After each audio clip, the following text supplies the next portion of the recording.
in order to prove that you are a coward. As a freshman, you interviewed for a job that legally allows killing. Sure enough, the interviewer mocked you to your face for being weak. Unexpectedly, what you said next shocked the fierce-looking interviewer, making him break out in a cold sweat. He even realized that he was nothing but a minor character in front of you. At this moment, you are standing inside the Blackwater mercenary base, and a fierce-looking middle-aged man puts down your interview materials and says, "Mr. Shindong, we at Blackwater are a large company, primarily recruiting veterans, police officers, or individuals with other special experiences. However, from your materials, we do not see any content that satisfies us. Next, we will ask you a few questions and then decide whether to accept you as a proud member of Blackwater. May I ask, if after carrying out a silencing mission, you find a young boy hiding in a corner who might expose your identity, what would you do?" You answered without hesitation, "I would tell him to hide well because he might not have such luck next time." After saying this, I would turn and leave. Upon hearing your answer, several interviewers in the room all showed expressions of disappointment. As normal people, this action is defensible, but for them as mercenaries, what they want is a ruthless heart. Just as the middle-aged man was about to end the interview, you continued, "After I take 5 or 6 steps away, I will turn around, smile at the little boy, and say, 'Hi, we meet again. I'm sorry you didn't have the same luck this time.' I can still hold his hand and carefully search the area at the task site. As long as he gets nervous, it means there are still others hiding in this area. This child is likely trying to protect his younger siblings, which is why he deliberately let me find him. At the same time, when killing, I must also pay attention. As some people's hearts are on the opposite side, it's best to stab each of them once and then give one more stab in the buttocks. To account for other unforeseen circumstances, I should break all his joints to ensure that even if he turns into a zombie, he poses no threat to me." Hearing such an answer, the middle-aged man and the other interviewers were all taken aback. Goodness, they thought you were a saint, but unexpectedly, you turned out to be a living devil. After being stunned for 2 or 3 minutes, the man with the artificial eye asked again, "If you discover innocent civilians in the enemy camp during the mission, what would you do?" You replied, "I would pause the operation, prioritize protecting the civilians, and evacuate the war zone. After all, war should not involve ordinary people." Such an answer made the interviewers, who had just shown some interest, turn cold again. It was too conventional and not what they were looking for. The man with the artificial eye picked up his cup and said, "And then? What if civilians disrupt the subsequent actions?" You nodded and said, "You have considered everything very thoroughly, so I will buy explosives in the civilian area in advance and detonate them when the enemy lets their guard down. This is called humanitarian fire coverage." With a puff, the middle-aged man couldn't help but spray the water in his mouth, and the other interviewers widened their eyes, thinking that this was too ruthless. But to be honest, carrying out missions with such ruthless people is often the safest. The middle-aged man couldn't help but cough twice and said, "Doesn't killing civilians give you a sense of guilt?" You shook your head and said, "If they know how to fight and still don't run, they must be mentally prepared to be killed. For such opponents, I will certainly go all out." Setting aside the facts, don't those civilians who were killed have any fault? Everyone was stunned,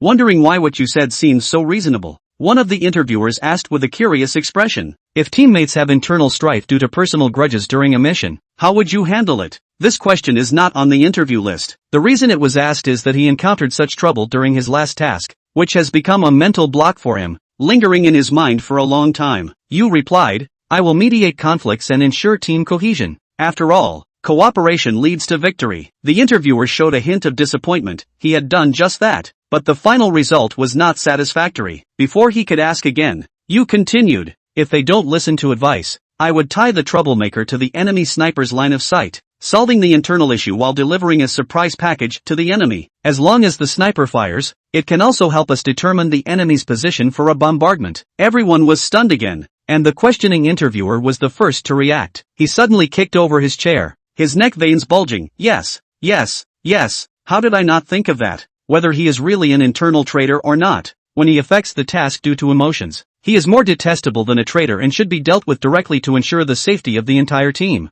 I really liked your answer. He initially thought that failure would become a lifelong mental block, and even develop severe depression because of those people. Unexpectedly, a routine interview helped him resolve all his mental knots. The middle-aged man frowned and reminded, "Gold coin, pay attention to your emotions. Mr. Shen, we have already grasped your basic situation. Whether you agree to join Blackwater, we still need to consider it. You can go back and wait for news." You asked with a puzzled face, "Why do you still need to consider? Is it because my answer was too kind? If you are not satisfied, I actually have 9 other ways to solve the above problem. such as letting the surviving little boy act as a human radar to find other enemies and take them all down. Or if you think a big knife is too cruel, I can prepare a small knife in advance. The short interview, lasting less than 10 minutes, left the mercenaries present, known for their fierce and ruthless reputation, feeling bewildered, even wanting to advise you to be a bit kinder and not so extreme. The man with the prosthetic eye organized your resume and politely said, "Mr. Shen, our company has its own processes, and we hope you can understand. However,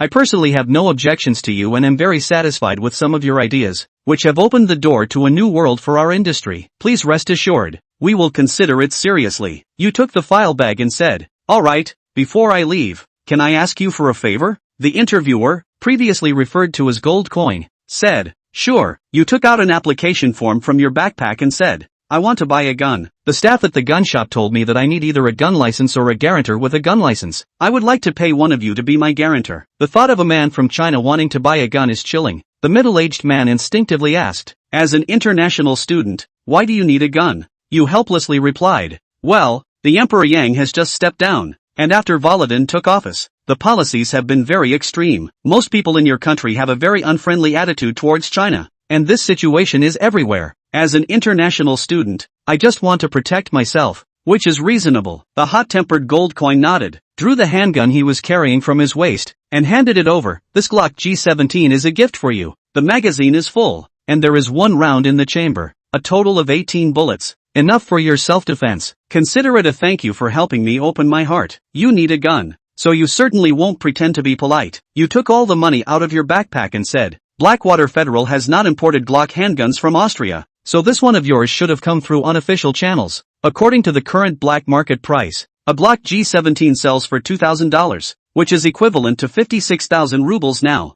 I only have 28,000 rubles, which is all my savings. I will pay you back the rest later." After watching you leave, the atmosphere in the room became particularly oppressive and dull. The man with the prosthetic eye lit a cigarette, took a deep puff, and asked, "What do you think of this guy named Shindong?" One of the interviewers replied, "I really can't believe that someone who has never killed anyone could be as sinister and ruthless as he is. His eyes and demeanor tell me that he is not joking when he answers questions. If he encounters a similar situation, he will definitely do as he said, or even more extreme." Stepping out of the Blackwater mercenary base, you boarded the bus back to the school dormitory, sitting in the last row, carefully playing with the Glock G17 pistol in your backpack. After such a long time, it was your first time touching the real thing. It was icy cold and heavy, inexplicably giving a strong sense of security. Given the situation of today's interview, they are unlikely to hire you. So where should you go next to look for a job? As a traveler, you also have your own system, and killing enemies can unlock skills. To seek an opportunity to activate the system, you chose to study abroad in the Blackwater Federation.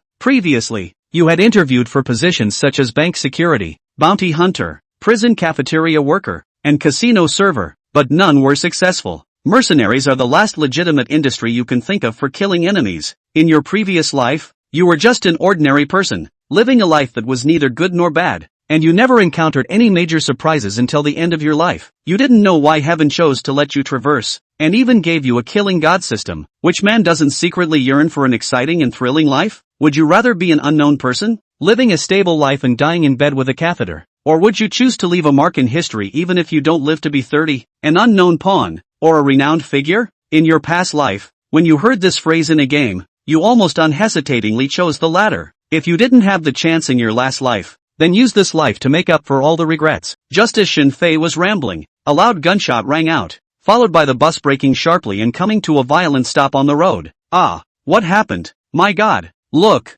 someone's robbing a bank." A chaotic sound rang out, and Shin Fei looked in the direction where the gunshot sounded and found that it was a bank about 50 meters away. 7 or 8 masked thugs shot the bank's security guards and rushed in right behind them. The bus driver shouted, "Don't panic everyone, we're a long way from them, just back up and we'll be safe. Everyone sit tight and stay calm." The voice dropped, and the panic of the passengers was greatly relieved. However, before the bus driver could put it in reverse gear, they heard another loud bang from inside the bus. The crowd looked up to see the passenger sitting in the last row break the glass of the car and leap off in a single bound toward the bank. Vaguely, he could still be heard, shouting something in the Chinese language. Asterisk asterisk asterisk asterisk. Robbing in front of me? Can I stand the aggravation? I just bought a pistol. 3. Master, what kind of work do you do? A few dozen meters isn't that far, but after the robbers opened fire, The pedestrians on the road were in chaos, and Shin Fei was traveling against the traffic in the opposite direction, and it still took some time to rush to the bank entrance.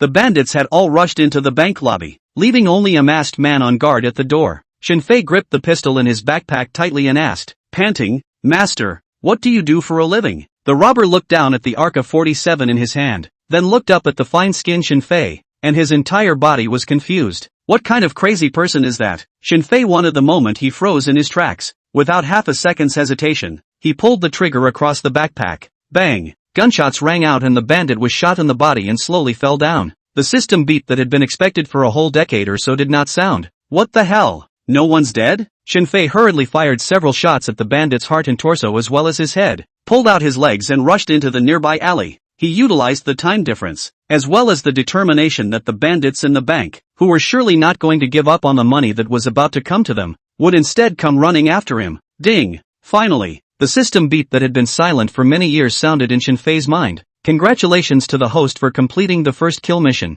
and obtaining one chance to draw a prize. What's the point? Shin Fei shouted excitedly. Smoke it for me. Ding! Lucky draw successful. Congratulations to the host for acquiring the Skill Master Tactical Assault Shooting Specialization. The moment the system voice fell, countless unfamiliar memories flooded into Shin Fei's mind. At the same time it was as if a warm current was pouring into his body, spreading ceaselessly along his limbs and bones, as if the world's best technician was massaging his body. Stance, grip, aiming position, recoil management, trigger control, breath control, dynamic response, physical support. Those muscle memories that required countless hours to be practiced could be accomplished in the blink of an eye for Shin Fei. It's the power of the system. Yes, it's not in vain that I've waited hard for you for more than 10 years. Shin Fei felt the changes from his body, and the emotions that had been suppressed for more than 10 years were finally released at this moment. He couldn't help but start thinking that, just one kill and you get such a great reward. So, what if you took care of all those bandits in the bank? With a sharp blade in his hand, he will kill. The system rewards were right in front of us, so if we didn't hurry to utilize the skills we had gained to continue working hard, could it be that it was just for the sake of looking good? In this age of pan-peace, not many people want to find a chance to kill someone legally. Shooting a bandit just now, or using a sneak attack, had already made Shin Fei so nervous that he didn't dare to breathe. But now, with the support of the Master Tactical Assault Shooting Specialization skill, a few small robbers, what was there to fear? Shin Fei skillfully unloaded the magazines and checked the spare bullets inside, and then without any more half-hearted hesitation, he turned back and walked towards the bank. My name is Dimitri. I was born in a happy family. My parents are both workers in state-owned enterprises. Income is stable and respected. During the wave of privatization in the 1990s, the factory where my parents worked was taken over by oligarchs, leaving both of them unemployed and the family in abject poverty. Real incomes fell by 56%. National income regressed to 1976 levels. Food consumption soared from 30% to 53% of household expenditure, and poverty reached 50 million people. The old privileged life has since disappeared. The most I've heard my father say since then is, *********** ing thieves. Damn it. You all deserve to be shot. Sons of ES. We bleed and sweat and break bread, and you guys get away with it on your ing yachts. Incomes are lower and the cost of living is getting higher. My girlfriend broke up with me and turned around and married an older man in his 40s. I couldn't take the shock and gradually became disillusioned and started to anesthetize myself with vodka and drugs. Later, I joined a gang called the Brotherhood of Neva to make money on drugs, and it took me 5 whole years to finally make it from the most junior thief to the captain of the soldiers. 5 years. Do you know what I've been through these last 5 years? Not long ago, the organization asked me to lead a ransacking of a bank in Petersburg. If I grab enough money, I'll be promoted from soldier captain to management. It was enough to make a decent living, even though it was the most basic church messenger. Everything is going very well. Just as I arrived at the door of the bank with my party, and arranged to have my thieves enter the hall and ransack the treasures, while I myself stood guard at the door, I saw a fine young man. He doesn't look like a Uralic Federation man, rather like Chinese people visiting Petersburg,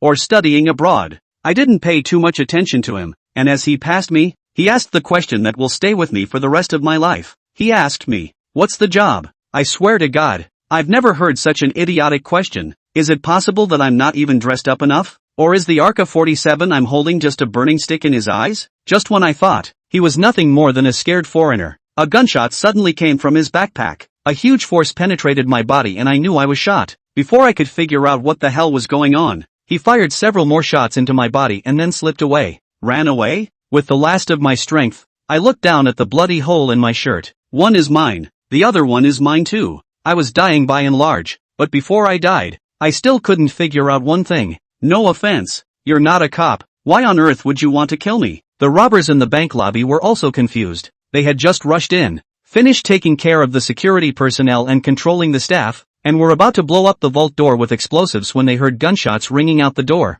The police are here? No way. Those guys were, by no means, that fast. The boss's gun went off? Nope. The voice of AK-47 was one they could not have been more familiar with. The sound of the gunshot just now, one could tell it came from a pistol. Before they could react, intense gunfire once again came from the entrance of the bank. Not good. There must have been plainclothes policemen, or members of the public who saw what was going on. They hurriedly rushed out, and then they saw the boss fall into a pool of blood, and not far away there was a thin back figure that rushed into the alley.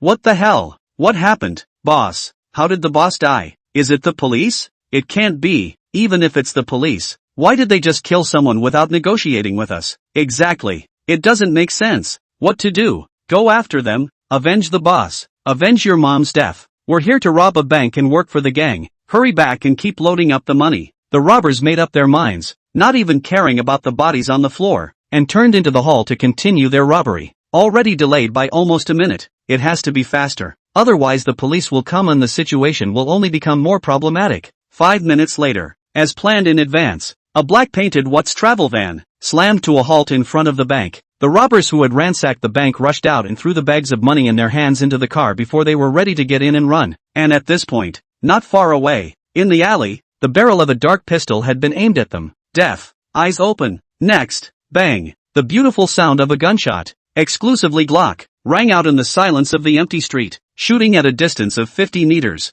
However, as if the bullet was given life, it struck the target's brow with extreme precision, blossoming into a spark that symbolized death. 4. The Joker. Damn. It's the gunman who killed the captain. Concealment. Take cover. Succubber. What the hell is he up to? What have we done to offend him? Never mind all that. Return fire. The robbers were genuinely confused and really couldn't figure out what the mystery gunman was all about. If you're a cop, then come out and negotiate. Even if you're a special forces soldier, you don't just come up and do it without saying anything, do you? They raised their AK-47s in droves, but there was no sign of anyone to be seen in the empty streets. Bang, bang bang, bang bang bang. Some of the terrified gang thieves had begun to suppress fire in the direction of the gunshots regardless and were desperately trying to get into the car. Just then, a sharp-eyed thief noticed a small mirror used for makeup poking out of an alleyway a few dozen meters away, followed by the dark barrel of the gun stuck out and then there was a series of point-blank shots. Snap, snap, snapped. Every gunshot signaled that a bandit had been shot in the eyebrow and fallen to the ground. The sharp-eyed thief was completely confused. He had experienced so many gunfights, and had seen many masters of all sizes, but not once had he seen one as accurate as this one today. 50 meters. How strong of a confidence should one have to choose to shoot the center of the eyebrow instead of the more targeted torso? It's a masterpiece. A crazy batch of masters of unknown origin.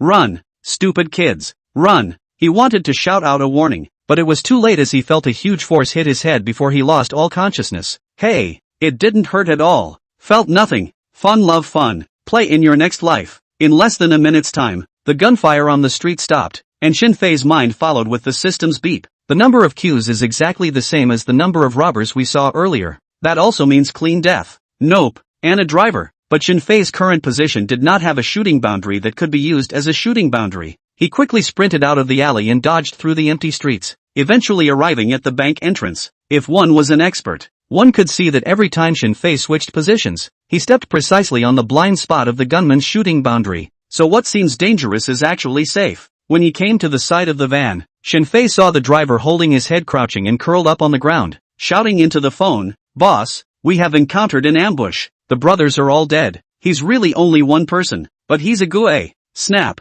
Shinfei smashed the window glass with the butt of his gun and smiled. "Still on the phone? Collect, you guys are here." Ah. The driver was as if he had seen an alien, so scared that he dropped his cell phone and hurriedly begged, big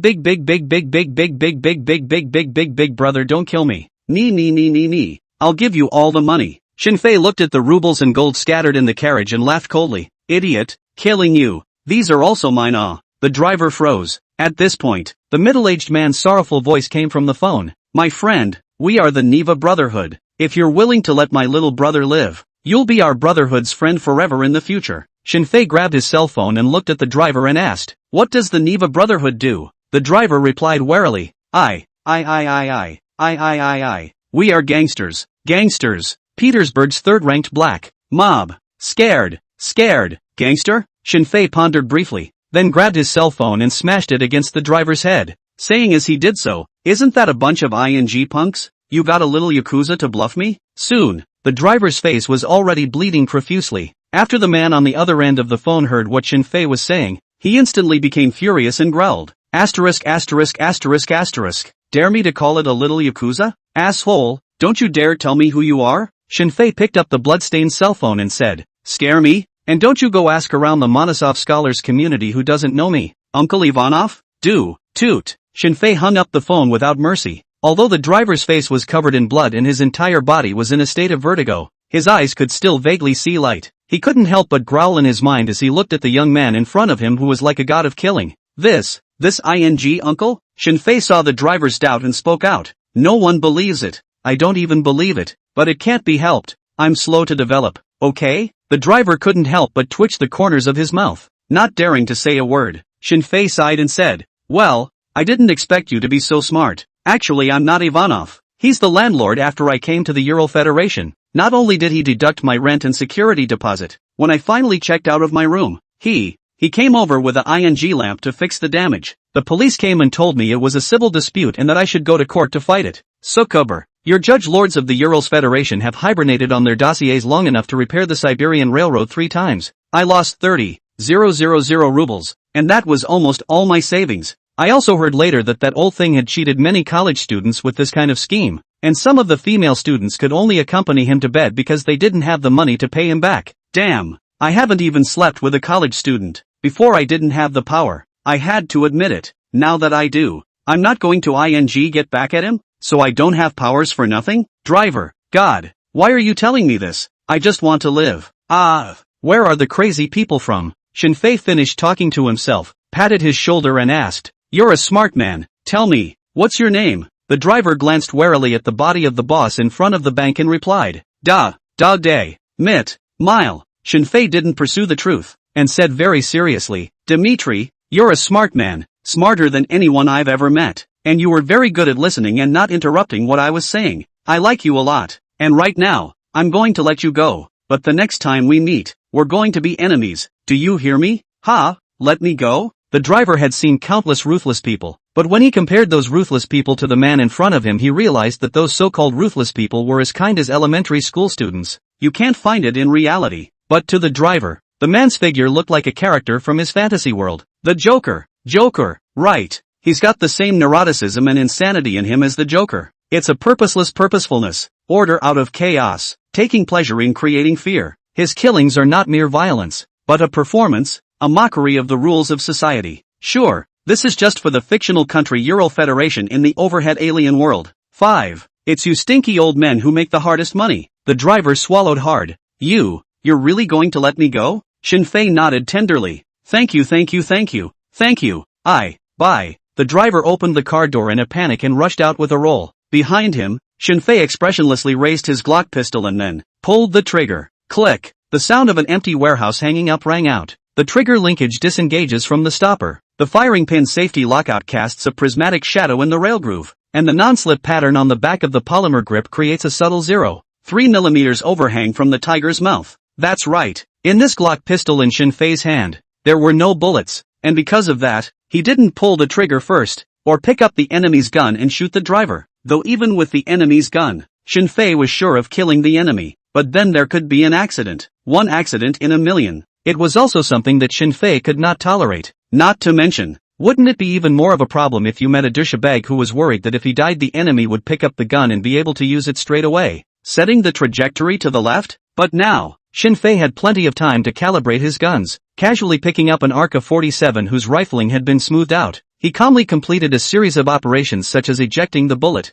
switching the safety on and off, and aiming, and at that point, the driver had only run about 20 meters. Shinfei shouted, "Hey, Dmitri!" Hearing the commotion coming from behind him, the driver didn't dare to move a step forward and turned his head with difficulty, revealing a smile that was worse than tears. "That, Uncle Ivanov, what's wrong?" Shinfei put a charming smile on the corner of his mouth and said, "It's nice to see you again, Dimitri, but why do you look so serious?" "Ha?" The driver's entire body was confused, completely unable to keep up with Shinfei's brain circuit. Next, gunshots rang out again in the silence of the deserted street. This time, it's a fully automatic burst. Tada! The bullet tilted out at a speed of 600 rounds per minute, and the powerful recoil shocked Shinfei's tiger's mouth with a sharp pain. Of course there aren't 600 rounds in the magazine. It won't last a minute. In just a few seconds, the driver already had a dozen more bloody holes all over his body. It looks okay from the front. It was nothing more than a bean-sized hole in his shirt broken open and blood running down the seam. Those bullets that underwent a cavity effect spiraled and tumbled through his body. Muscle tissue was compressed to 1/5 of its original volume, and cell membranes ruptured within 0.3 milliseconds. The final presentation is a popcorn-like fracture. His backside was completely battered, the torn tissue tearing and hanging from his skin especially oozing. As for his head, it wasn't much better. The intracranial pressure momentarily exceeded 400 millimeters of mercury and the eyeball was dislodged from the orbit. But even though he was so miserable, he still didn't feel any pain before he died. Brain neurons that are collapsing send the last electrical signals. He was filled with nothing but confusion. And, just now, if I had not turned back and ran forward without looking back, isn't it just survive? Shinfei didn't have time to appreciate his death, but was thinking about another more serious matter. Money in the car is as good as gold. What to do? Of course you can't take it all, or else wouldn't you go from hero to blackmailed robber? But, I'm here. If you don't bring any favors, you're not working half the day for nothing, are you? As for expecting government incentives? Stop it. It's the year 2000, and the 7 oligarchs have long since been raking in the dough 200 or 300 years from now, aka ING, 2200 AD. It's not really an exaggeration. Let's just say that the rights to exploit resources for 200 or 300 years are all in the hands of 7 oligarchs, along with debt collateralized by the taxes of future generations. This even includes legal loopholes such as the permanent tax exemption provision. These are all the last few tubes of spinal cord that the 7 oligarchs have drawn from the Soviets' corpse using a shock therapy syringe. What reward for bravery is expected from the current poor government? Up to 1 iron bronze-plated medal. Shinfei thought about what to do while loading gold into his backpack. As his view skimmed over a couple of F1 defense grenades lying quiet and still in the corner of the compartment, a smile of excitement momentarily curved the corners of his mouth. Lemon grenades? Now that's what I call heavenly. Sure enough, I'm God's dad. Favorite cub. There's a way out. After loading half a book bag of gold, Shinfei pulled the pull ring of all the grenades and threw them all to the position of the car's gas tank. Then, quickly jump out of the car and rush into the bank lobby. He had just entered when the deafening sound of an explosion came from behind him. A real man never looks back at an explosion. Hearing the sound of the violent explosion, the survivors in the bank, once again, let out a miserable scream. They didn't know exactly what was going on outside, and no one dared go out to see. Shinfei put his duffel bag on his back and shouted, "Quiet! I'm here to save you." The hall instantly became silent, and a pair of eyes looked at Shinfei, who stood in front of the bank, in panic. The feeling, it's even more frightening than seeing a real robber just now. What the hell? Do I look that scary? Shinfei looked through the mirror next to him and couldn't help but shiver himself. Carrying a duffel bag and a bloodied AK assault rifle, all covered in blood from being in the car. Can it not be scary? Shinfei dropped the AK-47 in his hand, cleared his throat and said, "Although I don't look like a good guy, I really am. I've already killed all the robbers outside. Where's your steward here?" Everyone saw that he didn't have a gun in his hand, which finally calmed him down a little. A svelte man with glasses stood up and said timidly, "Sir, are you really here to save us?" Shinfei snorted coldly. "Doesn't it look like it?" Like, the man replied subconsciously, then quickly waved his hand and shook his head. Like.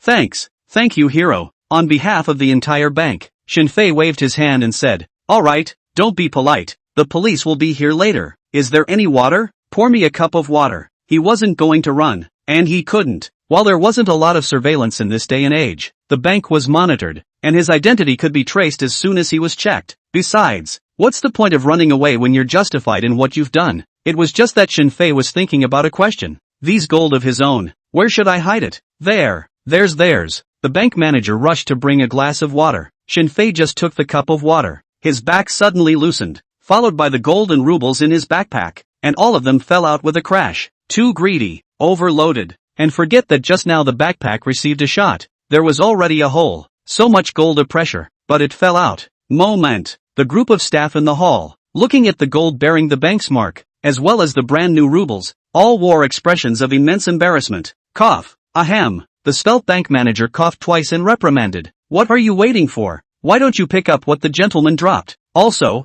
another duffel bag of the best quality for the gentleman. Ha! Shinfei were frozen. You can still play like that? Two quick-eyed staff members quickly grabbed a duffel bag with deposit over 1 billion rubles to keep written in Russian and began to help clean up the gold on the floor. Shinfei nodded slightly and looked appreciatively at the Sven lobby manager. Nice young man, can do the job. But, just then, a sharp siren sounded and the police arrived. That's it. It sure looks like all that gold can't be taken away. What he didn't expect was that the Sven bank manager was not the least bit flustered, and said with a smile, Sir, our bank has just launched the bearer deposit business. Do you need to put your gold to deposit it? Shinfei was stunned for a moment, his eyes looking at the Sven bank manager in surprise, unable to figure out why he would be so nice to himself. The manager, seemingly seeing the doubt in his mind, took 2 steps forward and said in a voice that only 2 people could hear, Sir, please do me a favor as well. If the police ask you how much money you saw, just answer that you don't know. Yo, it's kind of fun. Is this treating you like a flatbook saint? Shinfei, of course, didn't care, but just asked curiously. Even if all the money was burned, it doesn't seem to be that difficult to restore the total amount burned through technical identification, right? The Sven bank manager smiled. It's true that it's not technically difficult, but it's still not the people who use the technology. Shinfei couldn't help but explode in his heart. It's all this kind of stuff. How good can the Ural Federation be? But, as a vested interest, the anger in Shinfei's heart was quickly replaced by surprise, and he smiled and said, It's still you stinky old ninjas who earn money ruthlessly. The bank manager didn't catch what it meant and just said politely, You flatter me, that's just where it's at. The two of them looked at each other and almost simultaneously let out a jia of laughter. 6. I know you guys are poor, but I didn't realize you were so poor. The shrill sound of alarm bells coming closer and, soon, a couple of beat-up jeeps pulled up in front of the bank. 7 or 8 police officers rushed down, and when they saw the burning van, and the bodies on the ground, they all froze. Shinfei looked at the equipment on the policeman, and he also froze. Good man, what age are the cops still using Makarov PM pistols that were introduced in 1951? Of all the cops, only 2 had OC-11s, the assault rifles known as U-trees, in their hands, and the cop who rushed to the front as the breacher. The Kevlar lining of his body armor looked like it had been in service for at least 10 years, and had stretched and broken in many places. The steel inserts are also rusty and have what can only be described as approximately zero protection. As for the bulletproof shields, they seem to have been modified by welding tank track pieces together, inside and out. It reveals an aura of rusticity and simplicity. I know you're poor. I didn't realize you guys were so poor. This equipment, it doesn't even compare to the gangs that rob banks, let alone the Wagner mercenary base he went to today. The interviewer at the other place. But even a steel like the Glock G17 can just be given away. The police also noticed Shinfei standing in the lobby of the bank, covered in blood, and recognized him as the most threatening target at the scene. They're very skillful in their tactical maneuvers, though. 4 men were in charge of controlling the hall, alerting everyone while guarding against possible danger. The 2 men stood left and right, one holding the gun normally, the other holding it low and aiming at Shinfei. One of the characters, who looked like he should be a captain-like figure, snapped, Get down on the ground slowly so I can see your hands. Just as Shinfei was planning to cooperate, the bank manager next to him pushed up his glasses and said, What's all this shouting and yelling about? Just know how to yell at our populace. You know how to point a gun at good people. Good people owe you. Ha! We taxpayers pay money to feed a bunch of booze hounds like you? Shinfei didn't expect that the bank manager would be so rigid. What he didn't expect was that the policemen were used to the public's accusations and didn't have the slightest bit of extra reaction on their faces. The bank manager grunted coldly and continued, If it wasn't for this gentleman today, the bank wouldn't know how much money it would have lost. And then, not to mention your salaries for this year, you won't get half a ruble even next year, the year after that, until you retire. The police captain finally couldn't help himself and snapped, We were on the scene the first time we received the call. Now please cooperate with the law enforcement and tell me what's going on here. The bank manager replied casually, Sophia, you take this police captain to check the surveillance. Having said that, he turned his head to look at Shinfei. His face took on his trademark smile. This gentleman, please come with me over here and do some deposit business. Shinfei looked at the police. Don't I have to cooperate with them to make a statement first? The bank manager smiled and shook his head. It's just as well to do it later. Counting on them won't solve any cases at all anyway. It's amazing that the cops really didn't argue back. Good man. When Shinfei first came to the Urals Federation, he had heard that after the dissolution of the Red Star Alliance, the status of the police and the military had become very low, but didn't realize it was so low. Upon arriving at the banking area, the manager began to get busy. He first weighed the gold bars in Shinfei's backpack, and then began to operate the computer for the account opening business. Because it was a bearer account, there was no need for Shinfei to provide any information. Not far away, the police are all getting busy too. The captain went to check the surveillance, and the rest of the cops split into two groups, a batch of confessions. The other batch went to the door very consciously and started to take photos for evidence, as well as disposing of the blood at the scene and evacuating the onlookers. Throughout, it seems like no one at all wants to cooperate with the police.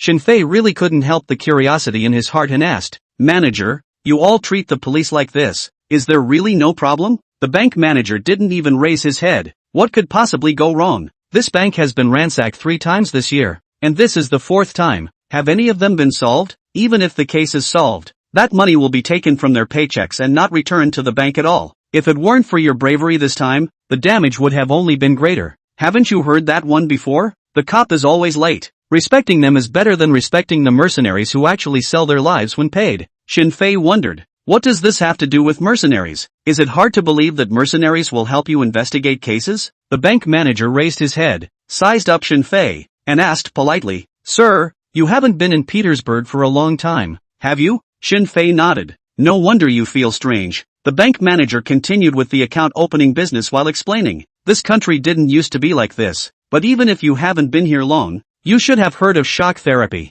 right? Simply put, just don't care about anything and let it happen." Shinfei nodded. It was a history he had learned about in his previous life, and it was indeed a bit odd. The bank manager was chatty and willing to answer Shinfei's question. Shock therapy ruined this country, and now the oligarchs are the ones who own it. Those ING guys control over 70% of the resources and wealth of this country. The government doesn't have the money, the army doesn't have the money, but things need to be taken care of, so they have to rely on mercenaries who get paid for their lives, not to mention the police department with the army. Even if you want to open a store on the street, you have to choose a gang or a mercenary to keep you safe. Soldiers educated with patriotism need to be paid a large pension if they die in battle. Even if they don't have a job, they still have to provide for them. Mercenaries are only paid when they are used. There is no cost beyond that. Shinfei came to a realization. No wonder. It was no wonder that so early in the world, the Wagner group had appeared and that so many people would choose to become mercenaries. There's a reason for all of it. Actually, if you know a little more about it, you'll know that this country, itself,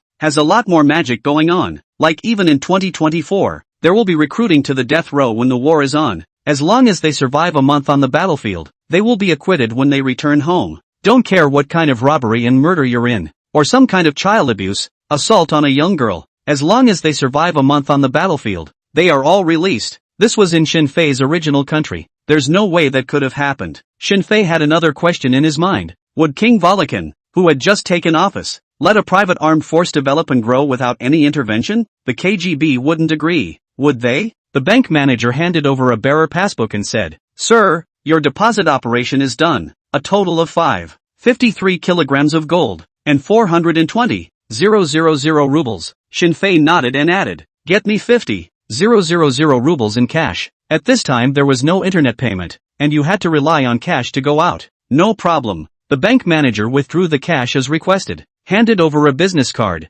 and said with a smile, "I'd like to ask you a rhetorical question about your earlier question. Do you think that the Sinaloa drug cartel, the largest in Mexico, would be a true private company?" Wagner, it's the same thing. That's all I can say. You may call me Pavel from now on. That is my name. 8 consecutive draws. Shinfei is cool to the sky. After conducting business, Shinfei cooperated with the police to start making statements. The process was simple and the police officers were routine, briefly inquiring about the process and registering personal information along the way. There was only one hiccup in the process. The police insisted that the Glock G17 pistol in Shinfei's hand should be sealed as material evidence and that he had to pay a fine of 2,000 rubles because he did not have a license to carry a gun. As for his act of bravery, he will be rewarded with a medal and a bonus. Get your own medals at the station. Bonus? Wait until the earmarks are approved from above. At the mention of fines, the police really came to the rescue, and no persuasion from the bank manager was of any use. In the end there was no way out. Shinfei directly paid a deposit of 10,000 rubles. Now not only did he get his gun back, but the police went along and gave him a certificate of possession at the scene. The attitude was so polite. Shinfei only said at that time, "Brothers, I still like your untamed appearance. You recover. Good man." Shinfei did not doubt for a moment that if the police's matching gun was also a 9mm caliber bullet, it was estimated that it could all be sold to him on the spot for another 100 rounds. Aha! This magical society. After changing into the clothes provided by the bank manager and cleaning up the bloodstains on his body, after walking out of the bank, Shinfei had two thoughts firmly in his mind. First, making money. Earn it hard. Don't think he's cursing the oligarchs now, but if he were an oligarch, it would be a completely different situation. What oligarchs? Dude, that's an economic ecological oxygenator. After all, when there's so much money that you can buy an entire river, who needs to go down and touch the fish themselves, except for the fishing guys? The second objective beyond that is that this mercenary is good. This mercenary has to be listening to the bank manager, coupled with Shinfei's own knowledge of the Urals Federation, the Wagner mercenary group. Odds are, is the political legacy given to King Vorokin after the Russian young emperor stepped down. Otherwise, Xiao Luo will have no one and no money. What's the point of fighting the oligarchs and the entrenched generals in the military? Now that you've crossed over, you'll have to ride on this wind. Shinfei thought so in his heart, casually stopped a cab, reported the name of a gun store, and began to check the system. The bullets are out. They have to be replenished. Also, now that there is money, one must not buy some other weaponry. He's heard that, whether you go to the police station as a cop or to Wagner as a mercenary, then you have to carry your own weapon. Hey, you don't say black. That's it. How many people can't even find their way to the door with a lantern? Look at the old American side. You still have to buy your own clothes when you're a soldier. There's also rent money for the dorms. That's called a geode. Sitting in the car, Shinfei looked out at the snowy scene on the street and excitedly shouted in his heart. System, lottery, ding, lucky draw begins. Congratulations to the host for winning a gold watch. Shinfei's shoulder bag sank, and instantly there was an additional golden pocket watch with an ancient shape. Not as powerful as the first draw, but not bad. Again, lucky draw begins. Congratulations to the host for drawing length plus 1 cm. Little Shinfei is starting to change, and the rich woman can't walk away from the sight of him. Lucky draw begins. Congratulations to the host for winning agility plus 1. Lucky draw begins. Congratulations to the host for drawing a pair of sneakers. Lucky draw begins. Congratulations to the host for drawing intelligence x1. The lottery begins. Congratulations to the host for obtaining a lifetime VIP on tomato novels. Lucky draw begins. Congratulations to the host for winning the singing proficiency level C drawing. Lucky draw begins. Congratulations to the host for drawing the skill-killing intent resonance. A series of rewarding beeps rang out. Shinfei looked down carefully, and what interested him the most was the killing intent resonance. Tapping on the skill to view the details, he found that this skill was similar to spider sense. The function was simple. If someone was within 30 meters and had a killing intent towards him, then Shinfei would be able to sense it. It's simple, but it's super practical. Unfortunately, the distance is a bit shorter and I don't know if it can be upgraded in the future. The second thing that interested him was that the system could even give information. That's very useful. Precognition is definitely the most anticlimactic bug. He couldn't wait to click on the intel and read it. Then his face sank. It says, at 8:14 p.m. tonight, members of the Neva Brotherhood will go to the Monosov Scholars neighborhood to look for Ivanov. But because Ivanov is not at home, he has escaped for the time being. The old thing is pretty lucky. Shinfei had also planned to go to him and ask for his 30,000 rubles back, but he didn't realize that he wasn't at home today. How's that work? I can suffer that? I just activated the system. Shinfei pondered a little, took out his cell phone and found Ivanov's phone number in the blacklist, then called it. Toot, toot. After a while, the phone connected and Ivanov's kind voice rang out. Hello, who is this? Please. That's right. Not only did he have a kind voice, he looked like a college professor. It is with this appearance that I don't know how many foreign students in foreign countries have been deceived. Shinfei forced back the nausea in his heart and smiled. Uncle Ivanov, I am Shinfei. Ivanov froze and asked back in wonder. Shinfei, that Shinfei? Do we know each other? God damn it. I just had a lawsuit against you a month ago, and I even stayed in your house, and you forgot about me?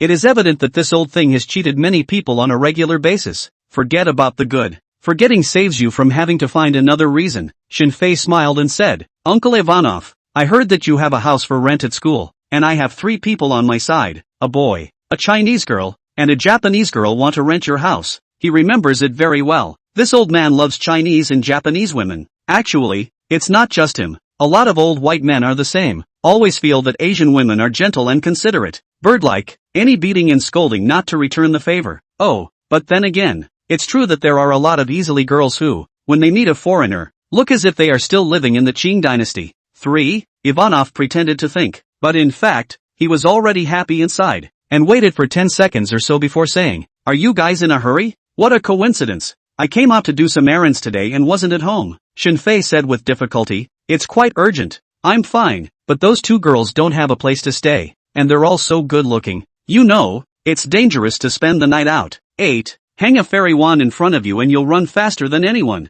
There was silence on the other end of the line and, after almost a minute, Ivanov finally made a decision. "Well then, I was going to go to a very important place tonight, but who made the old man just happy to help? I'll meet you guys at the house. You come over and sign the contract and you can move in tonight. It's a done deal." Shinfei forced a smile in his heart and exhorted, "Okay, Ivanov, we'll go over about 8 o'clock, so you can be sure to wait for us at home." Ivanov laughed. "Don't worry, Uncle Ivanov, am most honest." The phone hung up, and the joy in Shinfei's heart was already about to reach its peak. Just then, too, the gun store arrived. Shinfei gave the cab driver 100 rubles and told him to wait outside the door for a while he went to the gun store to pick up supplies. There are more regulations on the market. You can buy assault rifles, but if you want to buy a pistol, it will be very restrictive. This is why mainstream handguns are expensive on the black market. Shinfei wandered around the store and found that there wasn't much good stuff. Most of them are locally made double-barreled shotguns, and the few assault rifles are the common ones like the AK-47 assault rifle, AKMS assault rifle, and AKS-74U short assault rifle. As for the world's current mainstream M16, FN SCAR, VHS-2 assault rifle, etc., not a single one. A weapon is a soldier's life, especially after obtaining the shooting specialization skill. No one understood the importance of a handy weapon better than Shinfei. Even if you get a mainstream weapon, it has to be modified later to reach its peak. As for guns like the AK-47, the biggest advantage is that they're cheap, sturdy and durable, and there really isn't much else beyond that. Especially point-blank shots over 100 meters are very inaccurate. Better turn around and ask Gold what channels he has when he returns the money. Shinfei dispelled his plan to buy a gun, and in the end, he only purchased 2 base 9mm pistol rounds, 2 more very ordinary military knives, and a civilian telescope. A total of 140 rubles were spent. With these things, Shinfei took a cab back to the Monosov scholar community and found an inn to stay in. He knew the area well enough to know that he could see Ivanov's home through the windows of this hotel. Just looking through the binoculars for a moment, there was no one in the living room, and the bedroom had the window drawn, so I don't know exactly if they were at home or not. That's okay. Anyway, the good show will have to wait until the evening. After doing all the preparations, Shinfei took a bath and comfortably lay on the bed, intending to have a good sleep first. Coincidentally, there was a Chinese couple living next door. The key hotel soundproofing is still bad. Shinfei seemed to be sleeping when he heard a strange movement coming from next door. Hit or miss, hit or miss, hit or miss. No hit, no hit. Let's make you miss, let's make you miss, let's make you miss. Ante, ante, ante, ante, ante. Hit or miss, hit or miss, hit or miss. Ante, in lieu, or Din Yang Lu. Dislikes are solid. I'm so tired. I can't believe it's ruining me. The young couple tossed and turned for nearly 2 hours before finally quieting down. Shinfei doesn't have any friends in Yu province, either. Really cannot understand. These two people in the end do what? Wagner Mercenary Base. Training grounds. The cold wind of -9 degrees swept through the training ground with ice. Hundreds of recruits wearing thin undershirts and boxers were running around. Frost was frozen on their gnarled back muscles, their faces were beaded with sweat, and each of them looked as if they had been taken out of the water. More exaggeration. Among these, surprisingly, were a dozen female soldiers. Goldcoin held a megaphone in his hand and yelled sternly, "Come on, come on, come on, faster, you ing assholes, can't you even run? I'm telling you, even the old lady pimping at the door can run faster than you, and those women, they can't run, can they? If you hung a fairy wand in front of you, you'd run faster than anyone." The gruff voice coupled with a hysterical roar echoed throughout the training ground. No one retorted to the instructor, they were used to hearing such insults. After the daily insults, Gold continued, "Rookies, think about what you came here for. What is the purpose of your abandonment of your country, your nation, your religion, your faith, your ideological compromise? Do you want to fight for a piece of the sky that belongs to you with your own blood and courage? Do you want endless amounts of money, endless women too, or men? You've put in 3 months of hard work, and you're about to have your final test. Wagner will give you everything you want if you can get through, but if you are eliminated, then all your efforts will be worthless. Think about your school-going sisters, think about your domestic abused moms, think about your loser fathers, and think about a country that is as bad as it can get. Run, keep running, Verbal abuse coupled with motivation mobilized the desire within all the recruits present, driving them to run faster and steadier. Gold dropped the megaphone and walked with a dashing stride to the edge of the training ground, picking up a charcoal-grilled red sausage and biting into it, and taking a sip of the highly charged vodka. The instructor next to him smiled and said, "Gold, you're the strictest instructor in Wagner, but I think you're the best teacher. No one wants to talk to those rookies, except you, with all that crap." Goldcoin wiped the wine stains on the corner of his mouth and looked at the new recruits on the training ground and said, "I just want a way to make their deaths a little more worthwhile, on the battlefield." That instructor took a bite of the roasted meat and said, "How many people do you think will pass tomorrow's test?" Goldcoin, more than half of them make it into the ordinary mercenary sequence, but the elite squad,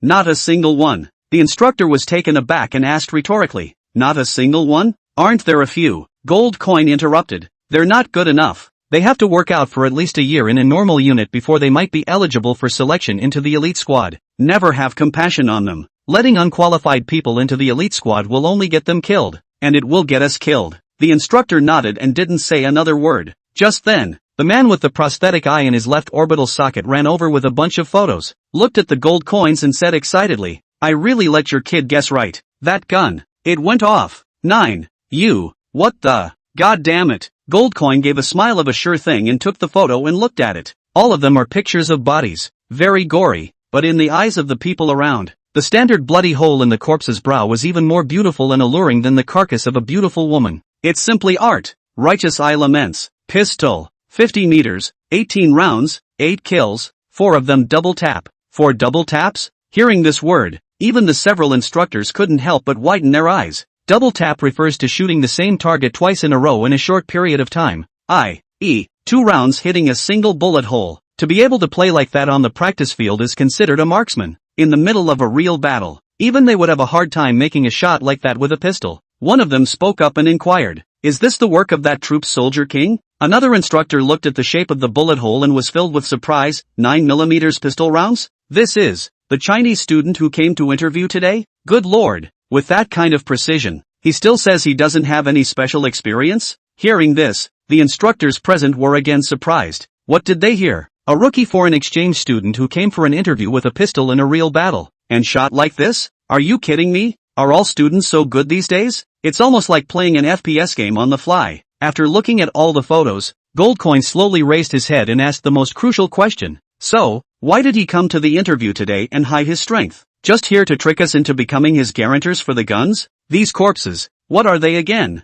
Righteous Eye recounted what Shinfei had done in the bank today. Originally, that bank wasn't far from the Wagner mercenary base to begin with, and it would be strange not to know about something as big as this happening. And after hearing that Shinfei had actually seen justice, Goldcoin's expression became even more wonderful. He smiled and said, "Captain, perhaps our squad, once again, is finally waiting for a true marksman once again." Righteous Eye, that's still up in the air. Regarding his identity, the headquarters side is still investigating, but since there's this hint, how can we not go and take a look? Come on, we left his address at the interview. Let's go find him. The ones who robbed the bank today were from the Neva Brotherhood, and they're likewise looking for him all over the city. Shinfei's situation right now, it's not too optimistic. I just tried calling him and I never got through either. Goldcoin said nothing, nodding slowly and following Righteous Eye out of the training ground. If Shinfei is really the marksman they're looking for, then the little Brotherhood of Neva, a bunch of petty thieves and robbers. What's the point? At 7:30 p.m., Ivanov returned home. As usual, as soon as he entered the living room, he took off all his clothes and went straight to the third room on the left. Click. He pressed a switch on the wall by the door. The blinding lights came on. Ivanov walked over to an entire wall of glass display cases and elegantly lit a cigarette, admiring his masterpiece with intoxication. What was placed on that was not any valuable antique, but a picture of a beautiful girl, as well as their intimate apparel, or headbands, hair accessories, things like that. Let's see, who should I watch today? His eyes roamed the walls greedily, like an ancient king overlooking his kingdom. In the end, his furry arm, parked in front of the 6th loft in the 3rd row, open up, taking a sexy pink chubby inside. He held it in his hand and rubbed it carefully, finally laying it slowly over his face. The flavor on it is long gone, but it was as if he could still recall bits and pieces of what had been through the suffocating sensation of the fabric. A moment of intoxication. He lovingly put the fat boy back in place and grabbed the flash drive inside again and walked out of the room to the bathroom. On the walls of the bathroom, waterproof glass was mounted, and behind the glass was a full 40-inch monitor. In this day and age, There are very few people who can afford a similar monitor. He plugged the flash drive into the doorway spot and turned on the monitor with the remote control again before turning on the warm air with the shower and letting out the comforting hot water. The black screen monitor flickered for a moment, followed closely by the start of the screen. It was a girl exactly like the one in the photo, except in the video she was on her knees, crying and pleading. Comforting hot water drenched Ivanov's entire body. The expression of enjoyment on his face and the girl's agonizing struggle in the picture presented two very different worlds. He enjoys the feeling that, care-sth, such a life. It's about time. 2 more pretty girls are coming. Phew, what should I use to make you behave this time? A visual treat for the eyes. Warmth in the body. Brainstorming fantasies. The 3 sensations intertwined with each other, almost making him feel at the peak of his life. Using various tactics to play with the psyche and drive the female tenants who rented his house to spread their legs obediently. This is his life. For each success, a brand new collectible will be added to the shelves of the house next door. Soon, Ivanov washed up, changed into a clean suit, trimmed his face, and sat quietly in a chair and waited. Every time he meets with a new tenant, it's the most exciting and difficult time for him. He desperately wanted to know what the girl looked like, her personality, her family, her experiences, everything. He would even conceptualize the girl in his mind ahead of time and then use her to compare her to reality. If there are similarities, he will become more excited. 7:55 p.m., 8 p.m., bang, bang bang. The knock on the door was right on time. Ivanov cleared his throat and stood up slowly like a gentleman. First impressions are very important. He came to the door and opened the room, his trademark kind smile on his face as he spoke slowly. You can count on. Ivanov's voice crunched to a halt, because he was shocked to realize that what stood outside the door was not the 1 man and 2 women tenants from the phone call. Instead, it was a group of existences dressed in black with various tattoos that were not to be messed with at a glance. Ivanov asked in surprise,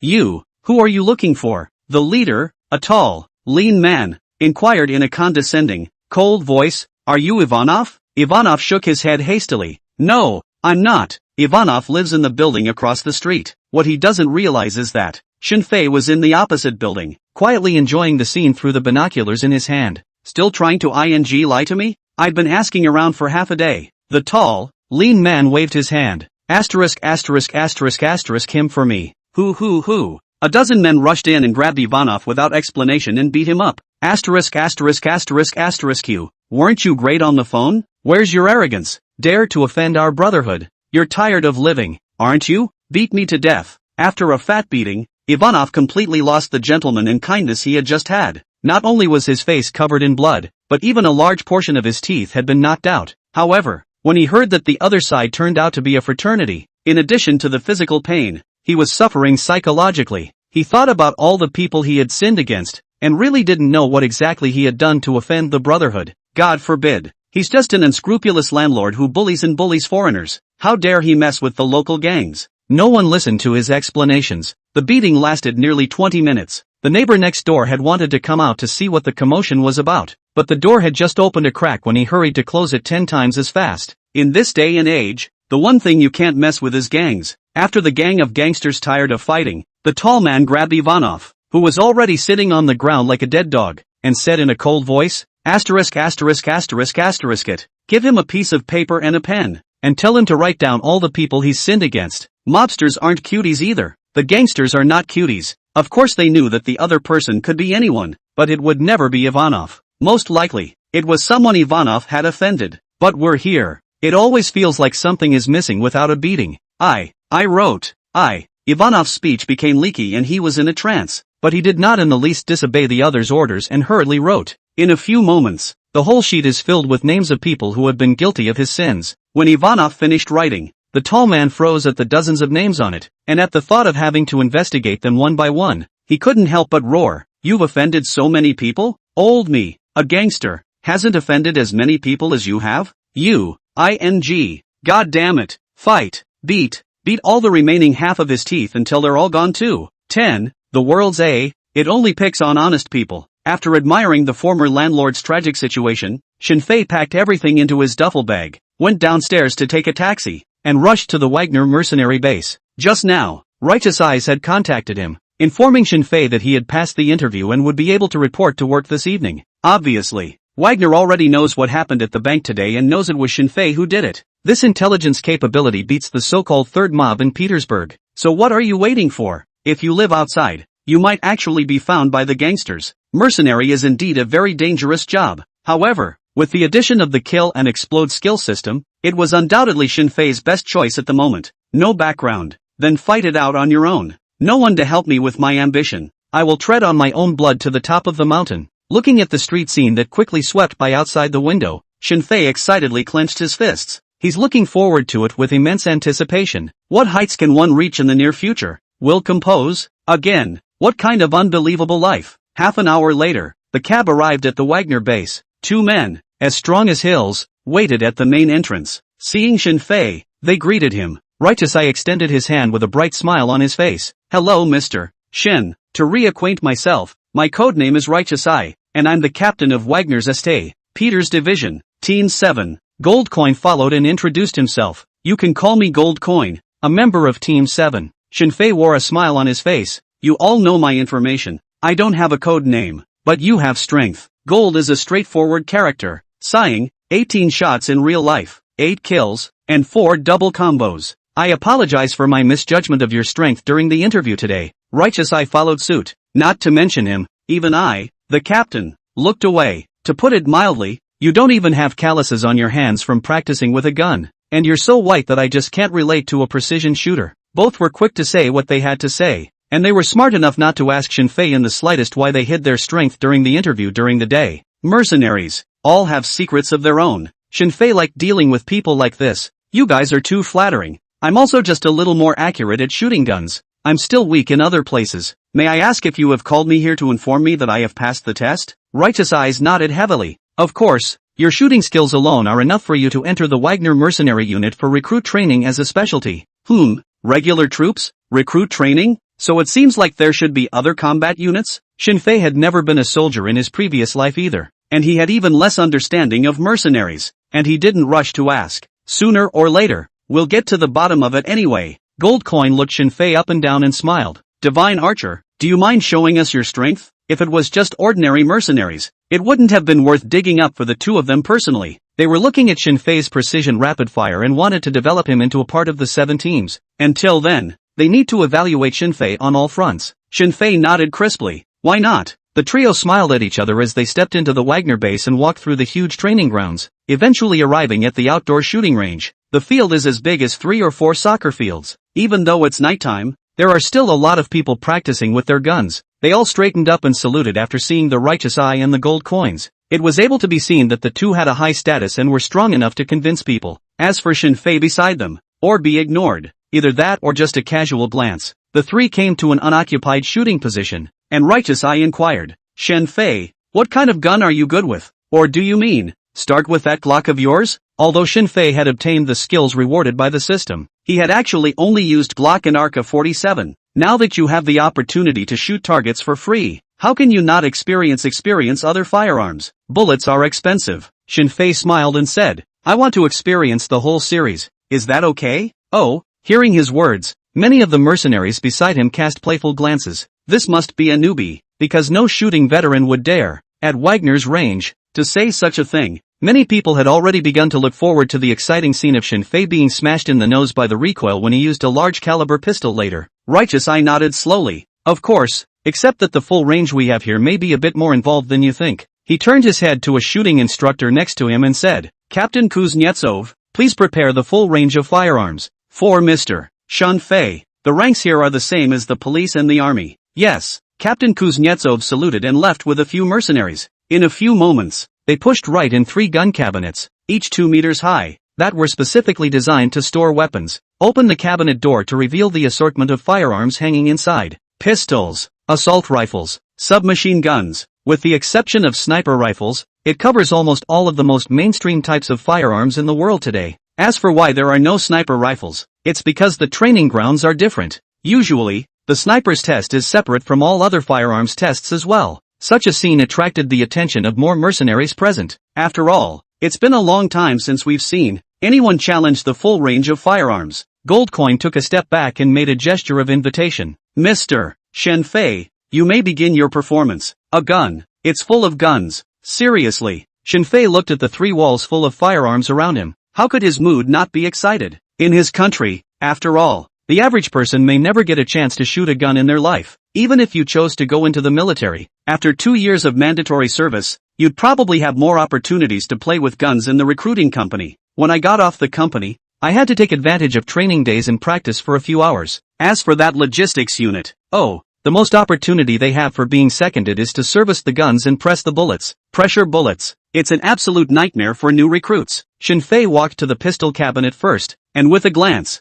he was immediately attracted to the M1911 semi-automatic pistol with all his attention. Is it a good gun? Reliable movement of the mechanism, good safety and low failure rate, but he is also heavyweight, large size, shooting recoil, shooting accuracy can only be described as average, totally unsuitable for tactical missions that require high ammunition capacity, lightweight concealed carry, or extreme reliability. In today's timeline, better guns than him, and a lot more, but can't help but have the emotion added to it. The Battle of Iwo Jima, 1945. The Marine's calloused index finger pulled the trigger, and the brass casing arced darkly through the volcanic ash. The sound of the Colt M1911's hammer impact pierced the salty sea air of the Pacific Ocean and became the first salute as the stars and stripes were planted on the high ground. In the meat grinder trenches of Verdun, the roar of the M1911 overpowered the hiss of the Maxim machine gun. On Omaha Beach, a Ranger Sergeant's M1911 sleeve is rusted by seawater but still spews angry tongues of fire until, in the shadows of the Normandy hedge wall, the gun's non-slip stripe has mingled with the blood in his palm. In his previous life, Shen Fei, like countless players who love COD, witnessed Task Force 141 being blocked on a bridge by a Mi-24 Do helicopter gunship, with only 2 surviving team members left. Price threw the last M1911 to his hand-picked crew, Soap. Soap doesn't let him down and manages to survive by killing Zakayev, who is distracted by the explosion of the helicopter. At the end of the story, when Soap also dies at the hands of Makarov's gun, Price, for the last time, puts the M1911, which is covered with scratches and has witnessed his life's legend, on Soap's body. Recalling those unforgettable moments in his mind, Shinfei slowly reached out his hand and gently gripped the M1911 semi-automatic pistol. The gun is heavy. The age-old engravings engraved on the sleeve are always reminding Shinfei of what a glorious history he once had. Shinfei took a deep breath, slowly raised his head and asked, "Excuse me, can we begin?" In this moment, when possessing a weapon, the aura on Shinfei's body was completely different from the one he had before. 11 and at this moment they honor him as a god.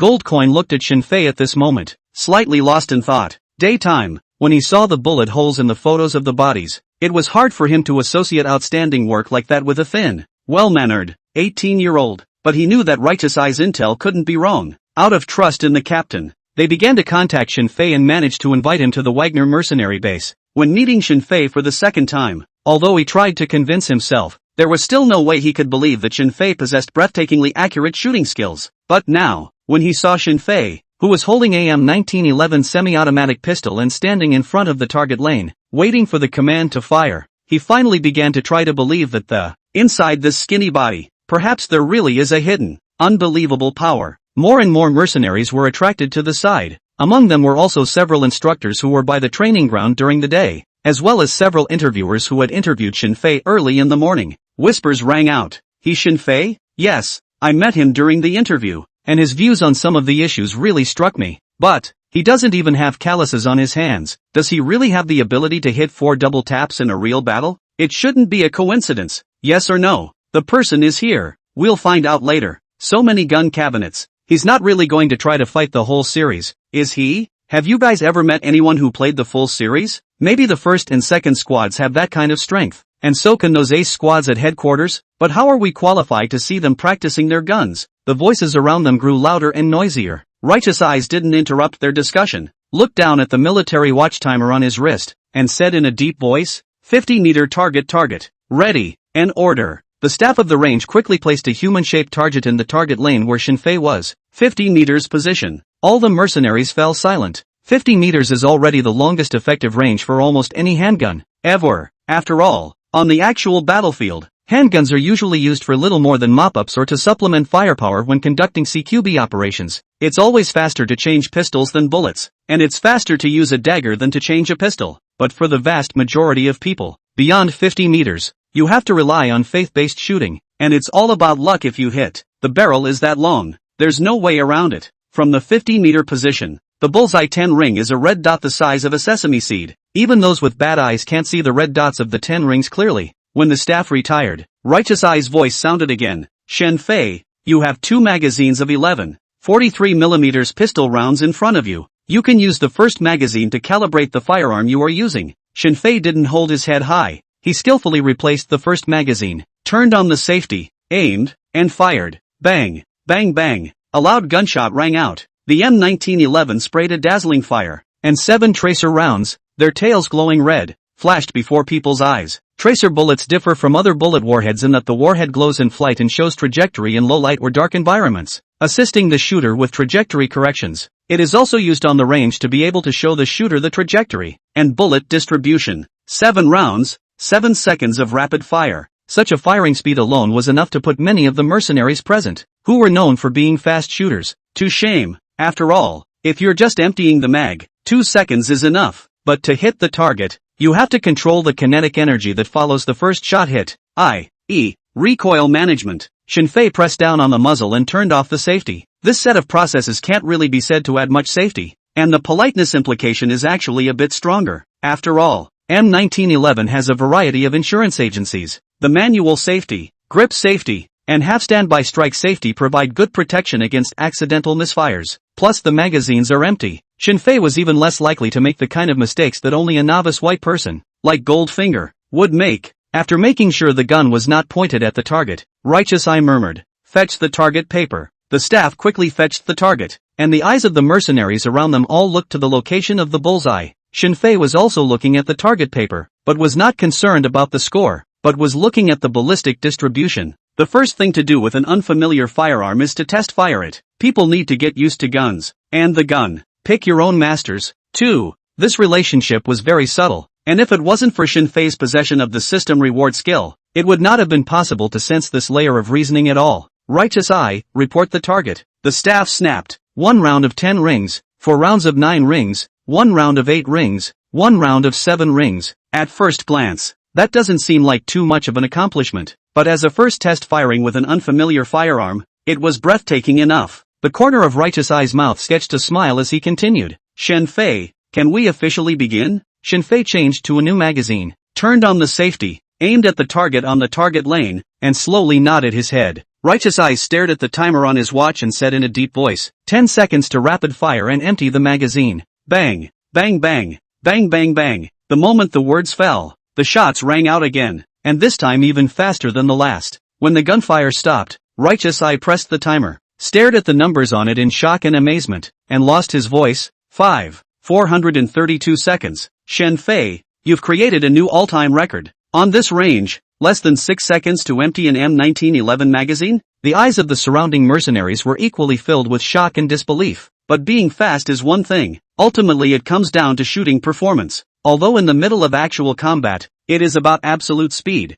relative accuracy, and firing before the enemy is king. But it's at the range, and with the previous test firing results to pave the way, they are even more curious about what kind of miracle Shinfei can actually create. The staff ran all the way to get the target paper. The whispers resumed. How many rings do you guys think you can hit? It was so fast I didn't even see the tracer trajectory, but it shouldn't score too badly. You say that as if you didn't. That's just it. People have been able to shoot passable scores on test firings, and now that they're officially shooting, the scores are only going to get better. It's just that I'm really curious as to how much better they're going to get. 3 rounds of 10 rings? That's probably as good as it gets. He upped his speed, and I'm guessing up to 2 10-ring rounds, and the total should be in the low to mid-60s. Maybe it'll be even better? Stop it. You guys have seen how good instructor Righteous Eye shooting is. I don't think Shinfei can even surpass him in accuracy while surpassing him in speed. Yeah, relatively accurate. Absolutely fast is already the limit. No one can be absolutely fast and absolutely accurate.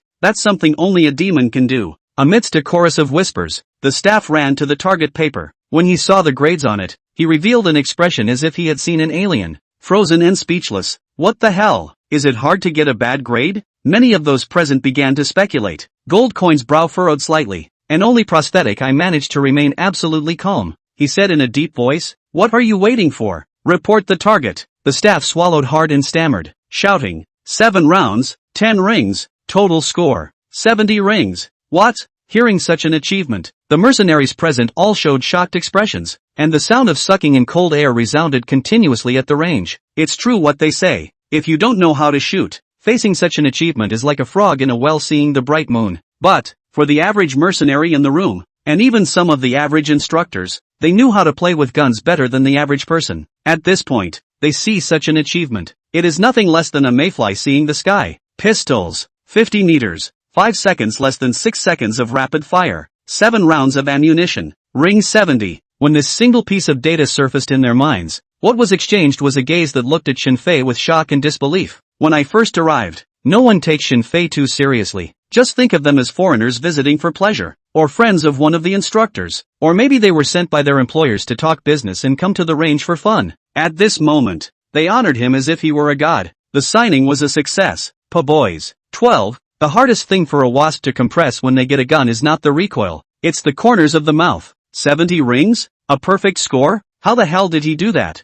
Could this be the legendary demon record? That's a brand new record. Aren't guns banned in China? Why is it that every Chinese I meet is a sharpshooter? Oh, I once worked in a shooting range. Chinese people always tell me that they are the first time to touch the gun. Very nervous, very afraid, will not play, but when they really start to shoot, the upper hand is the mutiny. Either the backhand pull the bolt, or the 3.1 line standard according to the gun posture. More terrible time. They shoot the sweeping, the corners of their mouths are hung with a nearly crazy smile. It's too scary. Simply a bunch of crazy people. I've heard of that too. And there was this 92-year-old woman who, I swear to God, couldn't even walk. But after picking up a gun and shooting it, she was like a different person. 97 rings in 10 shots. They call it a bloodline awakening. That's something I can relate to. All the Chinese mercenaries I've come into contact with, there's never been a single one that has gotten PTSD post-battlefield syndrome. It's as if for them, killing is not something unacceptable. I've been to China, and the people there talk about the war without any fear, but instead get more and more excited. Oh,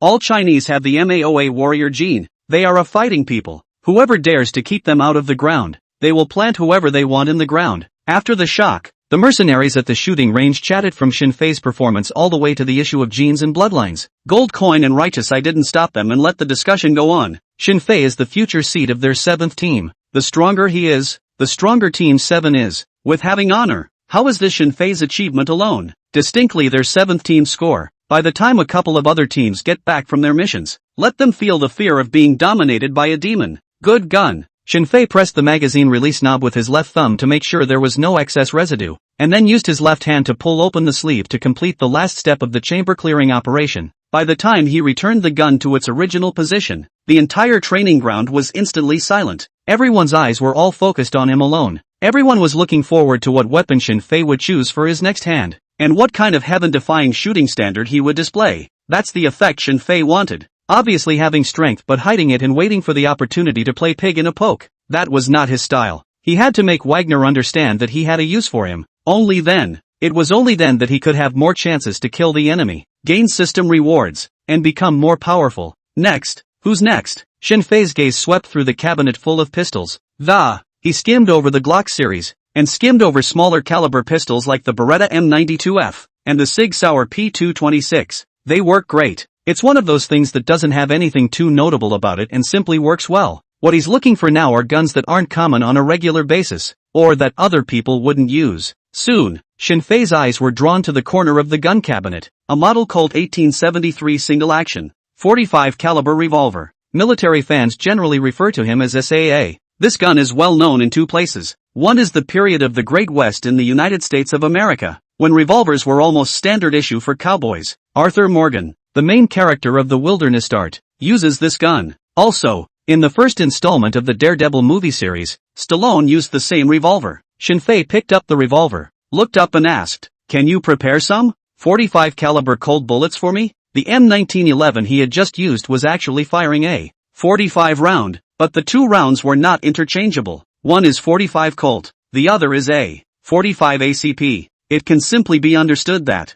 the 45 ACP case is short and unflanged, and will not hold securely in the Colt 1873 chamber, which may result in air leakage or case rupture upon firing. Forced mixing can lead to jamming, abnormal chamber pressure or even blowout. However, it is not entirely impossible to interchange ammunition by changing chambers or using conversion clips. To put it bluntly, guns are the same as mass-produced off-road vehicles, subject to upgrades and modifications. Note that it's all the weapons that the army has installed or mass-produced. The quest is for cheapness and reliability. It's not considered good enough to use until both of these points are met. For example, The ARCA-12 reduced the malfunction rate from 0.8% to 0.3% in the ARCA-74M, but the trigger force was increased from 3.5 kgf to 4.2 kgf, and the firing accuracy decreased instead. This type of design, which sacrifices operability for reliability, is very common in military products. Real nice gun. Gotta get a specialized gunsmith to do the modification design. A short while later, the staff delivered the bullets. Shinfei pressed the bullets while saying, "Please help me find 5 bottles, and when I tell you to throw them later, you will throw them out at the same time." "Ha? What kind of operation is this?" Meanwhile, throw 5 bottles? With an assault rifle, you might be able to shoot down all 5 bottles, but big brother, you're using a revolver, or a single-shot revolver. Don't you realize that with this gun, you need to manually fiddle with the hammer after each shot? At this time, the importance of not hiding your strength comes to the fore. If Shinfei had made such a request just now, what he would have gotten in return would have been a question or even mockery. But after seeing his unbelievable strength of hitting the bullseye with all 7 shots in 5 seconds, people will only think that they don't understand the world of genius. The staff froze for a moment and quickly prepared the bottles needed as requested. "Vodka bottles, as many as you want here." Shinfei took a deep breath, adjusted himself, and said in a deep voice, "Throw." As the words fell, the 5 staff members simultaneously exerted force and threw the bottles in their hands. The bottle drew a graceful arc in midair, attracting almost everyone's attention. Shinfei pulled the trigger, and thunderous gunshots rang out in the silent range. Bang,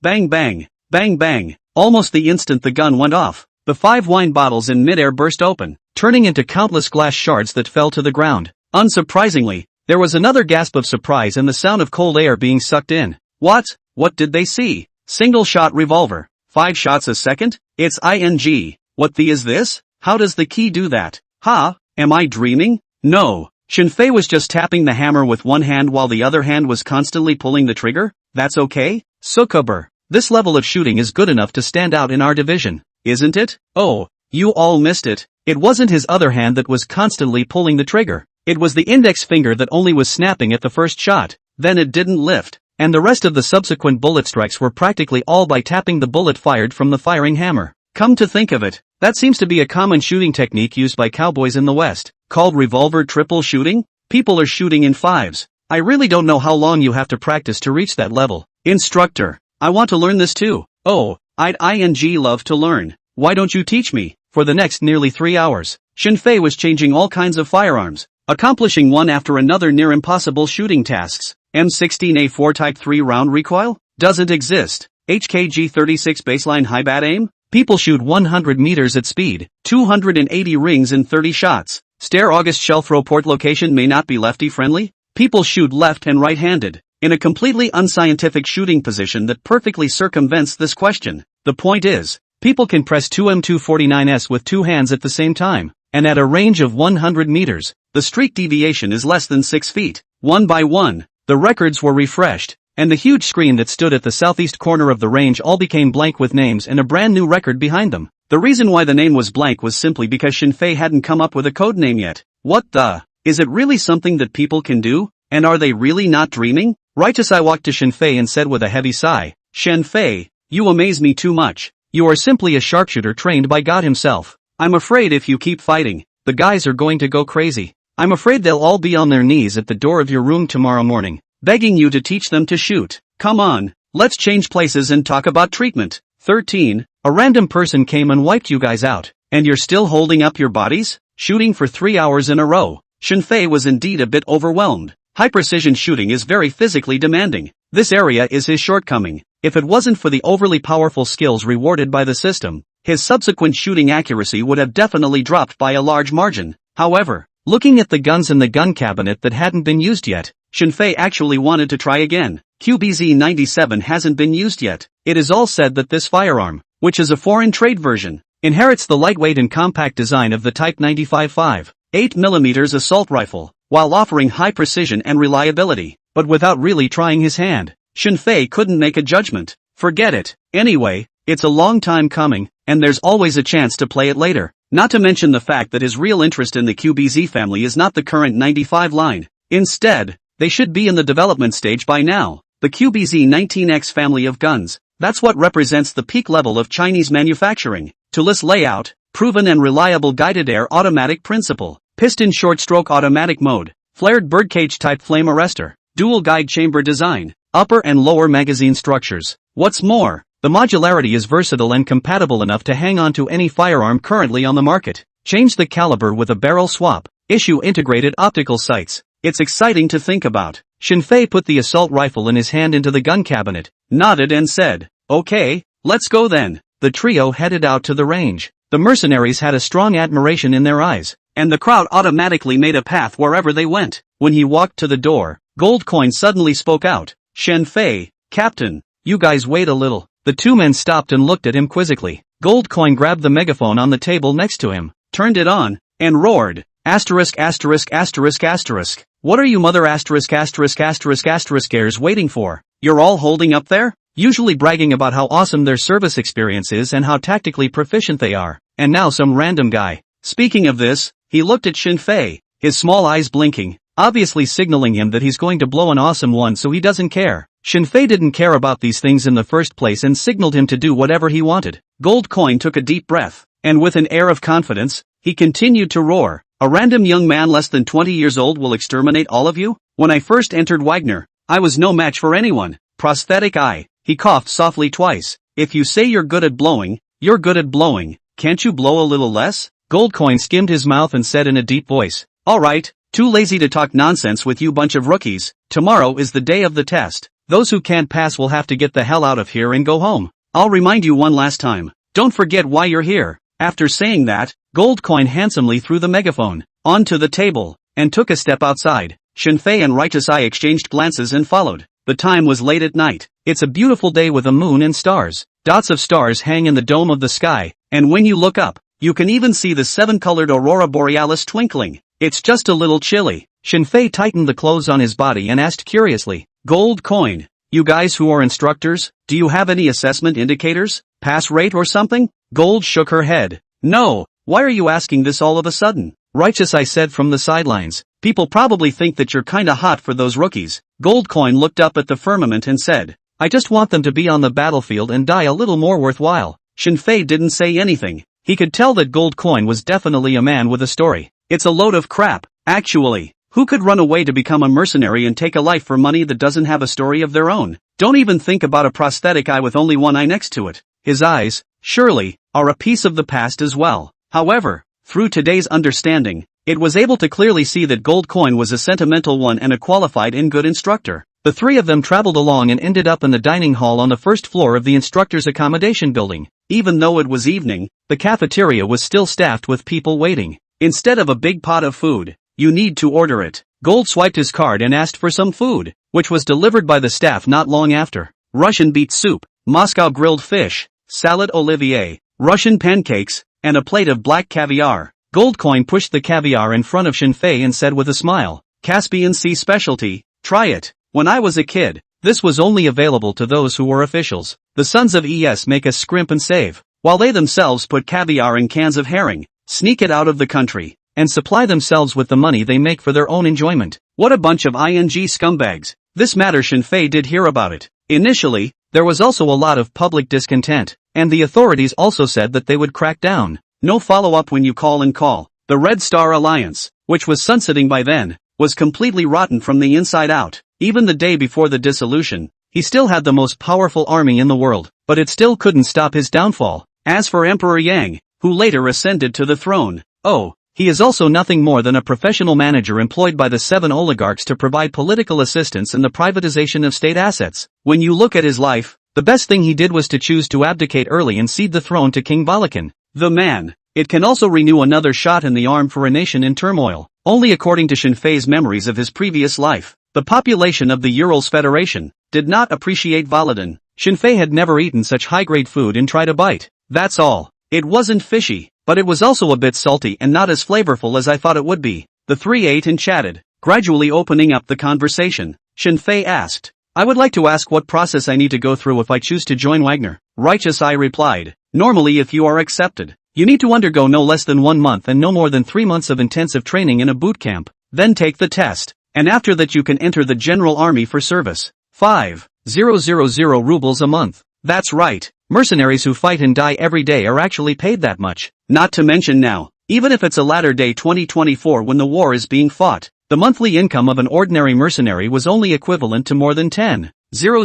Chinese coins. There is a very high pension for death, but gotta get it first. According to Shinfei's understanding, police officers earn 2,000-3,000 rubles, which is about $80 at the exchange rate, plus 300 to 800 gasoline coupons per month. In other words, the average mercenary earns just as much as a police officer with no gray income. Shinfei asked again, so ordinary mercenaries, what do they do on a daily basis? Gold replied, doing everything, helping the police maintain law and order, acting as a backdrop when someone important is traveling, or assisting the military in line clearance raids. You can understand it this way, ordinary mercenaries do what the police and the regular army don't want to do. New programs have also been developed recently to accompany students who are afraid to go to school because of bullying, or to help catch mistresses, and humane rescues and such. They are also sent to the battlefield to guard less important positions if there is a major war, simply to let the enemy know that there are people in that territory. After all, you can't expect a force that fights for money to be as equally effective as soldiers who fight with a spirit of defense of their country. Usually when the casualty rate exceeds 20%, the mercenaries start retreating, and it's useless even if you have more supervisors. Shinfei froze for a moment, and his brows could not help but wrinkle slightly. It's not like the mercenaries he was thinking of. And that doesn't seem. There's not much chance of killing anyone, is there? Righteous Eye saw Shinfei's thoughts and explained, I know what you're thinking. The ones that actually go on humanitarian escorts, security training, intelligence gathering, armed escorts, counter-terrorism and hostage rescue, counter-insurgency armament, assassinations, and so on, are the elite squads. You can understand it as the difference between regular troops and special forces. 14. Shinfei, so, is there a post that specializes in killing people? Shinfei sort of had a general understanding of Wagner, and after thinking about it, he asked, then how long will it take for me to become a member of the elite squad? Righteous Eye, it will take a year at the earliest. Your marksmanship could be called a legendary shooter even among the elite squad. There's a recruit test tomorrow, and I can use my captain's authority to help you apply to try to take it tomorrow. By the way, other than shooting, what level of skill and tactics are you at? According to the original plan, today was supposed to test Shinfei's military skills. Nay, his shooting was just too colorful, and both Righteous Eye and Gold Coin were so mesmerized by it that they delayed the rest of the display. Shinfei shook his head. I don't have any service experience, nor do I have any special experiences, simply just a good shot. If I can't make the elite squad selection soon, I was wondering if Wagner has any of those mercenary positions that specialize in execution by firing squad? What he activated was the God Killer system, where he gained lottery chances by killing people. Ordinary training doesn't suit him, even if you're practicing your gun to death. It's also impossible to top the system's 1. Master Tactical Assault Shooting Specialization skill bonus. There's hanging open, running off to train hard, build on your shortcomings and avoid your strengths. What's the point of having a system? Righteous Eye replied, Wagner doesn't kill prisoners. It's not a mercy, but usually they can be used for money. There are positions that specialize in conducting interrogations, but their first rule is that no one should die. Mr. Shinfei, you seem to be interested in killing. Very interested? They originally thought that Shinfei killed the robbers because of his bravery. But now look, it doesn't seem that way. Associated with the answers that Shinfei answered during the interview in the morning, they could not help but not let them have some doubts about Shinfei's mental state. Paranoid and crazy legendary shooter. This is the positioning and evaluation of Shinfei by the duo. Shinfei didn't hide it and answered truthfully. For some reasons, I am indeed interested in killing people, but please rest assured that this will not affect my spirit. Huang Chao is my idol, and you can understand that it is a unique Chinese belief. Righteous Eye smiled and said, don't understand, but greatly impressed and respectful at the same time. There aren't really many normal people who make it to the elite squad. It's like this one next to you, with severe PTSD, where some very normal sounds in his life can send him on a rampage. Like the noise of a balloon popping would be taken by him as a gunshot, and the sound of a fan spinning would be taken by him as an enemy helicopter coming. Shinfei nodded. He actually understands this PTSD quite well, as if he had seen a video in his previous life. The people of a war-torn country came to China, and faced with a handheld temperature measuring gun was scared and trembling, subconsciously raised their hands to surrender. Even when the staff repeatedly explained that it was just a temperature gun, not a real gun, it still scared that member of the public to the point that they dug under the table, not to mention the general public. Even in a high-pressure profession like soccer coaching, the first reaction after seeing a temperature gun is likewise to throw up your hands and surrender. The PTSD is definitely a nightmare for soldiers in the vast majority of countries except for China. Since he couldn't directly participate in the selection of the elite squad, Shinfei had no choice but to try out for the recruit test tomorrow. The three of them ate quickly, and after chatting about some more issues, Shinfei was sent to a single dormitory. I can't believe it's a suite. It's not exactly luxurious, but it's clean and tidy, with all kinds of necessities. Shinfei was surprised and asked, "The treatment of your recruits here, is it so good?" Gold Coin laughed, "How can that be? If you're not a member of an elite squad, but just an instructor, you'll be living in a double room, and ordinary mercenaries will be 6 to a room.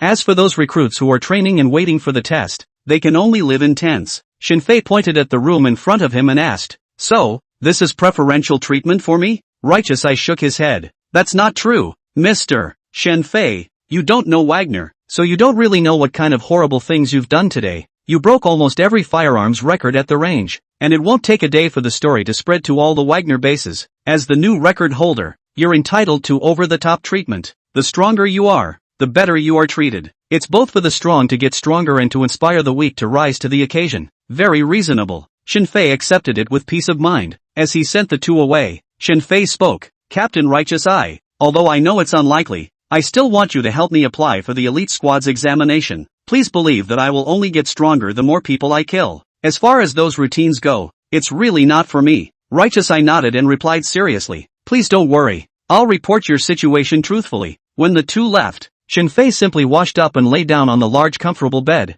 recalling the experience of the whole day today. It was obviously just a dozen hours, but it seemed like a long time. The reason for this illusion was that he had done a lot today and received a lot of information. He needed a bit of alone space to sort out his future plans. First goal 1. In any case, get into an elite squad as soon as possible and qualify for a kill. As for the rest, take your time to consider it later. Thinking about it, a feeling of exhaustion came. Shinfei slowly closed his eyes and sank into a deep sleep. Wagner on the training ground. Righteous Eyes hung up the phone and sighed. Unfortunately, although the top is satisfied with Shinfei, they don't agree to let him directly enter the elite squad, and neither our branch nor the headquarters has a test program that directly assesses elite squad members. Gold nodded. Expected. The two men walked forward in silence for some distance. Righteous Eyes broke the silence. Shinfei, he usually looks very kind, no different from those foreign students on the street, but when he takes a weapon, he becomes very scary. Do you think he has serious psychological problems? Golden Coin, Captain,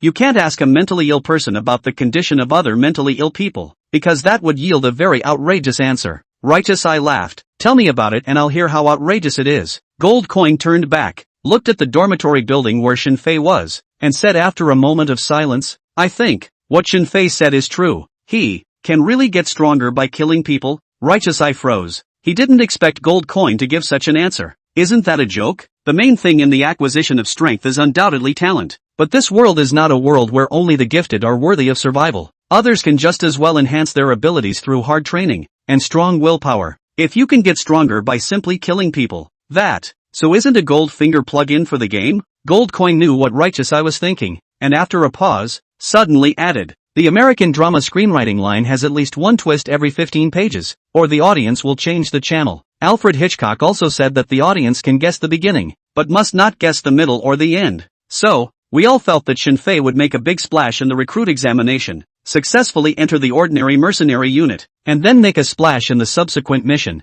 and finally break the rules and be selected to enter the elite squad. But I think that something is bound to happen tomorrow, and that something will help Shinfei get into the elite squad as fast as possible. Righteous Eye took out his accompanying high-proof vodka and took a sip, cursing, "Oh, unless the earth is destroyed tomorrow, or the oligarchs commit mass suicide, the possibility that you're talking about doesn't even exist. All those third-rate screenwriters, through and through, should be sent to the battlefield so they can understand what real life is." You're right. I shouldn't ask a mentally ill person about another mentally ill person's condition. 15. No dude, I don't eat beef. The next day, early morning, Shinfei woke up early, made a cup of Ural Federal black tea, sat in front of the TV, and leisurely watched the news. Yesterday, at 10 a.m., Sergei Ivanovich Volodin, king of the Urals Federation, formally submitted his application for membership to the headquarters of the Northland Iron Shield Alliance. A spokesman for the two-headed Eagle Palace said the move was aimed at ending the Cold War mentality and building a Eurasian security community. Looking at the sweet-looking, blonde host said these words, Shinfei just drank half of the black tea, almost all sprayed out.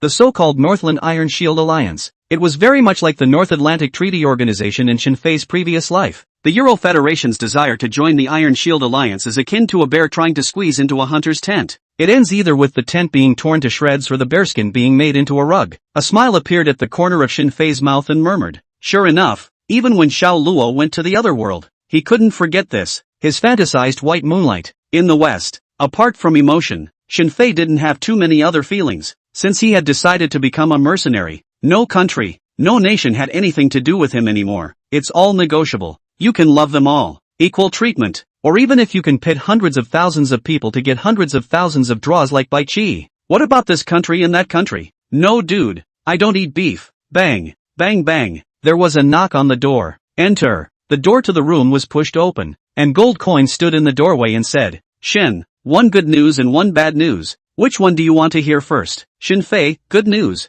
Gold Coin smiled. You're allowed to take the recruits test early, and as long as you can pass it, you'll be exempted from the 3 months of recruit training, and will be directly admitted into the General Army. Xin Fei nodded his head and said, the bad news is that after the application for the Righteous Eyes, the top still doesn't agree that I should directly conduct the examination for the elite squad members? Goldcoin spread his hands and said helplessly, you really are as smart as any other Chinese I've seen, but it doesn't matter. After you enter the regular force, you can also use your supernumerary status and go on missions with the 7th team. Only your income will be less, but the chances of killing are definitely more. Let's go. The test will start in a while. Xin Fei nodded. As long as you can kill the enemy legally, the money is secondary. Boosting strength is most critical. The two walked companionably toward the stairs. Goldcoin looked at Xin Fei and suddenly spoke out. What do you think of the name Razor? This guy is forever in a state of shock and his mind jumps around very quickly. Xin Fei asked rhetorically, a code name for me? Goldcoin revealed an expression of,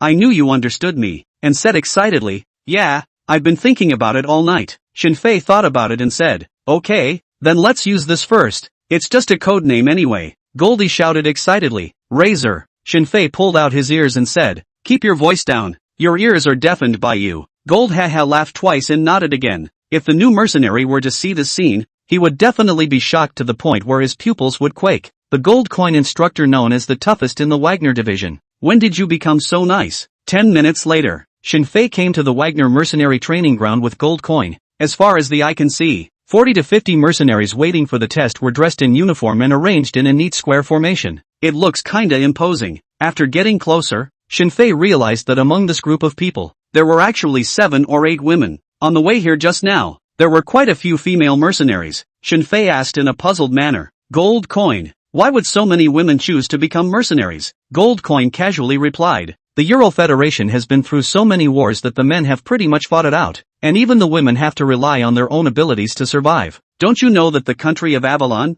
next door, is already known as the womb of Europe? Xin Fei nodded and didn't say anything more. Gold Coin walked up to the queue and saluted before saying, reporting to the instructor, the new recruit Razor has been brought over. Righteous Eye waved his hand. Razor, get in line and find a place to stand. Xin Fei followed the posture of the gold coins and saluted, and according to his height, he found a suitable position in the line. The sudden appearance of a recruit with an Asian face instantly attracted the attention of many other recruits. Whispers rang out. Hey, what's up with that Asian guy? He's taking the test? Sukuber, didn't Wagner say that you have to train for at least a month before you can take the test? He's cheating. Damn. Why does he get to have a code name and we only get called rookies? I'm going to complain to the top. Because the new recruits hadn't arrived yet, Righteous Eye didn't stop them from discussing it. Gold Coin walked up to one of the loudest recruits in the line and snapped, say what you just said. Again, being named in front of everyone, the recruit also came to a temper, pointing at Xin Fei and saying, I don't understand why that Asian,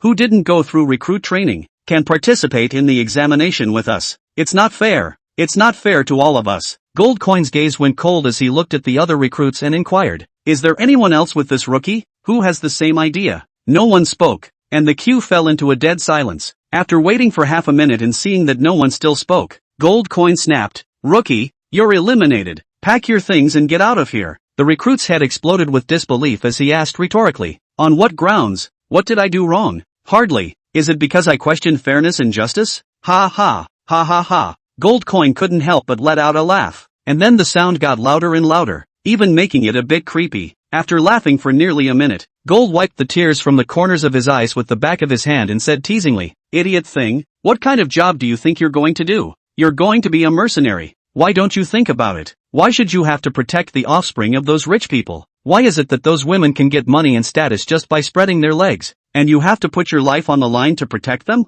The only reason. It's not that they're better than you. It's just that they have more money than you. Think again. Why are you the one who serves as cannon fodder on the battlefield instead of the politician who struts around the negotiating table and shouts that it doesn't matter how many people die? Or because they're richer and more powerful than you? Fair? Ha ha. You're telling me about fairness? The room was silent, and everyone dutifully kept their mouths shut. The corners of Goldcoin's mouth rose as he continued to growl. You merely feel that the addition of one more newcomer to the team has diluted your chances of becoming mercenaries, and that's why you're protesting in the name of some bull fairness. Silly kids. Goldcoin fiercely pointed at Shinfei. Haven't you guys ever thought about the fact that if Razor really has a background, and you guys mock him to his face, do you want to be put in small shoes in the future, or be thrown into the battlefield to carry out a mission that will surely lead to death? Ha? Answer me? Still no one spoke. What Goldcoin said today shattered many people's three views. Gold looked to the recruit he had named and tapped him on the shoulder. Mercenaries don't need cuties, because that will get you killed and cost Wagner a lot of pension.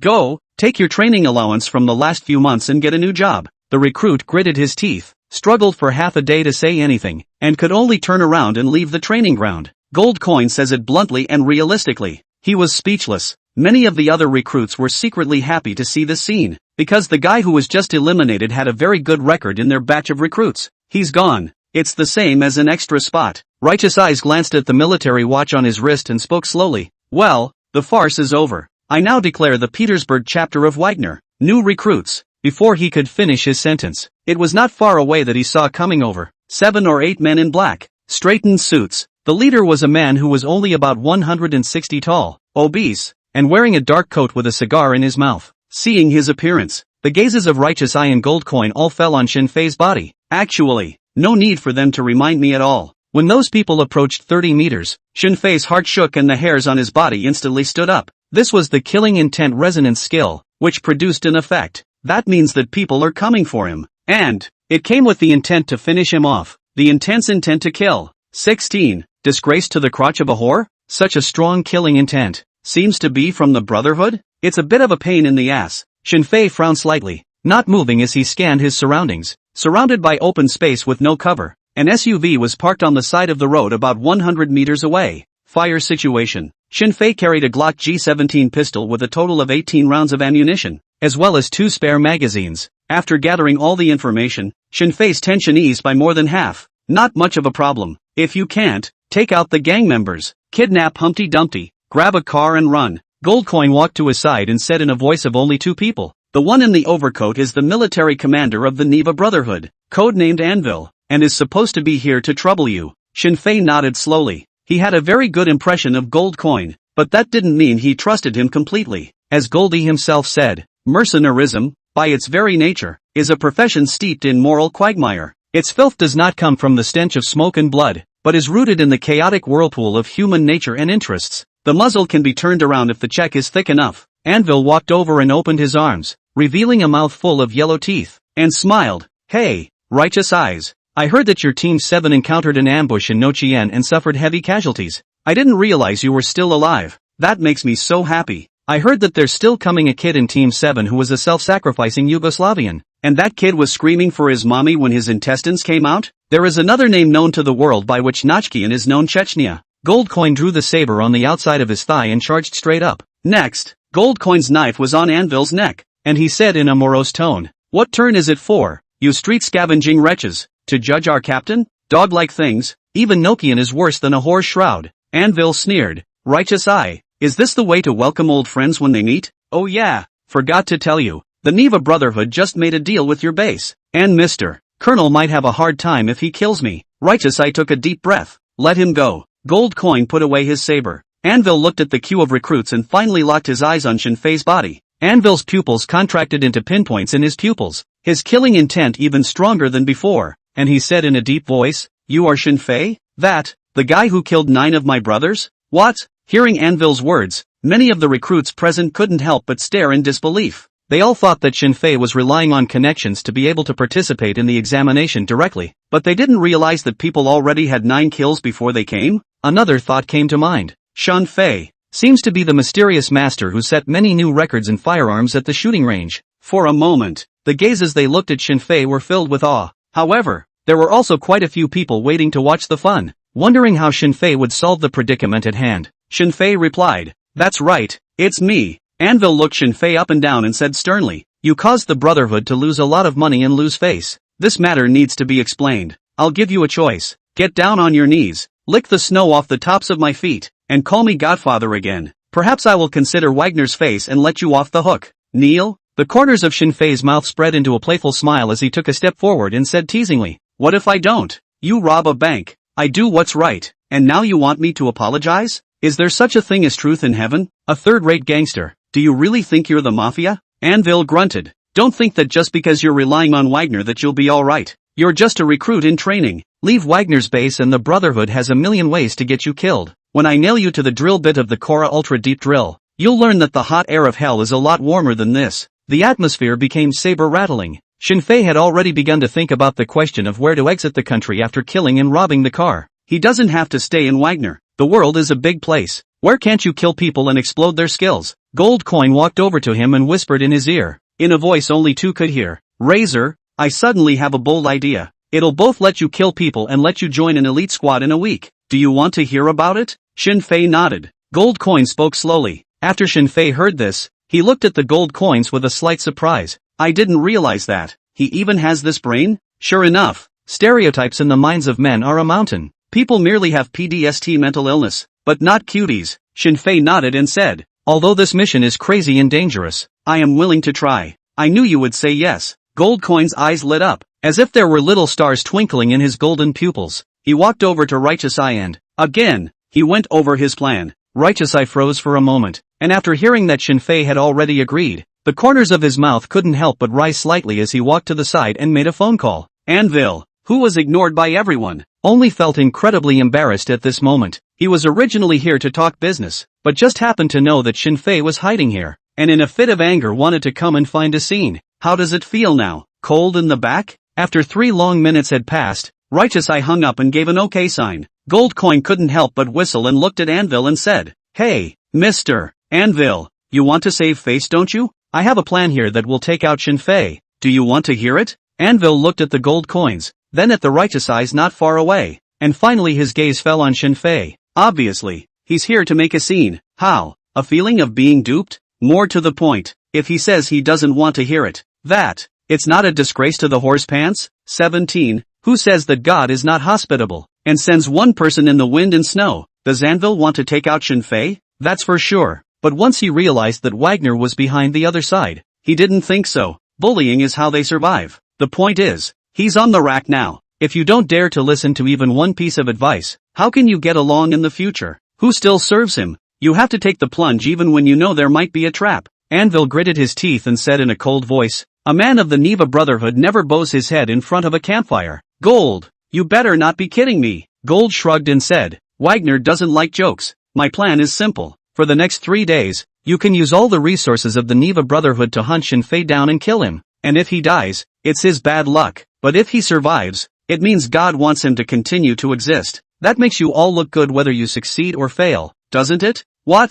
Hearing Gold Coin's so-called plan, both the members of the Neva Brotherhood present and Wagner's recruits were filled with shock. "Are you kidding me?" Although the Neva Brotherhood is not the most powerful gang in Petersburg, but it is the one with the most men. Let Shinfei, a foreign student, an Asian who stood out in the crowd, resist their pursuit for 3 days and 3 nights? How is that possible? One day and they'll be shot in the street, right? No, it didn't even last an hour. Anvil puffed on his cigar and flicked the snow off the shoulders of his coat, unable to figure out what the catch could be. "It's totally in their favor. Just to be on the safe side," he asked. "Are you 7 teams planning to fight alongside him?" Righteous Eye coldly grunted. "To exterminate you. You don't need all of Team 7. I can use the credibility of the captain of Wagner's elite squad to vouch for the fact that there's only Shinfei alone. We won't even provide him with any weapons, just a Glock G17 pistol of his own. Well, you know, the one that took out all 9 of you losers. That gun." Anvil couldn't help but twitch the corners of his mouth, and his mouth hardened. "I don't need you to remind me." Shinfei had a smile at the corner of his mouth as he watched this scene in silence. He honestly hadn't thought that watching a bunch of mercenaries fight was kind of fun. Anvil thought about it again and asked, "I see. You guys are trying to pass this test so that Shinfei can smoothly join your 7 teams. Oh, Is this taking our entire Neva Brotherhood and making you examiners? Goldcoin smiled. You're finally smart for once. Of course you can concede. Just fall to your knees, lick the snow off of Razor's feet, and call him a god. Oh, I'm sorry, they don't seem to like to be called that in their country. Razor, what do you think he should call you? What do you think, Grandpa? Shinfei shook his head. I'm sorry, I can't give birth to such a humanoid creature. Anvil, if the world doesn't want you, you must tell me, because I won't want you either. Hearing Shinfei's words, the presence was silent for a moment, and when they reacted to what was meant by what was said, they instantly burst into laughter. Laughter is contagious. At first it was just the Wagner recruits who were laughing, but in the back of the room even the bodyguards of the Neva Brotherhood couldn't help themselves a bit. The Anvil instantly turned as black as coal, and the anger in his heart burned even more crazily as he pointed at Shinfei and said, Fine, I accept the challenge, but you have to guarantee that you can't hide in the Wagner mercenary base for the next 3 days. After a pause, he added, Nor can we leave Petersburg. At that moment, a mercenary ran over and handed something to Righteous Eye. Goldcoin took one of the items and mocked. It's true that they're gangsters. They can only come up with so much even after racking their brains. Anvil, today I'll show you what it means to be a mercenary's madness. See the watch on my hand? He's got the latest GPS in it, and I'm going to carry it on Razor's arm and mark the location every 12 hours for 30 minutes for the next 3 days. So, is that exciting enough for you? Upon hearing this series of conditions, Anvil Man was confused. Good man, if he followed that, he really couldn't think of any reason why the Neva brothers would lose. As if he was afraid that Righteous Eyes would regret it, he nodded his head very dryly. Fine, then it will start from the early hours of tonight. As long as this guy can survive for more than one night, it will be counted as incompetence of our Neva Brotherhood. Righteous Eye, I'll make you realize the price of underestimating others.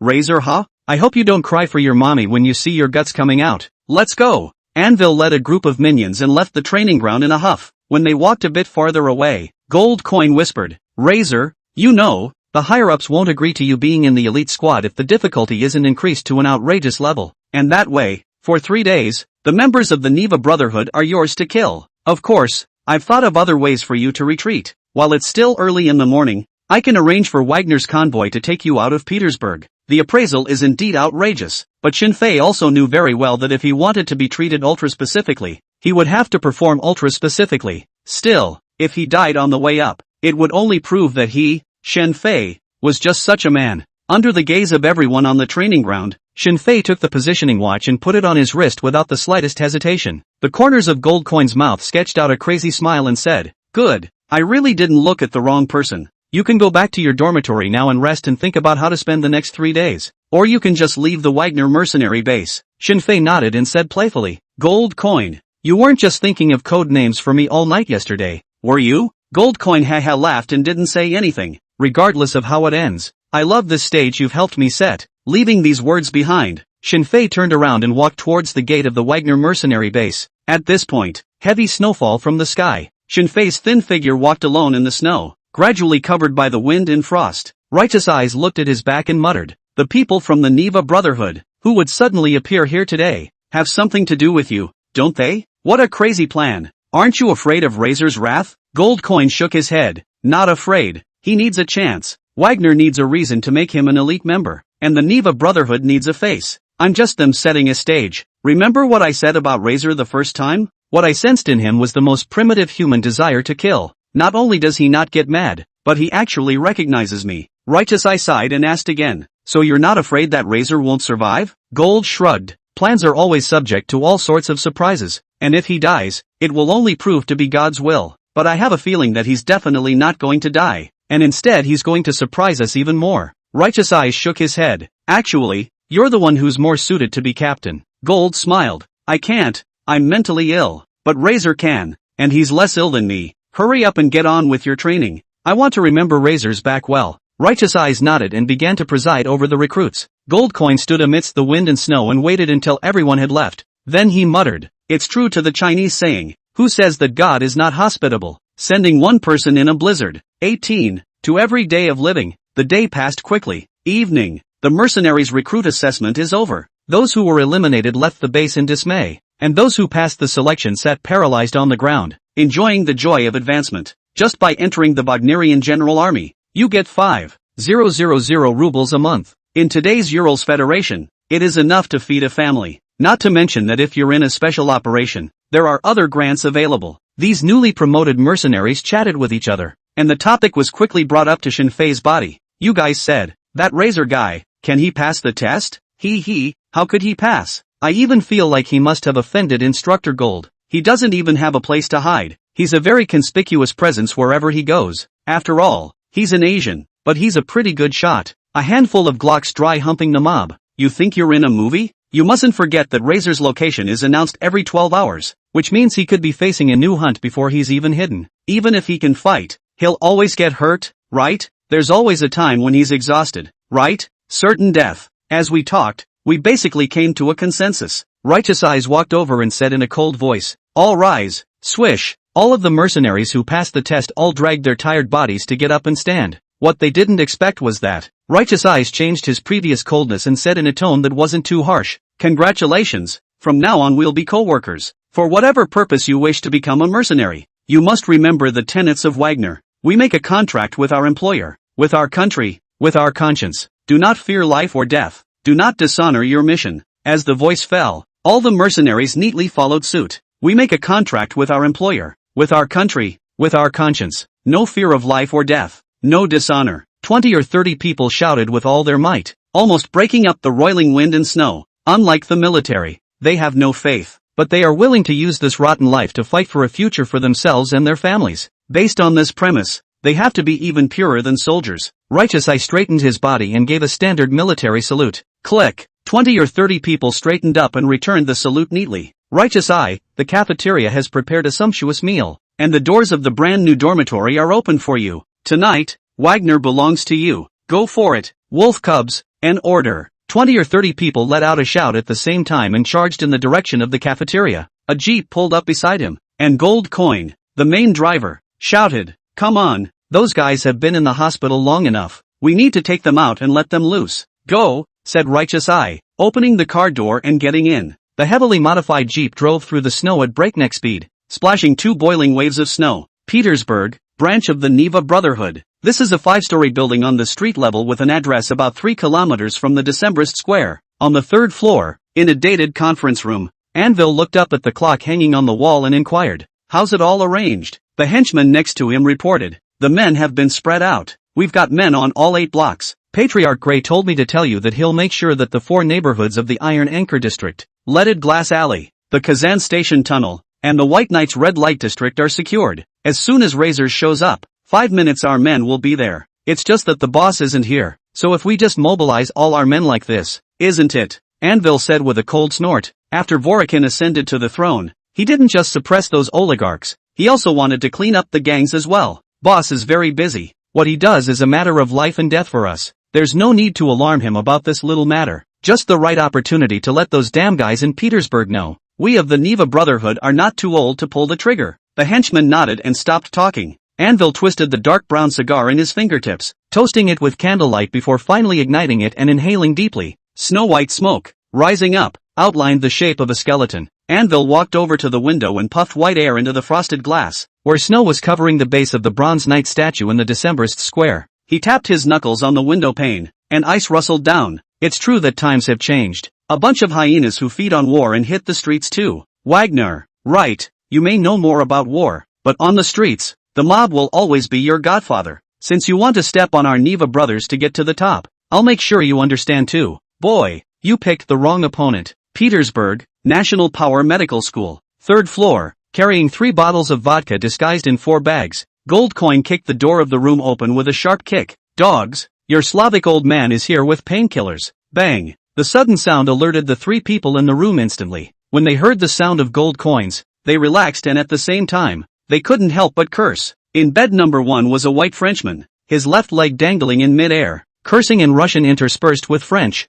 Murd, damned Gold Coin, if you ever startle me again, I swear I'll kill you. Bed number 2 was a burly black man, with whom even standard Uralian Federation toughs like Righteous Eye and Gold Coin looked pocket-sized by comparison. Even his hospital bed was a full section longer than the others. He looked at the infusion bag carried in Gold Coin's hand and said hastily, darkness cannot drive out darkness. Only light can do that. Hatred cannot drive out hatred. Only love can do that. Gold, if you'll give me all 3 bags of vodka, I'll beat up Bordeaux in bed 1 for you. Even though I only have 1 arm left, please believe that I can beat him. Bordeaux is code for white French. He fought back the pain in his leg and couldn't help but curse. Damn bear, how could you throw away our friendship for 3 bags of vodka? Damn.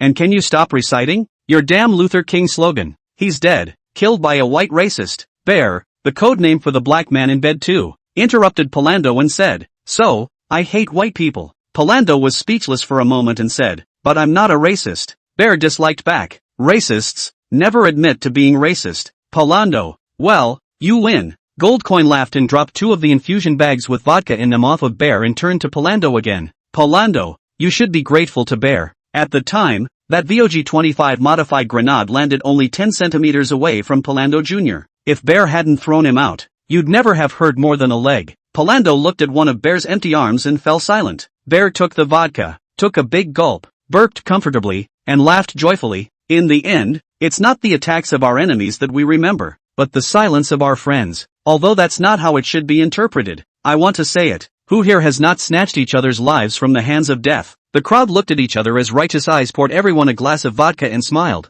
To every day alive. Several people picked up their glasses, tilted their heads, and drank. Smiles, along with the unique spice of vodka, reside on everyone's face. At this point, the female Emirati mercenary lying in hospital bed number 3 leaned over the bed, her bandaged left hand holding up a modified satellite cell phone. She tilted her head slightly sideways to avoid the column of neon light slanting in through the blinds, letting the blue light bouncing off the screen envelop just the right amount of 4 drunken, smiling faces. Click. A photo, which could not talk about any composition and was even a bit blurry, appeared on the screen. She carefully saved the picture and inquired out loud. Gold, what about that legendary archer you were telling us about? Did he pass the recruit test? 19. Shinfei's hideout shocked all of Petersburg. Goldcoin told the few people in the ward in detail about what had happened today. Silence. A long silence passed. Palando uttered a curse. Goldcoin, do you think Razor is one of our battle-hardened elites? What you're doing is simply sending him to his death. Goldcoin laughed. Palando,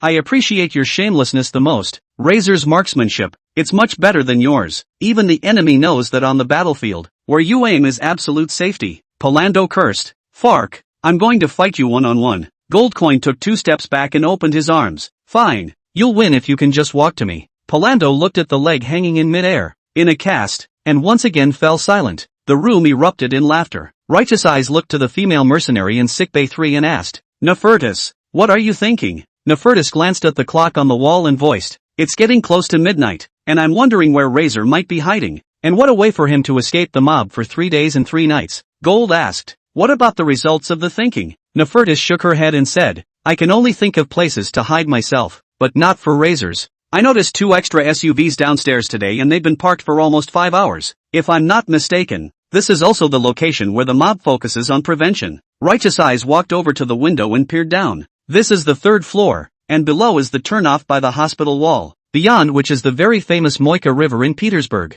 He spotted the 2 SUVs that Nefertus had mentioned. Goldcoin pulled out a tablet-like, but much thicker device from his person, and upon waking the screen, a map of the entire Petersburg appeared on it. He smiled and said, the time is almost up. In an hour, we'll know where the Razor is actually hidden. I ask you to trust that my vision is not wrong. Several people stopped talking, their eyes all falling on the screen as they waited for the early hours of the morning. Time does not change by anyone's will and passes evenly. 11:45. In the streets of Petersburg, all the members of the Neva Brotherhood were waiting for the beginning of the hunt with a high degree of vigor. 11:55 p.m. Thief Patriarchash picked up the walkie-talkie and said in a deep voice, Boys, today is the biggest challenge the Brotherhood of Neva has encountered since its inception. We're going to make everyone in the 8 neighborhoods understand that the Brotherhood of Neva is a being that should never be messed with. I don't want to wait another 12 hours. Find that Asian kid in half an hour and finish him off. Whoever can bring his head up to my face will be rewarded 1,000,000 rubles and can be upgraded directly to Street Mediator.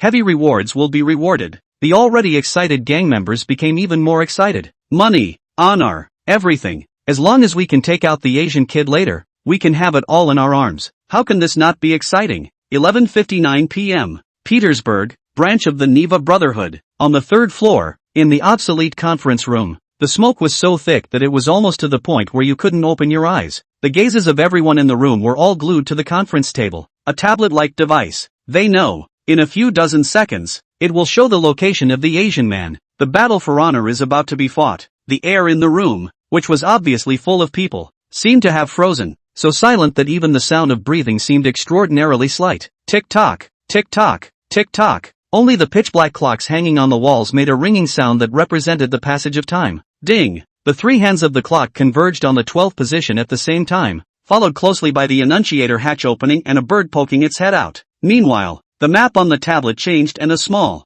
piercing red dot appeared. Finally, Anvil all but ignored the cigar that had burned down to his fingertips as he grabbed the tablet and stared dead at the red dot on it. Born and raised in Petersburg, he could not be more familiar with the city. When he saw where the red dot was located, his entire body suddenly froze, as if he had received a great shock, and he couldn't help but tremble slightly. When the others saw this scene, their brows couldn't help but wrinkle slightly. They can't figure it out. What was that Asian hiding that would make their boss look like that? Is it hard to believe that it's the bedroom of the mayor's house? That's not so bad, is it? As they, with intense curiosity, also looked at the location on the tablet.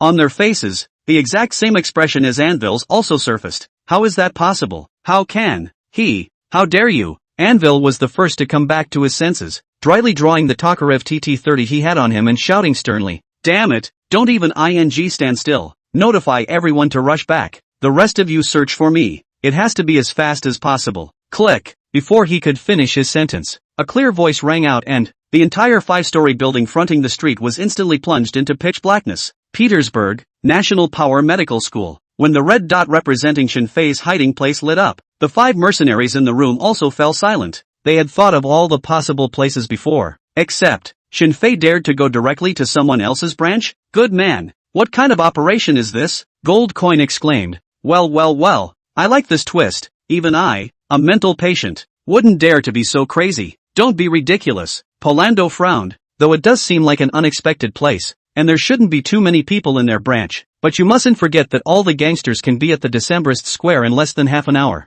That means, even if Razor could take out everyone in the division, he wouldn't be able to run away. It seemed to corroborate Polando's words. A sharp engine roar came from the window as the 2 gangster SUVs that had been guarding the downstairs retreated. Bear frowned. If it's just good marksmanship, I think there's a good chance Razor is trapped in the Neva Brotherhood chapter. Captain, what should we do? Righteous Eyes didn't say anything. Lost in thought, Nephthys voiced, "A pact is a pact. There is no way for us to intervene directly. Perhaps Razor is destined to be the fireworks that cut through the night. Splendid but fleeting." Goldcoin drained his flask of vodka and said excitedly, "I don't care what he is. I'm going to witness the great scene. It's less than 10 kilometers from the Neva Brotherhood branch, so hurry up and drive 5 minutes. Give a quick word on whether you're going or not." Bear said, "The colonel gave the hospital orders not to let us leave the hospital until we're well. Even if you wanted to go, it would take a little while to get out of the hospital." Polando pointed to his leg and said, "I'd like to go, but look at me. How can I go?" The corners of Goldcoin's mouth turned up and he smiled. "I just have to answer whether I'm going or not." Polando frowned, but eventually nodded slightly. Goldcoin shook his neck and shouted excitedly, "Captain, help!" Knowing what he wanted, Righteous Eye walked over, though helplessly. Polando looked at the 2 men approaching him and lost his voice. "Damn it, what do you want? I don't like men The 2 didn't bull him. One grabbed the shoulders, the other lifted his legs, quickly rushed to the window, and, with simultaneous force, he threw him out. A white figure in a hospital gown with a cast on its leg crossed in midair, along with Polando's hysterical shouts. A few seconds later, plop, he fell steadily into the cold Moika River across the ford. Gold turned to Bear and asked, "Do you need any help?" Bear shook his head as fast as he could, biting off the needle of the infusion with his mouth, and cried out excitedly, "My legs aren't sick, and I don't think you can throw me in the river." Followed by, he also took a dive and jumped out the side of the window. The 2 men looked to Nefertus again. Without waiting for them to inquire, they saw Nefertus pull a nurse's outfit out of the bedside table, change dryly onto it, and put on her mask again. In the blink of an eye, just went from being a patient to being a hospital staff member. Righteous Eyes lamented, "Sure enough, our female snipers are never short of camouflage props, no matter what time of day it is." "Oh no!" Gold Coin suddenly shouted. The 2 men looked at him quizzically, only to see a sharp acceleration of Gold Coins, jumping out at the same time shouted, "I forgot. Polando can't swim anymore. 20, alive or dead. The name of Razor will burn through all the shadows of this tundra like an aurora borealis on a winter's night." Petersburg, branch of the Neva Brotherhood. When the 5-story building was plunged into darkness, Shinfei raised his hands concertedly upward into an aiming position, and walked out of the power distribution cabinet in the standard CAR holding gun method center axis relocking position. That's right, he had been hiding since daylight, waiting for the hunting game to begin. There was never a rule that prey could only run away and not take the initiative. In the darkness, although Shinfei couldn't see the road outside, he was able to clearly sense all the locations where killing intent existed within 30 meters. Plus he also had the system bonus, shooting specialization. This is equivalent to, in the FPS game, open the perspective and no backseat 2 of the most heavenly plugins, not necessarily without a fight. Just after arriving at the hall on the first floor, Shinfei saw several lights appearing at the stairway, as well as the noisy sound of footsteps. The pursuers are coming. He leaned his back against the couch and crouched down slowly, not in a hurry. 1, 2, 3, 4, 5. Eventually 5 gang members rushed down, and their direction was exactly where the power distribution room was. The flashlight's light swept down the darkened hall, and the atmosphere seemed as if it were trying to freeze, making it hard to breathe. Just as it was about to be discovered, Shinfei took a deep breath, got up violently, and aimed at the enemy in front of him on the left and pulled the trigger. Bang! Bang! 2 9mm slugs instantly chiseled through a gang member's chest, followed by a bullet into his brow, ending his brief bang. Ding! Congratulations to the host for completing the killing mission and obtaining 1 chance to draw a prize. The system's beautiful voice sounded in Shinfei's mind. The rest of the gang members were startled and quickly fled in all directions, trying to find suitable cover. Upon seeing their first reaction, Shinfei even nearly laughed out loud. Sure enough, it's the nature of gangsters to bully, and in a real fight for their lives, they're simply not good enough. Now this situation. Even new recruits just out of training camp know that they should be the first to suppress fire and establish an OODA cycle, not run away. Sweepstakes. While responding to the system in his mind, Shinfei aimed at the other gang members as fast as he could and then pulled the trigger. Bang! Bang bang! Bang bang bang! A series of shots rang out. 18 bullets, at the rate of 3 each, sent 5 gang members packing. Everyone is the same. 2 chests and 1 brow. It's obviously a gunfight. But the only thing that rang out from beginning to end was the sound of Shinfei's gunshot alone. Without a moment's hesitation, Shinfei quickly changed into a new magazine, and then by the light of the flashlight scattered on the ground, he took away the weapon in the hands of one of the gangsters, as well as the pouch of bullets on him. It's a Remington M870 shotgun, commonly used by gangsters. Keanu Reeves' same model. What Shinfei didn't expect was that the ones equipped were not the usual deer, bird, or lead bullets, but the pricey dragon's breath bullets. Good stuff. Shinfei had just grabbed his gun when he heard more and more footsteps, dense footsteps ringing out. Obviously, they planned to trap Shinfei on the first floor and finish him off with the absolute advantage of numbers. Meanwhile, the door to the room in the first floor hall opened silently, and the barrels of 2 dark guns reached in. Just as they were about to shoot, Shinfei suddenly turned around without warning and pulled the trigger at the wooden room door. The hammer firing pin ignited the primer, and a 4,000 degrees Celsius high-temperature chemical flame exploded from the chamber, blasting an orange and white fireball half a meter in diameter out of the muzzle. In the blink of an eye, the aluminum thermal reaction of the dragon's breath rounds burned through the 3 cm wooden door. The magnesium powder attached itself to the 2 gang members outside the door, and then began to burn continuously. They let out desperate screams and tried to extinguish the flames on their bodies in various ways, but unfortunately, it doesn't do anything, and it can't do anything. The 2 could only watch as their clothes were scorched, their skin was burned through, and even their hardest bones were melting a little. They collapsed to the ground in agony, their bodies curled up together in extreme pain. It is like a lobster that has been boiled in boiling water and doused on its body. Until death comes, both men ponder a question. How on earth did Shinfei find them? It's hard not to. Is it growing eyes in the back? Ding! Lucky draw begins. Congratulations to the host who won the lucky draw for Vision +1. The sound of the system reward sounded, and the originally pitch-black environment, under Shinfei's gaze, could even vaguely distinguish an approximation. That's how powerful the system is. Followed by 2 more voices. Ding! Congratulations to the host for completing the killing mission and obtaining 1 chance to draw a prize. Congratulations to the host for completing the killing mission and obtaining 1 chance to draw a prize. Shinfei quickly ducked to the corner position of the stairs and used his Glock pistol to extinguish the flashlight on the ground, then said in a deep voice, "Smoke, keep smoking for me." Ding! Lucky draw begins. Congratulations to the host who won the lucky draw for Vision +1. Lucky draw begins. Congratulations to the host's fighting skill Black Dragon 18 hands. The field of vision became clearer then. At the same time, countless fighting skills like Lost and Found Memories appeared out of nowhere in Shinfei's mind. Rise, Green Dragon probes claw.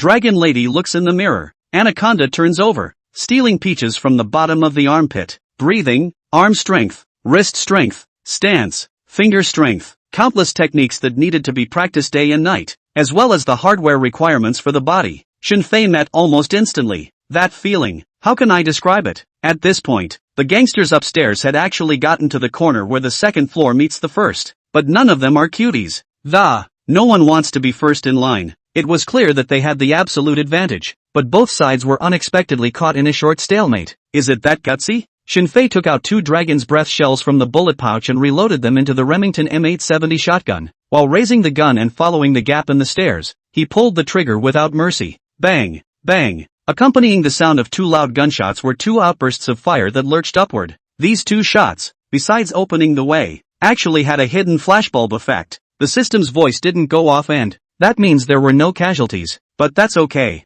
It's enough to be able to drive the road. Shinfei is alone, but enemy reinforcements will be here any minute. He can't afford it. Not to mention, the presence of the killing intent resonance skill also helped him to roughly determine the location of his enemies. Since you guys don't dare to go, it's my turn. Is Shinfei nervous? Very nervous. After all, even if he was strong, he was still flesh and blood, and a random bullet hitting him could kill him. But the road is of your own choosing, and of course you must finish it on your knees. Shinfei dodged, discovered the enemy in advance by virtue of his killing intent resonance, and without half a second of hesitation, directly pulled the trigger. His kind of behavior is called early gunning if you put it in the game. Usually it's an open fight, and in return you're sure to get curses and abuse from your enemies. But that's the reality. Those who were hit by the Dragon Breath bomb at close range didn't have any ability to think at all, and could only futilely extinguish the sizzling flames on their bodies. Bang! Bang bang! Some of the gang members upstairs finally got smart and started to fire away regardless.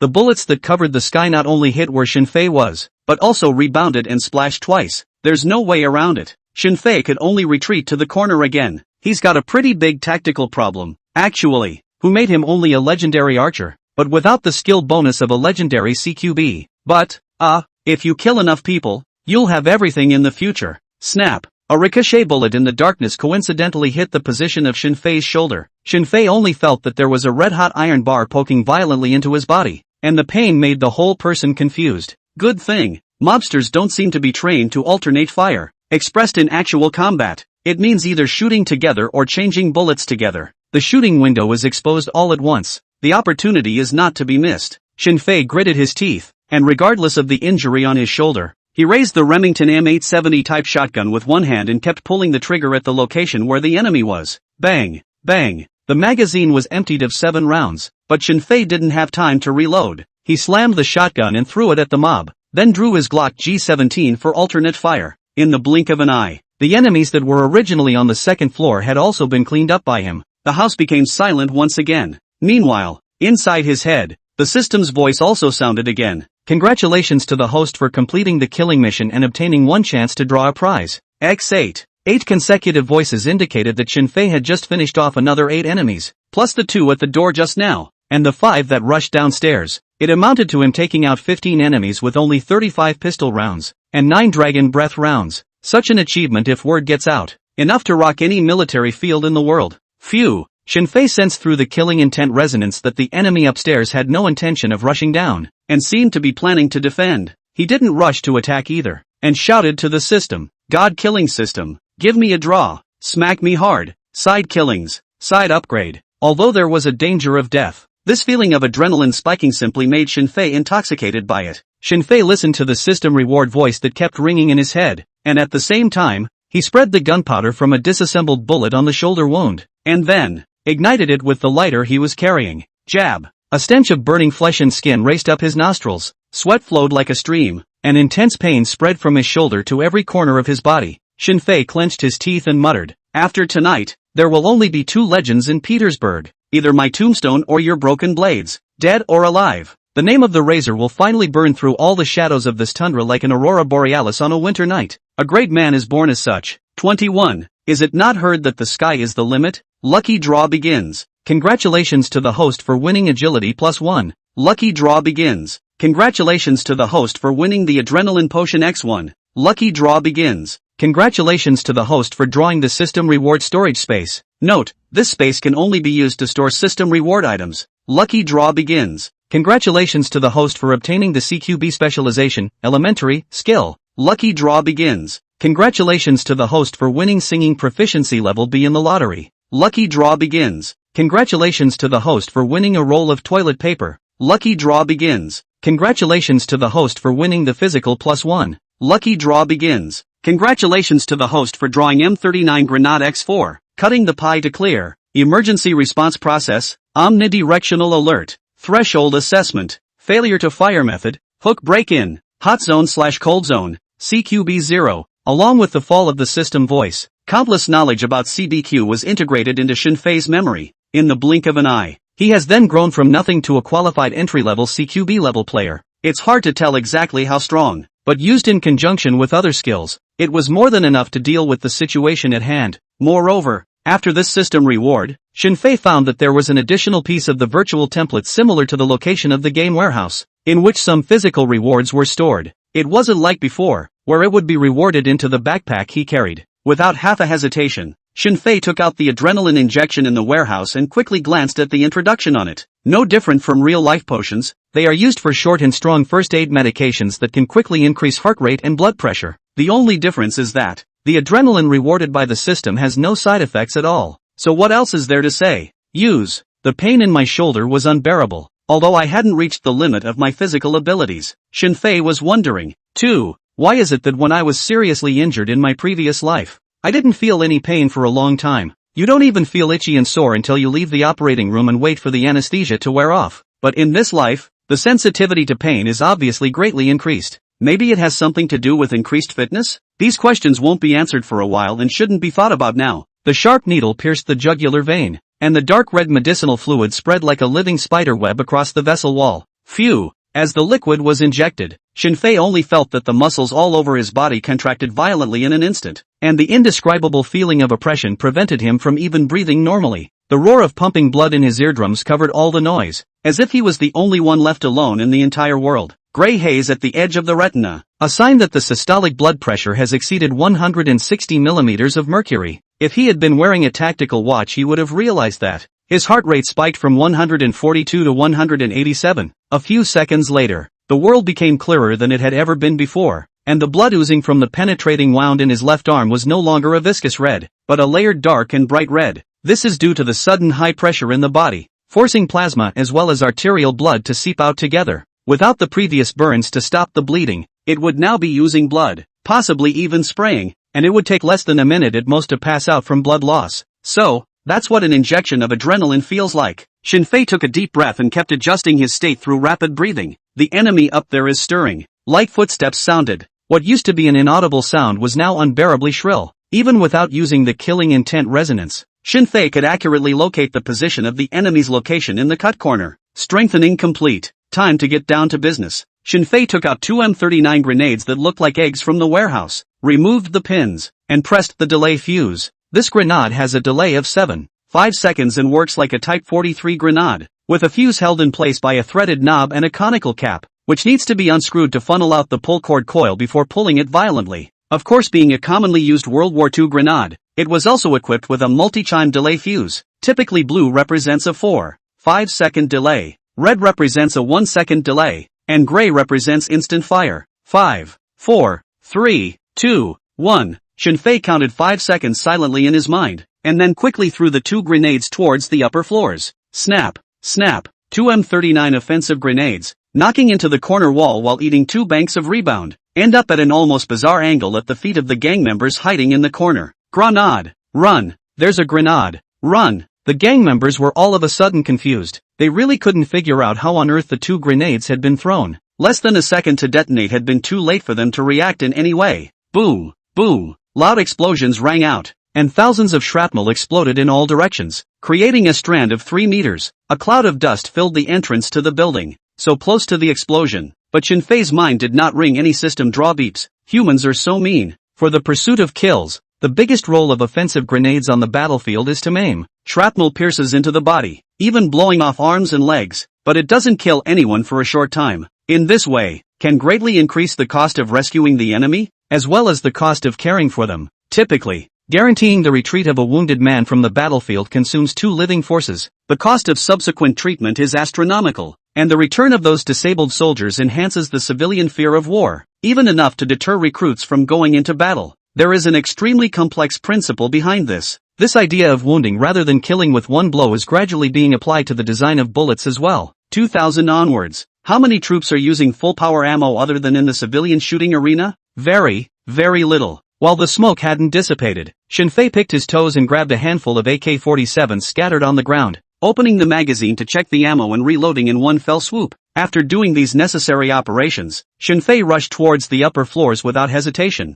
taking the opportunity of the dust not dissipating to shoot the gang members who were wailing in pain on the ground. This time, the system's lottery beep sounded again. While Shinfei chose the lottery, he killed his way upwards and rushed to the 5th floor in no time. A solo CQB search is a very scary thing to do. On the one hand, the attacked surface is so large that you can't take in all 360 degrees of dead space at the same time. You can only extend your side's advantage as much as possible and narrow the enemy's firing angle. It takes a lot of specialized skills that, without further ado, there's a lot to be learned from just an attacking door cutter. The goal is to visually remove any threats within the room as quickly as possible and to remove those threats outside the room if possible. When executing a pie cut, move as quickly as possible, keeping your weapon pointed relatively steady. The biggest difficulty in the process is going to sacrifice shooting accuracy. No way. CQB is all about every penny counts and what goes around comes around. But for Shinfei, there was no need to carefully cut the corners, or to always be careful that he would not be in the position of the hourglass of death.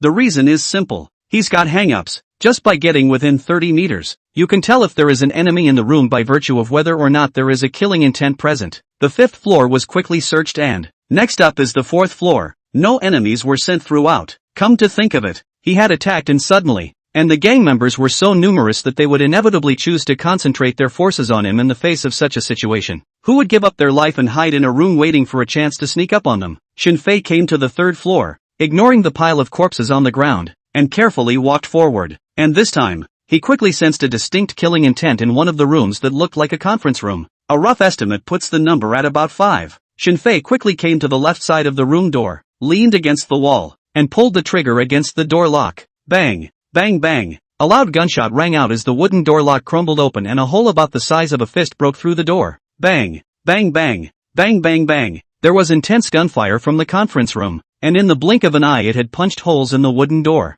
The light from the flashlight shone down those cavities, creating light spots of varying sizes on the walls. Unfortunately, no matter how much they strafed, it was impossible to hit Shinfei, who was clinging to the wall next to the door. That's the beauty of a safe zone. The only two options left for those gang members in the room were to either throw grenades or shock bombs of some sort, or to make a strong attack on the outside. Shinfei held his breath and listened to all the subtle sounds in the room. With the help of system enhancements and adrenaline, his hearing was now almost at the human limit. He would retreat to a side room at the first sign of movement to throw a thunderbolt. What he hadn't expected was that the gang members in the room hadn't chosen either of those options. Anvil's roar of panic mixed with anger rang out. Razor, this is the end of the feud between us. What do you think? I'm telling you, as strong as you are, reinforcements from the Brotherhood will be here soon. Kill me and you won't get away. It's better for all of us to sit down and talk, don't you think? Oh, you can't run away? If he hadn't already thought of a subsequent escape plan, Shinfei wouldn't have been able to hide in their division.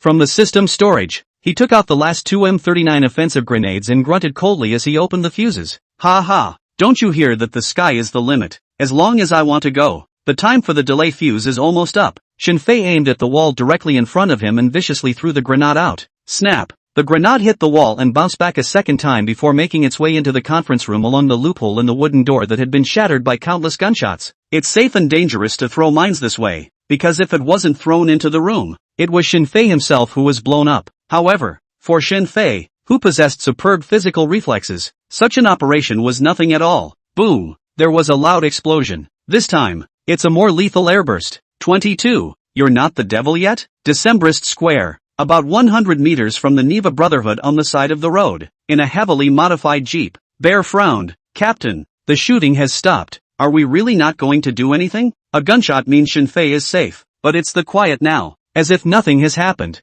That's the most dangerous. Goldcoin took out an MP5 submachine gun from the backseat and said in a deep voice, I'll go save Razor. You guys can stay here. That's your freedom. Righteous Eyes stopped him and snapped. Gold Coin, don't be impulsive. Don't you think that there have been more car accidents tonight than usual? When they heard this, the people in the car all froze. It seems to be true. While there are car accidents caused by drunk drivers every day, there were certainly more of them tonight than on weekdays. The intersection not far away had already been jammed into a long line. At several other intersections, it was a similar situation. A soaked Palando hiccuped and said tentatively, "Captain, are you saying, Colonel made a move?" Righteous Eyes didn't answer directly and said, "Anyone who loves talent also wants to know exactly where the limits of genius lie. I don't think someone who can practice their marksmanship to the level of legendary shooter would be a cutie who doesn't even think about the backroads." He looked to Gold and asked, "What do you think, Gold?" Gold Coin was stunned for a moment and didn't say anything, but loosened his grip on the car door. A silence fell over the Jeep. After a full minute or two,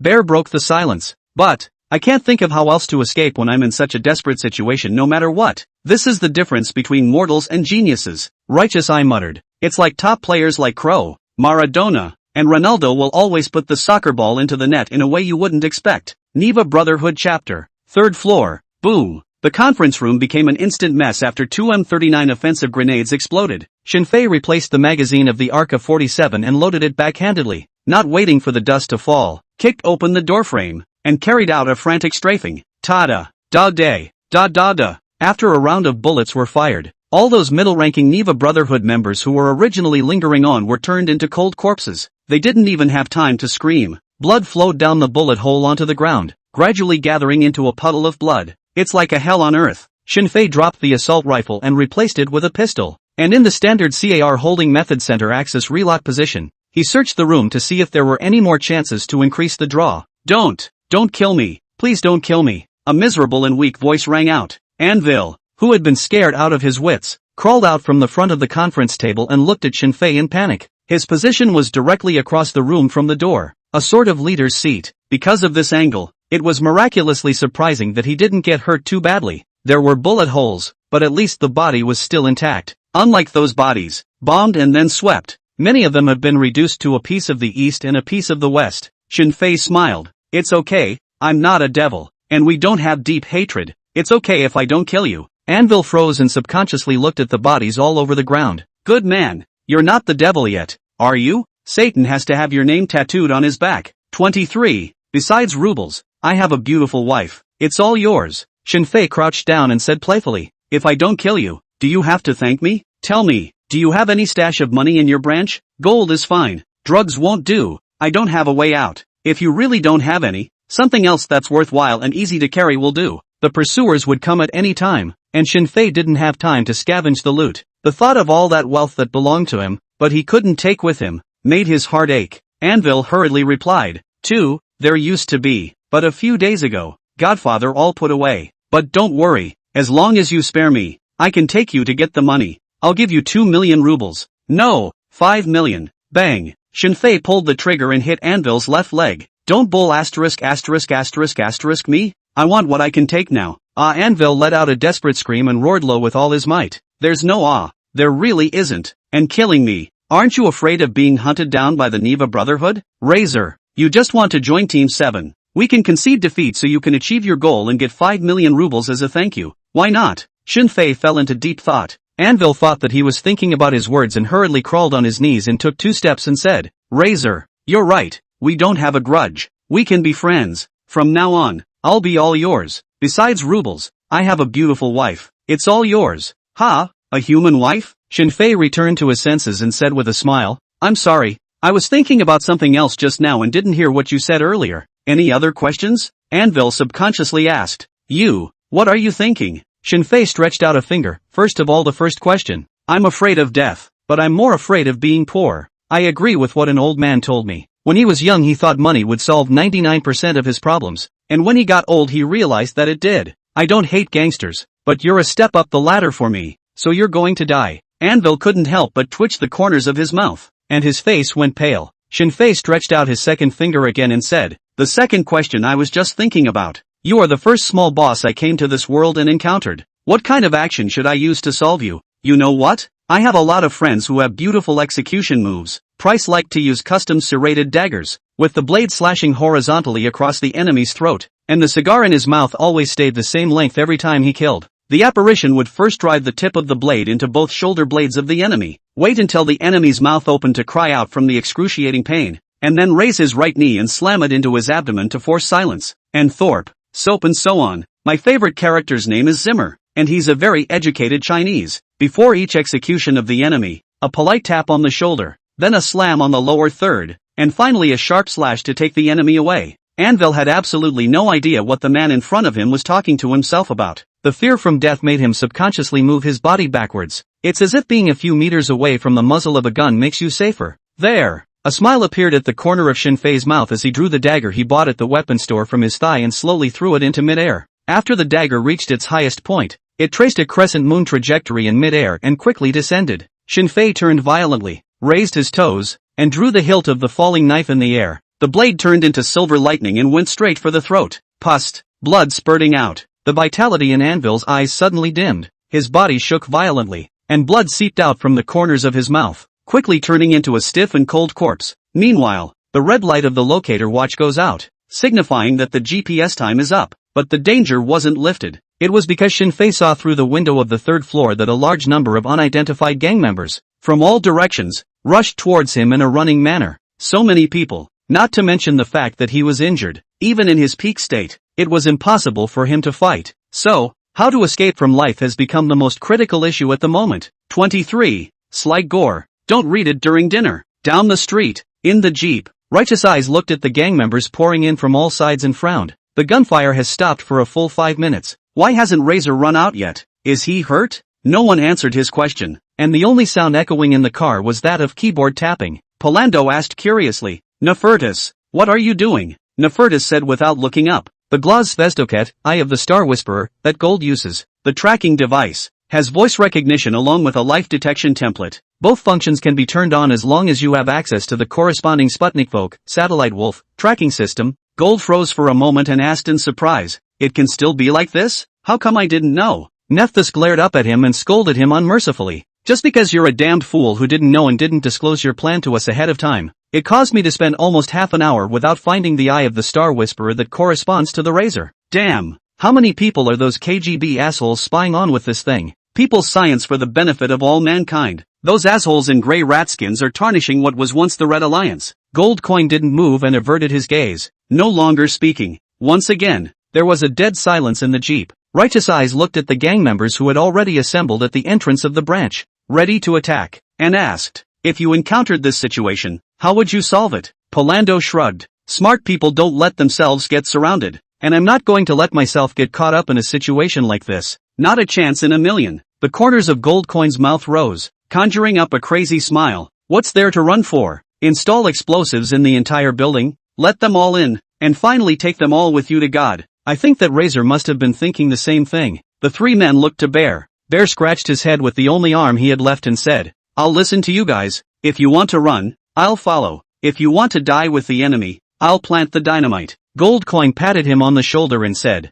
Bear, I like your answer. Righteous Eye pursued, what if you're the only one left? Bear smiled and replied, then I will surrender and wait for you to rescue me. If you're all dead, I'll find a chance to escape, bury your corpses, and get my revenge. Polando lamented, Luther King is dead, but in you, it's as if I see traces of him still alive. As the three gagged, Nefertus looked up, glanced at the division not far away, and said in a hushed voice, detected, he's still alive, all vitals are high, should have been injected with adrenaline. It means he's injured, but it hasn't affected his mobility. Oh, right, if I were you guys, I would disguise myself as a corpse in a similar situation, but I can't with Razor, because I'm female and my physiology is obvious. He's Asian, and that face is so different from the people around him that it's instantly recognizable. I recognize the captain's idea, and since Razor didn't run, he must have his own ideas. Neva Brotherhood Chapter, 3rd floor, conference room. The first thing Shinfei did after seeing the gang members pouring in from all sides was to quickly rummage through the bodies on the ground. After all of them were mid-level gangsters, and there was still a little bit of gain to be had. 5 gold necklaces the thickness of a thumb, and 7 or 8 gold rings, as well as the bloodstained rubles that he carried with him. It should be enough for medical bills. The only shame is that there wasn't time to scour the gang of thugs out there. I remember a couple others with gold teeth coming out of their mouths. Forget it, live. It will all come later. Shinfei put everything close to his body, and then quickly changed into the bloodstained clothes of a gangster mid-level. The conference room is full of body parts, so if you don't distinguish them carefully, you can't find out if there's one more or one less. That's right, he's just going to blend out by pretending to be a corpse. As for the face, naturally he had already considered it. Shinfei pulled out the dagger on Anvil's neck and searched the conference room, finally squatting next to the corpse of one of the gang members. The tip of the blade traveled like a silverfish breaking the surface of the water, and the touch of coolness seeping into his pores came from his cheekbones. The adhesion of skin to muscle made a soft sound of gelatinous tearing, as if uncovering the sticky paper of a laminated cake. In a moment's effort, Shinfei got a bloody human face. He took a deep breath, forcibly suppressing the nausea and fear in his heart, before slowly pressing the human face to his own.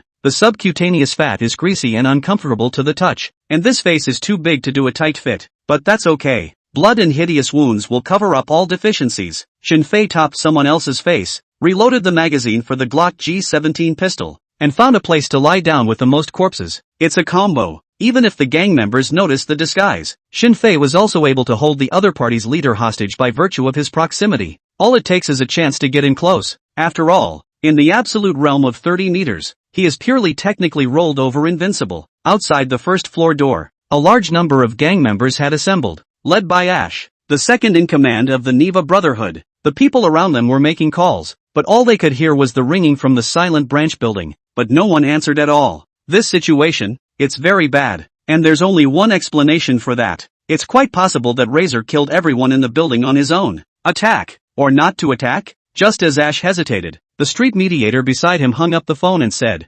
"Patriarch, a call from the Hermitage Directorate in Petersburg. They say we're making too much noise. If we don't put an end to this farce in 10 minutes, the entire police force of the Neva, Industrial District, and Petrograd divisions will be mobilized." Ash's brow furrowed. Associated with so many sudden car accidents on the street, he finally realized that the colonel of the Petersburg branch of Wagner should have struck. There's no time for hesitation. If they couldn't take care of Razor soon, their gang would be doomed. Ash gritted his teeth and said in a deep voice, "Charge with me. Find Razor in 5 minutes and finish him off." He was the first to rush into the first floor hall with his MP5 submachine gun in hand. Behind them, a group of gang members rushed in. When they saw the bloody scene in the hall, even if they had been on the streets for years, they couldn't help but feel a chill. It's horrible. All the corpses had at least 3 bullets in them, and the ones that had been hit by the dragon's breath rounds were already disfigured, with large burn marks on their bodies. Even the flames on top of some of the corpses hadn't been extinguished, and the air was filled with the putrid odor of blood mixed with roasted meat. Many people couldn't stand the environment and couldn't help but throw up. With a frown on his face, Ash didn't waste any time and quickly arranged for his men to begin targeting the division building for a search. But they had searched from the first floor to the 5th floor, and had obviously looked carefully at all the places where they could hide people, but they hadn't found any traces of Shinfei. Run away? Ash listened to his men's returns, his features having long since become twisted with too much anger. What he didn't know was that Shinfei was actually at his feet, only with a face covered in blood and a gang member's face. Buzz, buzz. Just as Ash was pondering what to do next, the phone in the inside pocket of his jacket made a vibrating sound. This is a dedicated phone line. There's only one person who can make that call. Ash hurriedly took out his cell phone and spoke respectfully. "Godfather, I'm sorry, we messed up. 24, too late to mourn for Shinfei. Next on the scene is..." The Godfather's grim voice rang through the phone. "Stupid thing, why didn't you tell me about your plans ahead of time? Where's Anvil? Why can't he get through on the phone?" Ash looked up at the dead Anvil and said in a deep voice, "He's dead. Including him, everyone in the branch is dead." There was silence on the other end of the line. After a full 10 seconds had passed, the Godfather nearly snarled. "So you're telling me that an Asian stormed into our branch and killed everyone in the branch, including Anvil? Sucka es. You losers, did you all grow up drinking whore piss?" Ash grimaced and said nothing, obediently taking the scolding. After cursing for a while, the Brotherhood's Godfather also got tired of cursing and said in a deep voice, "Now listen to me. Dispose of everyone's corpses, take the remaining mid-levels, and get to Chatterbayan within 2 days." Chatterbayan? Hearing the name, Ash was stunned for a moment. The Urals is a federal state. Chatterbayan is the capital of the Republic of Altenhot, located in the Caucasus Belt, downstream of the Volga River. This country produces black tea and was once the largest grower in the Red Alliance. Other than that, not much of a reputation, but right next to it is the Republic of No, Che, H, Chen, Chien, which is known worldwide for its ferocity. Ash frowned. "Godfather, Chatterbayan is too far away. 2 days is too long to even get a body. I don't want to hear your bull asterisk asterisk asterisk asterisk." The Godfather interrupted him brutally and said in a deep voice, "Dispose of those wastes like the corpses of the enemy. Drag them to the factory. Inject them with TNT solvents to accelerate combustion, and corrode the bones with concentrated sulfuric acid. I'll only give you 2 days. If you don't get there, you'll wait for the same treatment. After coercion comes the common lure. Ash, you are the member who has followed me the longest. and I assure you that in Chatterbayan, our brotherhood will become immensely powerful. When the time comes, not to mention Wagner, even the king won't be able to protect the damn mercenary. I said it. Toot, toot. The phone was hung up. Ash looked at the field of mutilated corpses, and although he couldn't bear it, he eventually waved his hand and said, "Take these corpses and send them to the cola factory." What? Hearing his words, the gang members all widened their eyes. That's where they dispose of enemy bodies. Where do you send your own people? Ash glared viciously at the crowd and said in a deep voice, "Did you not hear what I said? 50,000 rubles each for those involved in the operation, with material rewards." The crowd's faces looked a little better, and endured their physical discomfort as they began to carry the bodies. Ash took out his phone again and called another patriarch, saying in a grave tone, "Notify all members of the positions above the street mediator and tell them to meet at the Petersburg train station in half an hour. Remember, this is an order from the Godfather." Shen Fei, who was disguised as a corpse, was carried by two gang members and left the branch building step by step. He was pondering a question in his mind. What's the Neva Brotherhood rushing to the Caucasus for? Listening to their Godfather's words just now, it seemed that he had found some kind of marvelous backer, the only country in that place that could be called a backer, even to the point of threatening the king's position, seemed to be a no, che, her, chen, chien. There is also a crescent extremist organization, following the timeline. It shouldn't be too far from the discovery of a massive oil field in No, Che, H, Chen, Chien. At that time, the Urals Federation and the Nor, Che, H, Chen, Chien. A second war will break out. The geopolitical situation is too complex to be answered for a while, but Shen Fei could be sure of one thing. Instead of having to continue his escapades for the next 2 days, he just passed. The mid-levels are running away. Who has the heart to deal with him? It's a good thing. The effect of the adrenaline gradually receded. The intense pain and exhaustion hit, and Shen Fei slowly closed his eyes. He's got to take a break. There's going to be a battle to escape when they're thrown on the body truck. The only way to truly win is to escape. Down the street, in the jeep, Goldcoin really couldn't sit still and anxiously asked, "People have already rushed in. Why isn't there any movement at all? Is Razor dead?" Nefertus shook his head. "No, his vitals are intact and he's in the building." Hearing this, the several people all revealed expressions of disbelief. Not dead, live and let live, but there just wasn't a fight? What's going on here? No one felt that it had come to the point where there was any possibility of Razor and the Brotherhood talking peace. Polando frowned. "Do you guys think there's a possibility? They didn't find the Razor? But there are so many people in the mob, and it's in their most familiar branch, so even if Razor is good at hiding, there's no way he can go undetected, right? His doubts are the doubts of everyone else." At that moment, Nefertus spoke up. "All shut up. Razor's coordinates are starting to move." Having heard what was said, all eyes, all fixed on the computer screen, the red dot was moving a little, and finally, appeared on the street. The crowd subconsciously looked up and, then 2 vans were seen pulling up to the main entrance of the branch and a body was thrown on. Goldcoin said with a face full of surprise, "So, Razor really escaped by pretending to be a corpse? But his face?" Righteous Eyes thought of some possibility and took a deep breath. "Maybe I'm trying to understand what's happening. It is quite possible that the Razor shaved off the enemy's face and covered his face, thus reducing the likelihood of detection." Shave your face? Shave a human face? Though they've all killed people, and lots of them, and have seen many absolutely restrictive scenes, but still, it can be very shocking as well as hard to accept for such an operation. However, when they remembered Shen Fei in the interview after those words, gradually also all relieved. They were right about that. The average mercenary was really not as ruthless as Shen Fei. Polando lamented. "Gold Coin, you've really given Shen Fei a good code name." Gold Coin was full of smugness. Buzz, buzz. Righteous Eye's cell phone rang with a text message. He glanced at the top and his expression turned odd as he voiced, "The Colonel has 2 messages for us. Number 1, he was furious with the Polando trio for leaving the hospital at will. Also, Shen Fei's examination passed. He, now, officially belongs to our 7th team." What? Upon hearing this, Goldcoin's entire body felt as if it had been doped up. He dryly ignited the ignition and put it in gear, took off the handbrake, maneuvered the jeep to make a U-turn at an extremely fast speed, chased after the gangster's corpse truck, and shouted excitedly, "It's too late to mourn for Shen Fei." Next on the scene, 18 shots, 4 double taps, Wagner's legendary marksman, the end of the Neva Brotherhood, the fastest ever to become a member of Wagner's elite squad, and the legendary mercenary of the future team 7 second only to me Razor. Righteous Eye was startled by the sudden movement, his body stumbled, his fake eye nearly falling out, and he couldn't help but curse. Asterisk asterisk asterisk asterisk. Damn gold coins. Your first order of business is to hurry up and uninstall that app on your phone that looks like a rotten tomato. 25. God old and infirm team. The gold coins were crazy, but not impulsive enough to go straight for the jugular on the city streets. They're mercenaries, half-professional soldiers, will help the official to deal with the trouble, naturally also can enjoy a lot of care from the official as well as resources.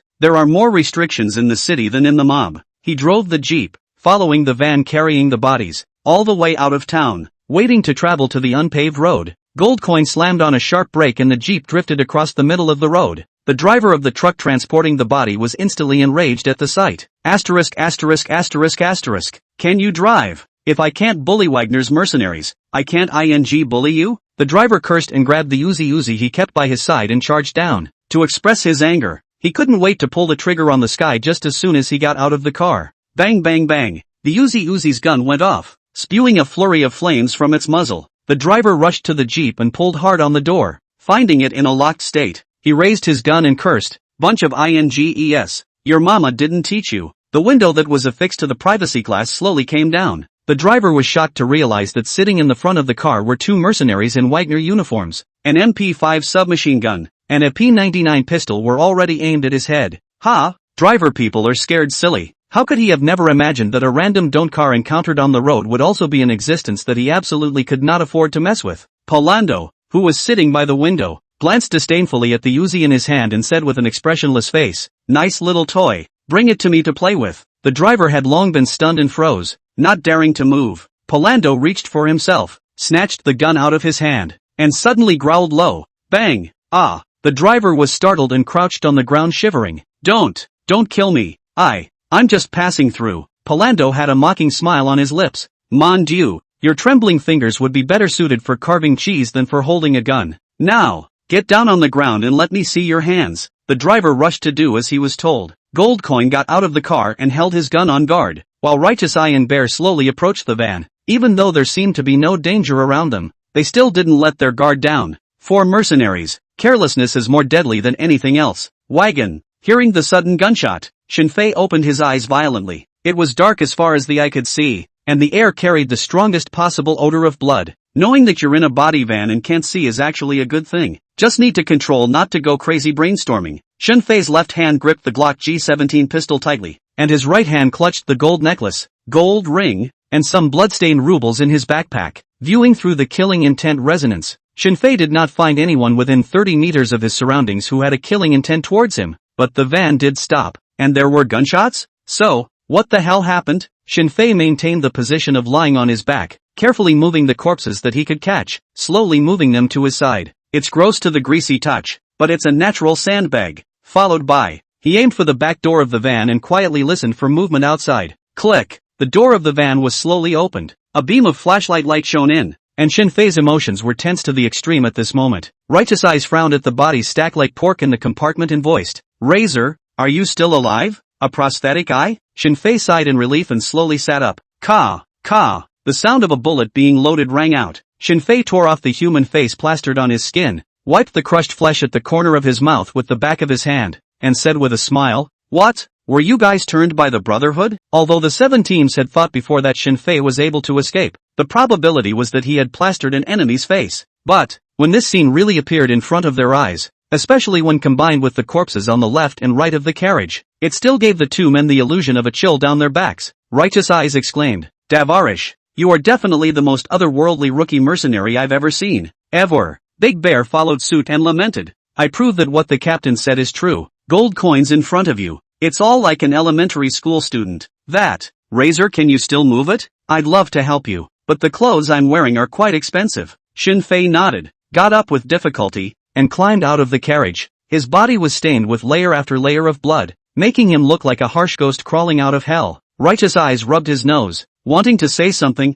and finally said, "Let's go. Let's get you into cleaner clothes first." Shinfei nodded, associated with the urgent travel to the Caucasus by the middle and high levels of the Brotherhood. It's not hard to guess why Team 7 showed up. The probability is that he has passed the test early. Shinfei followed the two men and walked to the jeep. When Goldcoin saw Shinfei's appearance, the smile at the corner of his mouth became wider and wider. Polando couldn't help but speak up. "Hey Razor, I love this look of yours, but I refuse to go back in the same car as you." Nefertus stepped out of the car, took out a bucket of water from the trunk, and placed it in front of Shinfei. "Thanks." Shinfei began to rinse the blood stains on his body. "It's kind of in the middle of nowhere, an endless tundra as far as the eye can see, and basically no one passes by. Polando said to the driver on the floor. Strip. The driver dared not refuse, and in a moment's time, he stripped off all his clothes, revealing his white and tender skin, and said tentatively, it's cold outside, can I stay in the car? Polando. Sure enough, there are just a lot of men in this country. Gold Coin waved his hand. Get out. Take the body in your car and get out of my sight in 5 seconds. The driver, like an amnesty, rushed to the van and disappeared into the night in a flurry of reverse. Bear teased. Polando, you should have met the man. I saw the driver leave with a panicked expression that seemed to be mixed with a little disappointment. You French, anyway, love to be stirrers. Polando got out of the car, one hand on the door, and cursed angrily, off. I like women, pure women. By this time, Shinfei had already finished cleaning briefly and had changed into the driver's clothes. Righteous Eye smiled. Well, that's much smoother. Razor, to introduce you, here are all the current members of Team 7. Welcome to Wagner, and welcome to Team 7. Shinfei subconsciously surveyed the crowd of Team 7. Then he was shocked to realize, this squad, it's slightly odd. A one-eyed, a psychopath, a one-armed man, a woman, and a crippled man in a cast. Shinfei's throat knots rolled twice. His fingers nodded over the team members one by one, and finally settled on the captain's face. Captain, let me ask, is the name of our squad, the old and the infirm? Prosthetic Eye, Gold, Polando, Bear, got old and infirm team. A few people were instantly petrified, and coupled with Shinfei's expression of surprise with a hint of dumbfoundedness, it looked incomparably comical. The corners of Nefertis's lips lifted in a sly curve, and her nails raked quickly over the edge of her cell phone. When everyone was still immersed in Shinfei's violent words, she suddenly stood on her tiptoes, grabbed the back of Shinfei's collar with her left hand and yanked it toward the pile of people, and flipped the cell phone sharply with her right hand. Click! The moment the flash came on, the crowd's conditioned grimaces were sealed forever. In an album called Team 7, 26 that cadre could withstand such a test? An hour later, Team 7 returned to the hospital. As the only casualty, Shinfei was accompanied by the rest of the group, except for Polando, for a medical evaluation. The injuries are not serious. The bullet was carrying pieces of clothing, but there was no nerve damage as confirmed by X-ray and CT. While being pushed into the operating room, Shinfei handed the bloodstained backpack to Righteous Eyes. Captain, what's contained here is my most valuable thing. Make sure you keep it safe. Righteous Eye nodded heavily and replied seriously. I will. Goldcoin said teasingly with a bad smile on his lips. Razor, it's just a mosquito bite. No need to be nervous. To keep you entertained for the next few hours, there's a surprise scheduled in the operating room. Oh, then Heart. Bear smiled back. Well, it was quite a surprise. Or two. In the operating room. What's the surprise?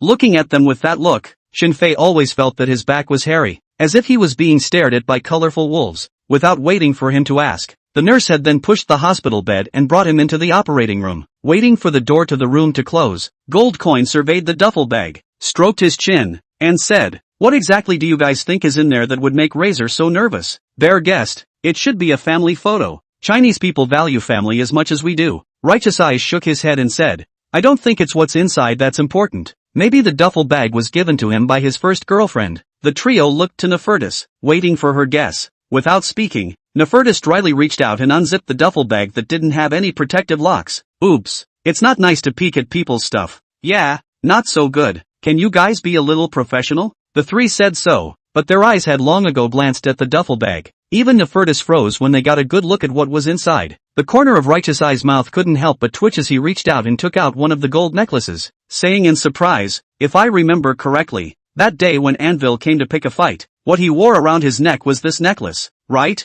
Gold Coin nodded and replied, well, you're not wrong, the pattern is exactly the same. Big Bear lamented, this is born to be a mercenary seedling. Captain, I don't think we'll be able to use any of our second surprise? Righteous Eye shook his head. The process is still there. This kid just called us the old and infirm team. Can you guys stand it? The crowd shook their heads. It must not be tolerated. Nefertis looked at the gold in her backpack. Her eyebrows furrowed slightly, and then looked up at the operating room and said, Razor's been tricked. A good chunk of the gold necklace in here. It's all fake. Fake? The crowd froze and took another closer look, realizing that many of them are indeed real gold on the outside layer and silver on the inside, commonly known as gold-covered silver. The thought that the things Shinfei regarded as treasures and desperately snatched back were a bunch of fakes? The three of them couldn't help it, revealing gloating smiles. Nephthys looked up at the trio, his eyes eventually landing on the prosthetic eye, and said, Captain, you're done. Righteous I was stunned and wondered, what happened to me? Nefertus pointed to the door of the operating room and said,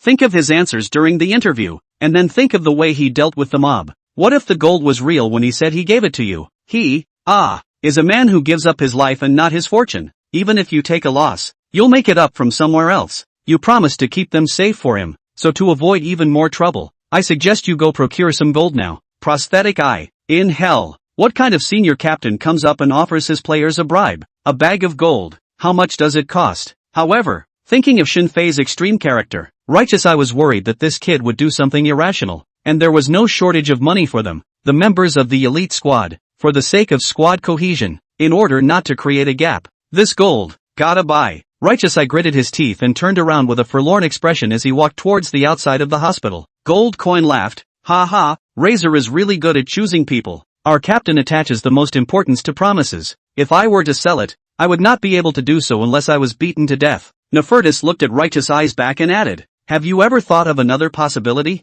Like how Razor knew, from the beginning, that the gold was fake? Let's not forget that he had numerous opportunities to put the duffel bag in a safe place when he was doing the check earlier. Then why did he had to make a point of handing the captain his backpack when he went into surgery? Goldcoin pondered for a moment and cursed in a low voice. Damn, this guy is too scary, isn't he? Hooray, he's our teammate. It would be a nightmare to meet such an enemy on the battlefield. Bear scratched his head with his only remaining arm and said in exasperation, you guys stop it, my head is itching. I feel like I'm going to grow a brain. In the operating room, shadowless lamps hang from the ceiling like bright stars, emitting a soft and bright glow. Shinfei was lying naked on the operating table and was inexplicably nervous. He's not afraid when he kills. Lying on the body truck didn't feel so horrible. But now, when you're obviously in a safe place, you can't help but have your body tighten up and your breathing quicken. The main surgeon saw Shinfei's emotional abnormality and smiled. Sir, is this your first time doing surgery? Shinfei nodded. The lead surgeon smiled.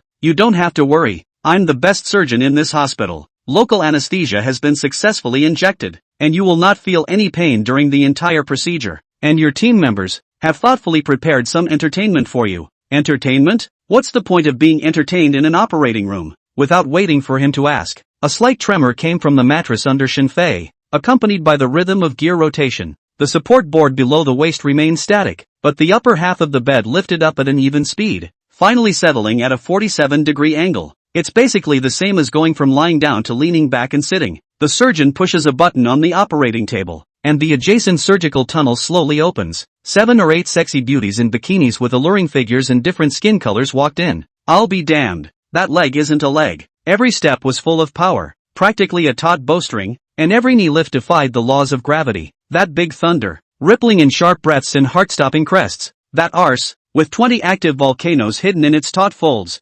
especially with the 360-degree lighting in the operating room. More than that, they've created, like a supermodel walking down a runway on a ladder stage. The lead surgeon attached himself to Shinfei's ear and whispered, Sir, may I ask if the surgery can begin? Doing the most unorthodox things in the most orthodox places. Who can stand such a contrast? Can that cadre withstand such a test? Shinfei's features were hideous. His expression struggled, and only after a long time did he stifle a sentence. This charge, they all have today's examination report. There is no problem with their bodies, and the quality as you can see, so the price is very expensive. The corners of the main surgeon's mouth rose slightly as he smiled. But don't worry, Mr. Gold Coin, it's already been paid for you. Shinfei looked at the supermodel who slowly walked over, and felt the soreness and numbness of half of his body after the anesthetic injection. He couldn't help but curse in his heart. What a ing criminal capitalist society. That's great. 27. The second surprise team 7 prepared for Shinfei. Shinfei never thought that one day the idiom of in-death will be used to describe a minor surgery. It's true what they say. The rich have pleasures that the poor can't even imagine.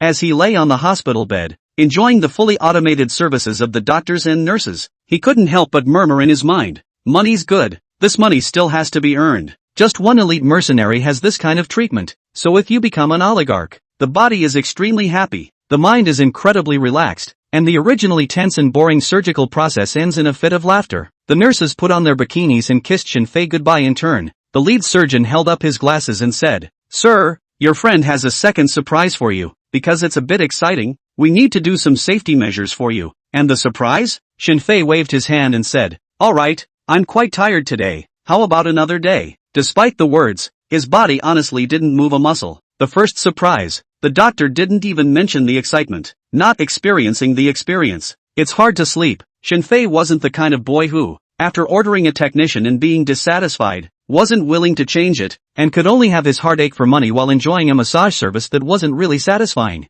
He's a man. Real men. The lead surgeon laughed. Please be assured that it is absolutely nothing like the experience you just had. At all. Oh, the more I talk about it, the funnier it gets. Shinfei nodded his head and said, well then, after all, I can't let them down, don't you think so? Besides, come what may, he's never felt like a nice guy. Just kidding. If you're a mercenary, what's the point of holding on to your virginity? I'm sure it's as good as it gets. It may be that tomorrow the most precious life will be lost forever because of a stray bullet on the battlefield. With his trademark smile on his face, the lead surgeon waved his hand and said, help the gentleman with the safety measures. 2 proper nurses stepped forward and lowered the operating bed first, while 4 handcuffs were brought out. Yo, it's still pink. Shinfei was stunned and spoke. I don't like this tone. Lead surgeon, please be assured. Sir, it's not the cheap shot you think it is. Shinfei stopped talking. When the nurse finished the set of procedures, the lead surgeon smiled and said, good luck with the rest of your experience. Sir, bye. He took the nurse and left, leaving Shinfei alone in the entire operating room. The environment became unusually quiet, the shadowless light shining on him, a very strange sensation, and looking forward to it, and novelty. There was a little bit of fear in the background, simply a perfect replica. Shinfei's mental journey of going to the 3rd floor alone for the first time to get a massage, waiting a few moments. Just as he was getting a little anxious, the door to the operating room was pushed open and 5 men wearing masks and scrubs walked in. One of them, with his foot in a cast, hopped from crutch to crutch. Big Bear, Polando, Gold Coin, Righteous Eye, and Nefertus? Before Shinfei had a chance to speak, he saw 5 people take off their masks with impish smiles on their faces. He hastily shouted, what are you doing? Don't you come over here. Gold Coin picked up the tweezers on the nearby surgical stand and laughed. Razor, don't be nervous, it's just a required test. I suppose you've heard of it. Counter-interrogation training? Shinfei. Counter-interrogation training was certainly something he had heard of and had seen firsthand in a number of movies and TV shows. In a nutshell, it is a simulation of being captured by the enemy and undergoing various types of torture, but still able to ensure psychological stability, as well as their own safety, and at the same time due to protect high-value information from the enemy to obtain. Is this a ing surprise? It's a ing shock. Shinfei swallowed a mouthful of saliva and said excitedly, I just finished surgery. Is this okay? At least wait for me to recover a bit, right? Gold Coin reminded. Razor, after being captured by an enemy, is usually in a wounded state. You're in just the right state for the best training opportunities. If you're going to suffer anyway, why not do it all at once? Shinfei, why do I think that? He said it like it made sense. Gotta. Long pain is better than short pain. Shinfei gritted his teeth and said, come on, whatever moves you have, use them all. Nephthys found a pair of pliers, came over to the operating table, and spoke. Razor, no matter the circumstances under which you are captured by the enemy, you must always remember that the only thing that will save your life is that information in your head. The quicker you give an account, the quicker you die. If you guard the intelligence, you guard yourself. I will give you pain, but please rest assured that it will not leave any marks with the aftermath. Shinfei nodded heavily. Nefertus began to operate. Shinfei's temples were pressed by the metal jig and made bone-rubbing sounds, and the intense pain caused every muscle in his body to tremble madly. Ah! Shinfei let out a roar that was close to that of a wild beast, and his limbs struggled frantically in a vain attempt to break free from the shackles that imprisoned him. Every second feels like a century. All struggles are in vain. It was only after resisting hard for nearly 3.5 minutes, from the torment of his temples about to be crushed and exploded, that Shinfei finally lost consciousness and fainted. This achievement made the several senior mercenaries present unable to resist nodding slightly. They could tell that Nefertus wasn't letting up. On the contrary, she's even stricter than she was with the others. This is the kind of treatment only the strong deserve. My turn. Gold Coin walked to the operating table, turned on one of the instruments, skillfully adjusted the parameters, and drew out a current probe with a tungsten alloy tip with a 32-micron barbed tip, releasing 20 milliamperes AC at the moment of contact with the nerve root. He found the location of Shinfei's third lumbar spinous process and stabbed the current needle in a little bit. The pain of having his skin pierced through was no longer enough to wake Shinfei up. When the end didn't enter Shinfei's body, the Gold Coin turned on the switch for the electric current. Buzz. If there was a sound that sounded in the silent operating room, followed by Shinfei's motor cortex erupted gamma oscillations, and his body unconsciously began to tremble wildly. Next, awakened by this pain from the depths of his soul,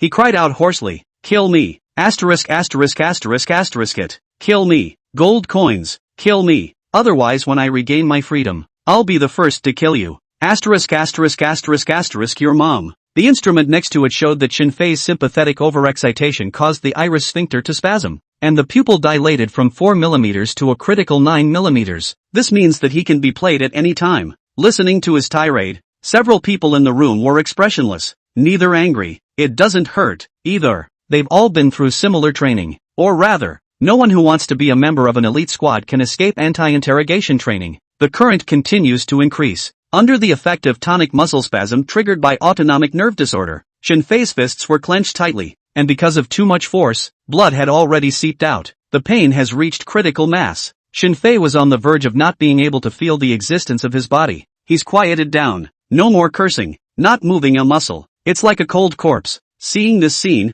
all 5 of them had shocked and surprised expressions on their faces. Polando couldn't help but say, "No, his body has already started releasing a full dose of endogenous morphine so soon? My god, he's a little abused genius." It wasn't just him, the others felt equally strange. It is important to realize that they had to endure at least 2 hours of pain in the first place before they reached a critical mass, thus initiating the dynamic regulation of the body's pain threshold. This also means that pain training no longer served any purpose for Shinfei. On the contrary, and even generate VTA reward loops. It's also what some extreme SM people are looking for. The sickening exhilaration of a near-death experience. Begin Phase 2. Prosthetic. I took out a T9 nerve relaxant and injected it along Shinfei's already paralyzed vein. After a few seconds, Shinfei only felt an icy thread crawling down his veins toward his heart, and the shadowless light above his head suddenly became blinding, getting brighter and brighter and brighter. The world seemed to fade away and the entire universe spun rapidly. Shinfei is located in the empty, a white sky and earth. Even the body seems to be a layer of mist cage. Trance. A muffled voice that came in. Shinfei struggled to catch the voice from the not-so-easy, desperately trying to stay awake. Finally,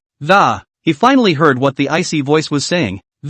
Only 2 words. Name, 28. That's not the price to kill a comrade in arms. It's extra. When Shinfei regained consciousness again, he found himself lying on a hospital bed. The pungent smell of antiseptic water, along with the pain that was ingrained in his soul, came at him in a frenzy. Shinfei sat up violently, breathing in the murky air of the hospital room with a big gulp, and almost subconsciously shouted, "Gold coins, your old mother." Stunned, he was followed by a lilting voice from a short distance away. "I don't have a problem with that. I even think you're a lot more reliable than those boyfriends of my mom's." Unfortunately, her old man has been dead for many years. Shinfei froze. He subconsciously looked in the direction of the sound, and then realized that 5 people were sitting not far away, looking at him with smiles on their faces. Gold coin, still holding a small book in his hand, lamented, "Razor, after reading about your experience, I think you're the real tough guy, a strong man from the orphanage." Shinfei, what the? How much did he or she confuse himself or herself and account for? Polando laughed cheaply.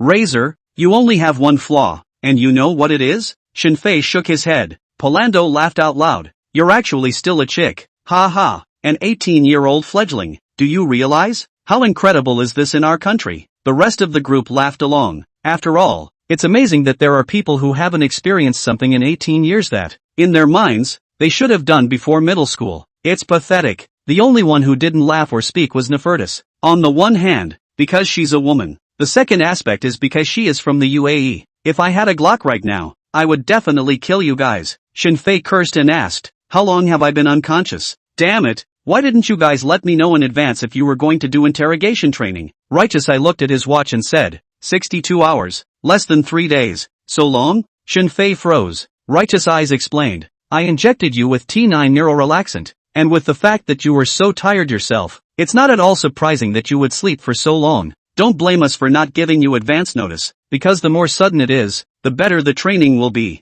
We've tested your body many times over the past 3 days. Your pain nervous system has a much higher threshold and secretes endorphins 6 times faster than normal. For example, if we were to cut our wrists with a dagger, we would all feel a cool sensation first, and the pain would only be felt 5 seconds later, and you can reach at least 9 seconds before you feel the pain. A full 4 seconds difference. You should understand what that means." Shinfei nodded expressionlessly. He's actually tempted to say that yourself is able to become more powerful through the skills rewarded by the system. It's just the kind of thing that certainly can't be said. Gold coin followed suit. The changes in your body don't stop there. According to the tests over the past 3 days, Your heart rate still stabilizes below 90 BPM even when you're having nightmares. Do you know what that means? This means that your heart rate can stabilize below 90 BPM. Shen Fei. Isn't that a ing load of crap? But he got the general idea. It's the ability to secrete more stress hormones than others to avoid panic-induced thinking. And Gold Coin couldn't get enough of it and wanted to continue. Shen Fei waved his hand and said, Alright, I don't want to hear about any of those damned benefits, as if you guys have done some great good deed. If this training is that good, do you guys mind if I give it to you again? No one spoke now. Shen Fei got up from the hospital bed and nearly fell when his feet just touched the ground, soft as a noodle. But okay. After a few seconds of adaptation, Shen Fei rediscovered his mastery of power. After all, he was only in a coma for less than 3 days, not 3 months. It's not to the point where rehab is necessary. Shen Fei grabbed the water on the bedside table, took a big gulp, wiped the corners of his mouth with the back of his hand and said, When can I be discharged from the hospital? And who pays for the medical bills? Righteous Eye smiled. You can be discharged now. There's no need for you to recover from your wounds in the hospital, and it's time for the others to be discharged. So as far as medical bills go, you'll need to pay for them yourself. Shen Fei instantly became angry and shook his head. I don't have any money, not even a dime. All eyes, together, went to the duffel bag sitting beside his bed. Good man. They had seen with their own eyes that Shen Fei was tightly clutching his shoulder bag even when he was sleeping. The only question that wasn't asked during the counter-interrogation training was how much money Shen Fei actually had saved. That's really not a word. Cough. Ahem. Shen Fei coughed twice and said, I still have use for those gold necklaces. I can't use them to pay for the medical bills. And I'm a member of Wagner's elite squad, and I need money to stay in the hospital? Aren't you supposed to go down to the restaurants in town without paying? Righteous Eyes said helplessly. We are professional mercenaries, not street thugs, much less traitors. Gold Coin suddenly seemed to think of something, went to the window and picked a wild rose. He handed the wild rose to Shen Fei and said, The medical expenses will be paid by me, Master Gold Coin. But well, you have to promise me one thing. Shen Fei didn't pick up the rosebud and asked bluntly, Why do you say it first? Gold Coin said, Team 5 will be at Wagner base this afternoon, leading 2 newcomers to train for CQB. How about you help me exterminate those 2 newcomers? Shen Fei froze and shook his head. That's not the price for killing a comrade in arms. It's extra. Gold. Prosthetic eye. Palando. Bear. Brother. If you have any sense of professionalism. It's not like there's no professionalism at all. Cough. Ahem. Gold Coin coughed twice and said, You're overthinking it. Just beat them in training. That should be pretty easy for you. Shen Fei nodded and said, Oh, got it. Just going to play hard to get? Righteous Eye frowned. It's a competition between newcomers. You're at least a foreign student. Can you be more civil? Shen Fei ignored him and pointed at the rosebud in Gold Coin's hand and asked, Pretending is pretending. What are you giving me this for? Jin smiled. Broadway playwright Eileen Wu once said it in 23 letters to a young playwright. If the gun has to go off in the second act, have the protagonist learn to stick a wild rose in the barrel in the first act. And you, my friend, are next in line. 29. Razor, welcome to the Red Star League. Later that afternoon, the jeep pulled up at the entrance to a deserted town. From a long distance away, Shen Fei heard the sound of various weapons firing. Combined with the silent hill-like abandoned town in front of us, it gives the illusion of being in a real battlefield.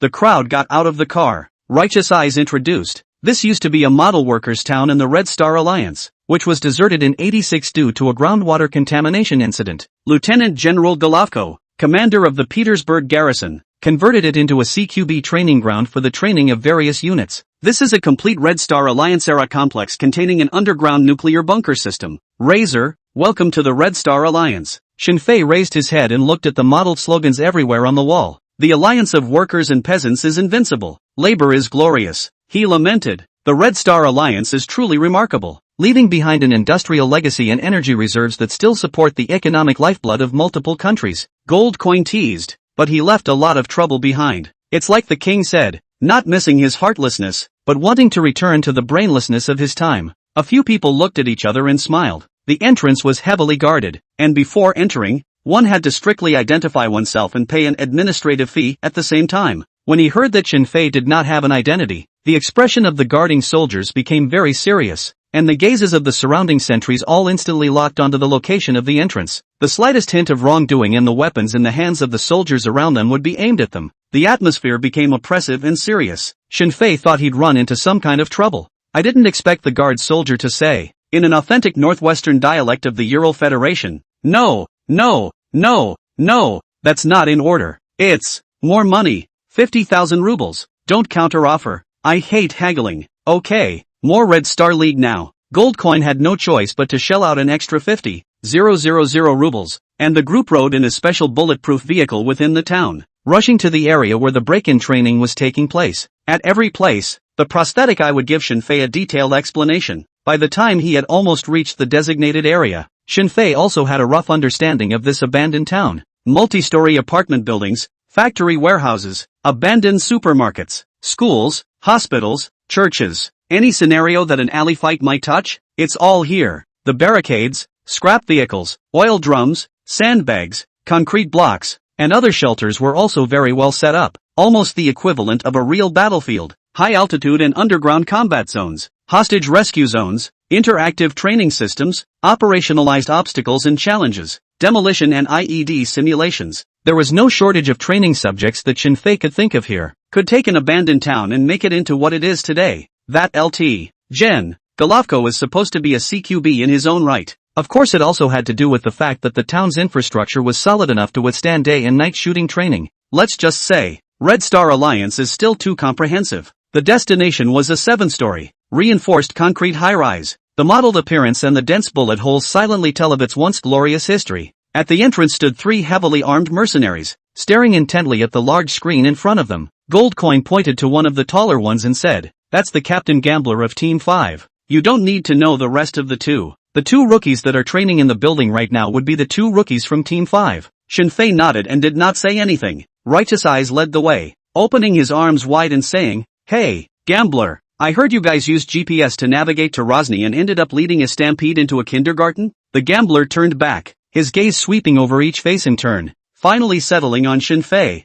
and laughed softly. "So it's not like I've brought back a kindergarten reliable team member for you. Have you 7 teams been reduced to fighting with little kids?" The remaining 2 laughed along with them. A strong mercenary pointed at Shinfei and asked, "Hey kid, are you 18? Shinfei ignored him. There is no point in spraying each other when you are simply here to win. Strength speaks. Goldcoin quick and scolded. Grey Wolf, Razor may be young, but his level of skill and tactics is better than your ancestors. Even if you don't use a gun, just a small razor, you can whip you hard." A few lines of dialogue ended the scene with a lot of fireworks. Contains 10% mum. However, Shinfei could see that there was no deep hatred between them, simply a foul mouth. Incidentally, no one can see anyone. It's normal. Competition is a constant staple among men. Gambler, the captain of the 5th team, pointed at the big screen and said, "Goldcoin, after you watch the performance of these 2 members of my team, you'll immediately shut your big mouth full of bad smell." The crowd's eyes went to the screen. 2 heavily armed mercenaries in the room are conducting non-lethal weapons utilization and child target screening. In a nutshell, it's about sorting out the enemy or the hostage as fast as possible in a complex building.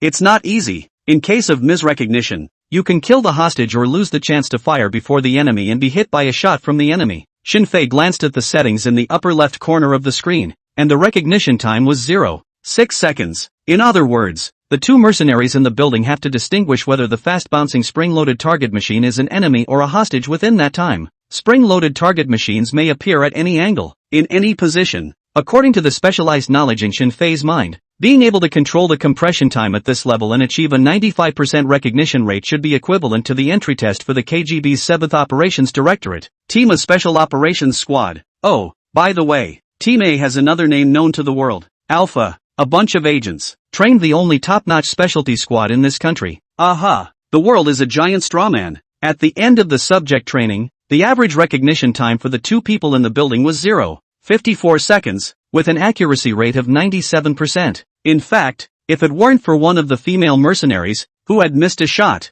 they would have been able to achieve a 100% accuracy rate. That's an excellent score, even for the members of the Wagner Division's elite squad present. The Gambler lit a cigarette, took a drag, exhaled slowly, and said triumphantly, "Righteous Eye, use your fake eye to see. With such an achievement, are you convinced?" If the shooting range screen in the Wagner base hadn't broken down, it would have Red Rose with Trigger's name written all over it by now. Obviously, Red Rose and Trigger are the code names of the 2 mercenaries in the building who are being tested. Goldcoin forced a chuckle in his heart and was tempted to ask aloud, "Gamblers, want to know why big screens break? Ha ha. I'm still afraid you'll see Razor's results and won't dare to bet." Team 5 had just returned from a mission, followed closely by the training of new recruits, and hadn't heard of Razor and what he'd done. The force is relatively closed and there is a lag in information. Righteous Eyes ignored him and turned to Shinfei and asked, Razor, with the same conditions, what kind of performance do you think you'll be? Aha! Shinfei knew this was to get himself loaded up. It's very raw, not mellow at all. But you can't ask a bunch of mercenaries to be as literal as a bunch of students. Straightforward, take it or leave it is the bottom of their character. Shinfei touched his nose and said with a smile under the gaze of the crowd, the heads of those moving targets just now didn't shake as vigorously as the asses of bar strippers. If this all takes 0.54 seconds to recognize, it only means they should get a safer job. 30. Shinfei's art of top conditioning. Shinfei's words were like sparks splashing into an oil drum, and a fierce light rose under the eyes of the members of Team 5. Grey Wolf's knuckles squeezed and popped, his biceps holding up his combat suit. Wanna try Uncle Grey Wolf's sandbag-sized fists, kid? The heel of Nefertiti's boot tapped the ground, the tactical dagger spinning silver arcs at his fingertips. Try to move him. You can try. Another Team 5 member, Coyote, murmured, want to fight? Nephthys, then don't blame us for bullying the wounded. The gambler leaned against the wall and didn't move. His cigarette lighted up in the shadows, staring at Shinfei. Is aura cold? Since you're so confident, why don't you compare? Kid, I'll count you as a winner if you can do 80% of the red rose and trigger scores. Well, although Shinfei was wearing a Wagner training uniform, the whole person looked too young, and there were no calluses on his hands left by years of gun practice. Anyone who sees him, it was impossible to even imagine how terrifying strength he actually contained. Righteous Eyes and the others already had a look on their faces as they prepared to watch the show. Shinfei shook his head and said, if I'm not mistaken, they're in the middle of layered training, currently in the schoolroom on 4F. There will be a prison cell night silent combat jailhouse sweep to follow, laboratory CBRN protective combat data hard disk seizure, as well as a high-altitude rappelling raid on the 7th floor, and a complex light environment shooting discipline. Add to that the 3 subjects they've already completed before, and 7 subjects will take almost 20 minutes at least, which is too much of a hassle. Tell you what, offense and defense CQB, 1 round each. All I have to do is lose 1 round and it's on me. So crazy? Stunned, the gambler turned his head to look at Righteous Eyes and the others beside him, and his brows furrowed as he asked, 1v1? Shinfei shook his head again. 1v2. The remaining 2 men of Team 5 were gasping out loud with laughter. Coyote taunted, kid, I can tell you the Trigger served in Turkey as Mountain Force Special Forces and fought in the Gulf War. They've been in the CBQ chamber longer than you've been weaned. I'm afraid. As for Red Rose, she served in the North American Emergency Response Special Forces, participated in over a dozen actual battles, and captured dozens of enemies. Kid, are you sure you want to go 1v2 with them? Shinfei nodded and didn't say anything. Silence is, at this time of year, the greatest contempt. The people of Team 5 wanted to say something else, but since they didn't pick up on it, all that was left was a breath held in their hearts. The gambler dropped the butt and stamped it out hard with the sole of his foot and said, well, I hope you won't be crying for your mommy later. The training continues. Trigger and Red Rose also performed well in their subsequent subjects, and the 2 eventually appeared on the roof of the building, and after taking out all the enemies according to their guns, they beautifully speed dropped from the heights to the ground.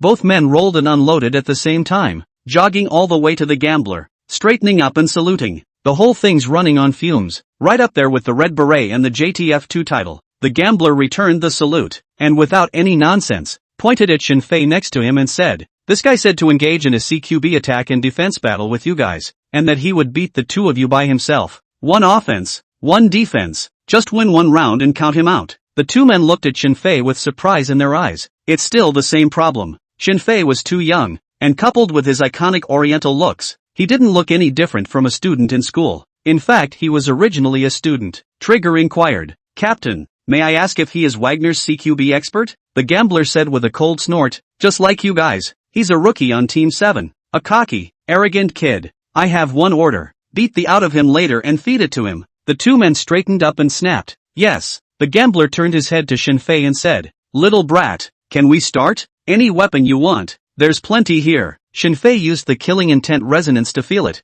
and did not detect that the Red Rose, or the Trigger, had half a bit of killing intent towards him. In fact, there was no need to sense it to know that people couldn't even look at him. It's not gonna work. Without the kill resonance skill, there is no way to determine the location. When the fight breaks out later, there may be an accident. Gotta tune in. Make these 2 kill me. Thinking of this, Shinfei shook his head and uttered, no, not yet. The Grey Wolf laughed. Sure is a cocky guy. Trying to find an excuse to shirk? Do you want Uncle to help you think of a reason? The corners of the gambler's mouth rose slightly, the same mocking smile sketched out. Red Rose and Trigger didn't speak. Shinfei walked to the Grey Wolf and said, "Lend me the gun." Grey Wolf laughed. "Kid, I've got live rounds in here. You can't be unaware that training requires a specialized laser." Before he could finish his words, he saw Shinfei violently raise his right knee and strike at him. "You seek death." The Grey Wolf frowned, and instead of choosing to dodge Shinfei's attack, he dryly slammed his fist towards a very standard Russian pendulum punch that is all about hard hitting.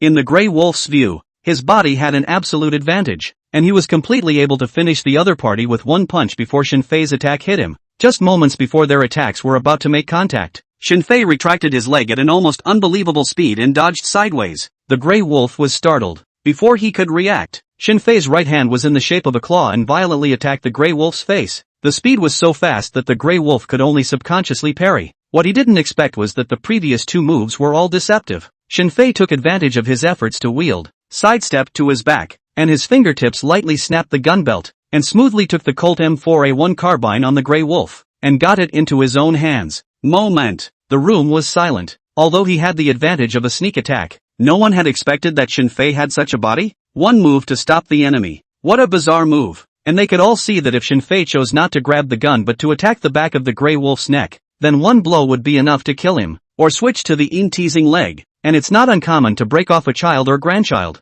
Gold Coin exclaimed in amazement. "Suck it, don't list. Razor, is this the legendary Chinese Kung Fu?" Shinfei skillfully opened the safety of the Colt M4A1 carbine and smiled. "It's just military boxing," Grey Wolf said with a grave expression. "I admit that I lost, but how can this be military boxing on your part? The military boxing of that country can be this powerful?" "Shinfei, the Black Dragon 18 hands of the Chinese armed police sequence. The one I just used is called the Green Dragon Tango Claw. Want to learn? 10,000 rubles to teach a trick." The Grey Wolf took a deep breath, his expression grim, and finally nodded heavily, tentatively asking, "Learn all 18 moves, discount or not?" Shinfei instantly felt that the Grey Wolf was much smoother, and smiled. "Talk in detail later." He turned his head to Trigger and Red Rose, noticing that their expressions were much more serious than before. "It just hasn't produced a killing intent yet, so, still have to tune in." Shinfei looked straight at the two men and said in a deep voice, "I don't like to take advantage of people. According to the current mentality of the two of you, you will only be completely crushed by me, and that would be pointless. What was just shown was fighting ability. Now I'll show you what it means to actually shoot." Having said that, Shinfei violently raised his gun and aimed at the sky. Everyone followed and looked up. As it happens, about 100 meters above the ground, a blue tit flew by. Shinfei pulled up a weed and put it in his mouth, measured the wind speed, and pulled the trigger without hesitation. Bang! The gun went off. The blue tits in midair burst apart without warning, leaving behind only a cloud of blood mist. 100 meters. Moving target? Carbine? One shot? Even Bear and Nefutus froze. They knew that Shinfei's shooting level was very impressive and had broken many records, but I've heard as much as I've seen. Two concepts altogether. Shinfei threw the gun to Grey Wolf, turned his head to gaze at the empty-eyed Trigger and Red Rose, and slowly said, "Ignorance and weakness are not obstacles to survival. Arrogance is. If you are not fighting with the intention of killing me, you do not deserve to be my enemy. You guys, got it?" Trigger and Red Rose glanced at each other, and finally looked at Shinfei, with biting killing intent gradually rising in their gazes. "I see. Thanks for the lesson, and I apologize for underestimating you before. Razor, I will treat you like a real enemy." Shinfei checked the killing intent resonance skill again, and the positions of the two men appeared on it. "Tune in. You can start pretending." 31. "It's my fault for being so crowded just now. Razor, I also want to learn the Black Dragon 18 hands." The next step is weapon selection. Neither Red Rose nor Trigger changed weapons. One uses a shotgun. The other's primary weapon is a modified short-barreled carbine. Shinfei searched through the weapon racks and finally picked up two Canik TP9 tactical-type pistols with retrofitted holographic sights and desert-colored paint. The gun's greatest strengths are its short travel and dry reset with light trigger force. It's one of the few mass-produced firearms that can hold its own against high-end competition-grade pistols. Gold Coin frowned and reminded, "Razor, these two are very strong. Are you sure you only want to use two pistols?" Shinfei nodded. "It's because they are strong that I use two pistols. Do you think I have a chance to fire a second shot?" Gold Coin didn't say another word. While the defense is in a dominant position in CQB matchups, but if both sides are masters, then the fight is really about who will miss. Usually, there is no prolonged fighting, because once the defense is discovered, it's hard to escape, especially in the middle of training. As the numerically superior side, Trigger, they had every option to fight for their lives. 1v1 to slow you down. The other one finished you off. Once ready, the gambler began to announce the rules. It's all basic common sense, like the defense not being able to shoot outside of an external room, as well as the offense being invincible within 3 seconds of the break. These are designed to prevent the defense from playing underhanded tricks that are not conducive to training. Training is training. It's all about reaction time and offensive rhythm. When it really comes down to it, there will naturally be another way to fight. After the pronouncement, Shinfei walked into the building with his Canik TP9 tactical type pistol in both hands. He had 10 minutes to design a trap. It's all in the mind. The regular ones are categorized into structural damage, gas traps, human shields, environmental traps, etc. The strangest trick Shinfei remembered was to disguise himself as a corpse and wait for the enemy to get close enough to check it out or pass by to ignite the explosives hidden on his body. Suicide attacks. It's very much a small country that old Middle Eastern brothers usually use a similar offense when called upon by Allah. Trigger is in the waiting area with Red Rose discussing tactics. The rest of them stood in front of a large screen in the distance, looking at Shinfei in the building. Soon they realized that Shinfei went all the way up to the room at the end of the corridor on the 4th floor, without the slightest intention of arranging traps. Grey Wolf couldn't help but ask, "Captain, what exactly is this kid named Razor doing? How come I can't understand his maneuvers?" The gambler shook his head. "I can't see it either. Maybe he hasn't had similar CQB training other than being excellent at shooting with fighting. After all, he's so young. It's rare enough to be able to practice the first 2 to a legendary level." Although he was not on good terms with the 7 teams, the gambler did not disparage Shinfei at every turn because of it. Besides, newcomer, it's not like you have to join the 7th team, even if you join. "And you won't allow people to jump ship?" Coyote whispered. "Captain, could you lend me some rubles?" the gambler asked rhetorically. "What do you want?" Coyote looked at the members of the 7 teams not far away and lowered his voice. "Just now there are many people.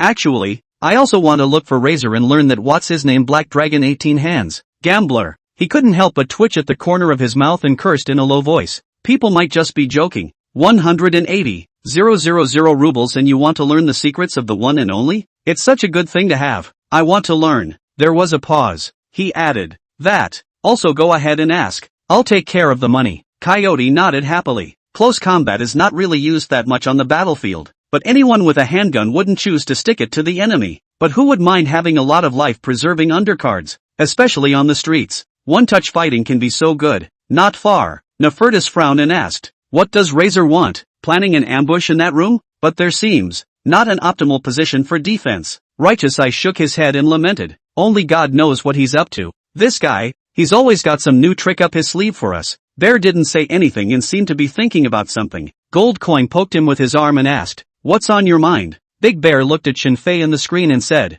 "I was thinking, an arm. Can you learn Razor's Black Dragon 18 hands?" Being able to see that almost everyone present was interested in the fighting technique that Shinfei had displayed. After all, one move is practical and saves physical energy. Who could not love it? Soon, 10 minutes passed. Trigger exchanged a glance with Red Rose and quickly began to move. Red Rose, shotgun in hand, pulled the trigger on the door lock, and because it was laser sensitive, there was no scene of the lock being chipped away. The gunshot also signaled that the CQB confrontation had officially begun. Everyone was pumped up and staring at the screen, waiting for the final result, and under their watchful eyes, Shinfei had not moved since entering the building and had been waiting in that room. Trigger's movements as the No. 1 sharpshooter are very standard. Upon entering the door, stick to the left wall, bend your knees and cut the corner to observe the first floor lobby. Citing no danger, he quickly began the IED sweep and route clearing again, occasionally using hand signals to tell the Red Rose behind him what the next course of action would be. Between the two,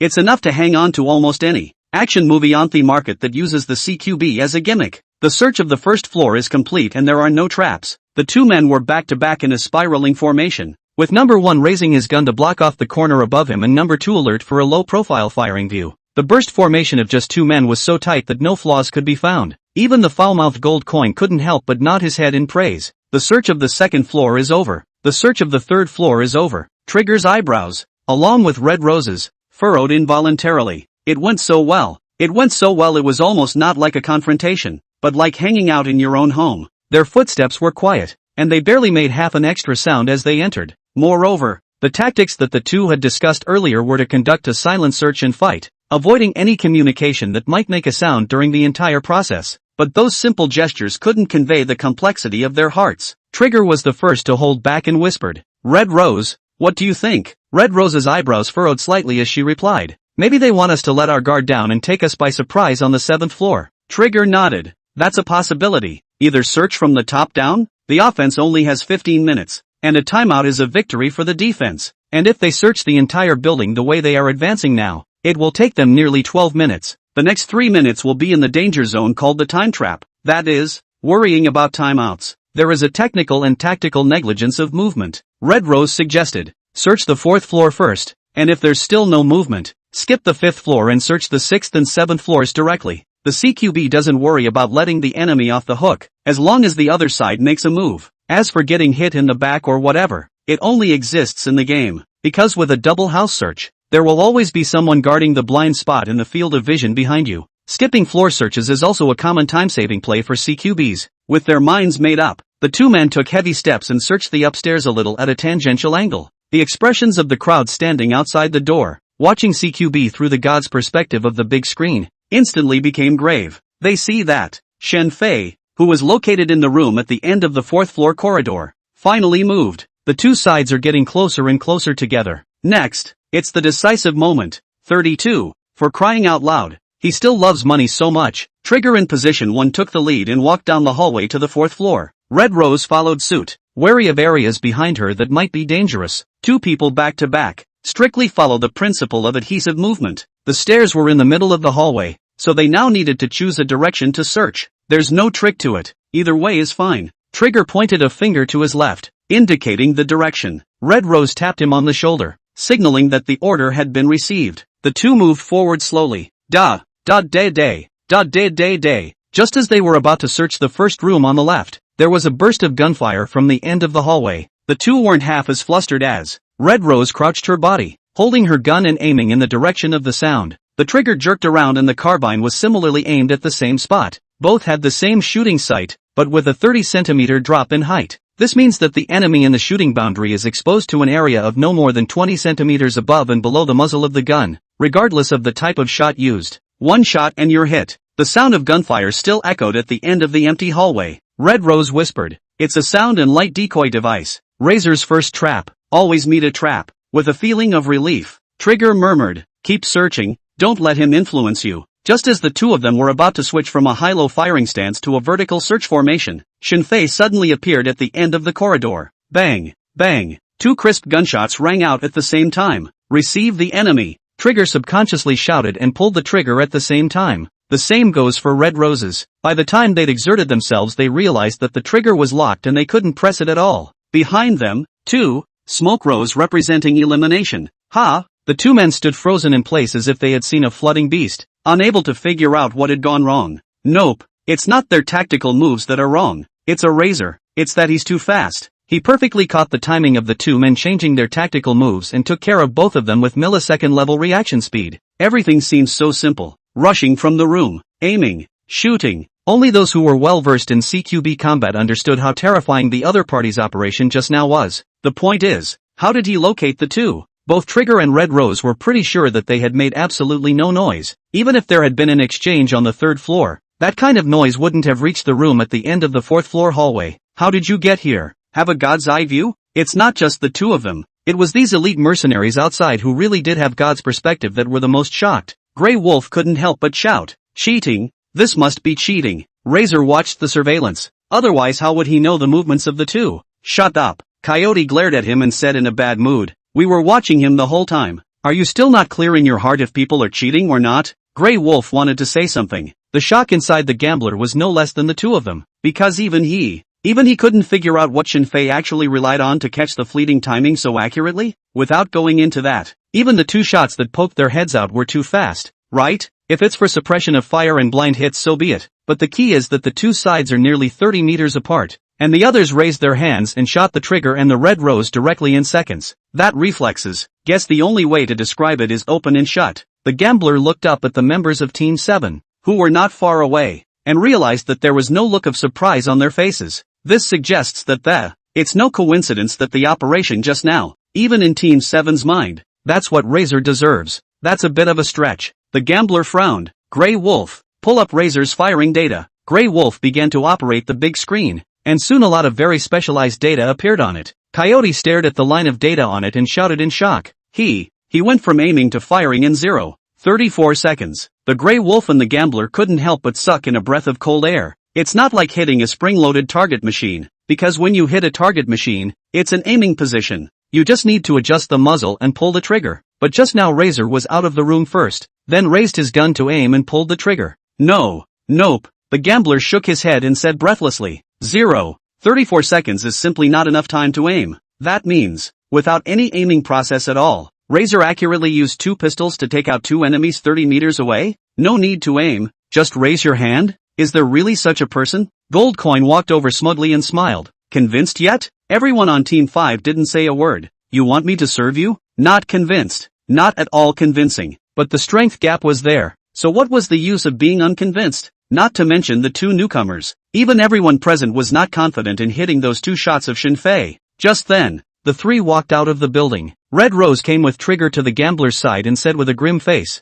Sorry Captain, we lost. The gambler glanced at Shinfei, who was not far away, and shook his head. I don't blame you guys, even if it's me, I'm not his opponent. Having said that, the gambler walked toward Shinfei in a furious manner. Righteous Eye and the others blocked in front of Shinfei, but they knew very well that this captain of the 15 looked civilized and refined. But when he started to go crazy, he was no better than Gold Coin. The gambler stopped about 5 meters away from Shinfei and asked, I want to ask you 2 questions. Shinfei nodded. Yes, 10,000 rubles for 1 question. All present, for crying out loud. He still loves money so much. The gambler waved his hand and said, Get 30,000 rubles for Razor. They all carried cash with them, and Grey Wolf took out the money and handed it to Shinfei. Shinfei began to count the money in earnest as if no one else was around. Everything else is a lie. The only thing you can't live up to is the ruble. The gambler asked, Can we start? Shinfei stretched out a finger and said, Yes, this is the first question. Gambler,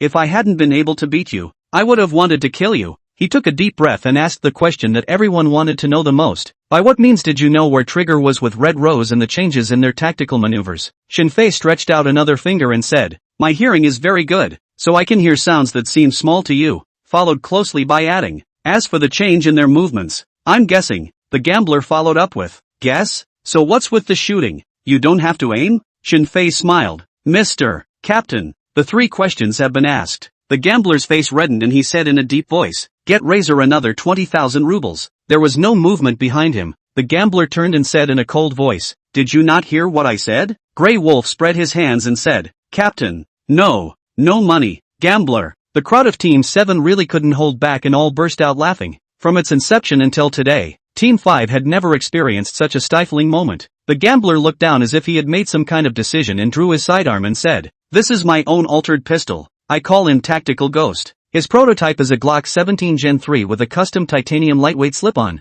top-milled Picatinny rails and a Cerakote matte graphite gray coating added, as well as lower rails. It can be integrated with an MLOK interface to carry a Surefire X300 Ultra tactical flashlight with a small laser pointer. Shinfei nodded. Well, it is indeed a good gun, and if you plan on using it to ask questions, I can keep you company for the rest of the day. Tactical Ghost may not be that expensive, but it can't help that Shinfei really likes it. Tactical Spectre. That's a dominating name. 2. The gambler shook his head and said, I'm not going to do that. I'd like to trade this gun for you to join Team 5. Please don't worry. What Team 7 can give you, Team 5 can give you all of it. After all, you should know that the higher the squad's ranking, the more resources you can get from Wagner. Sucka don't list? When the gambler finished his sentence, the faces of Righteous Eye, Gold Coin, Big Bear, and Nefutus all went black. The plot isn't going the way they thought it would. Shinfei is the hope for the rise of the 7th team. How many years have we waited for such a good talent? This would be scooped up.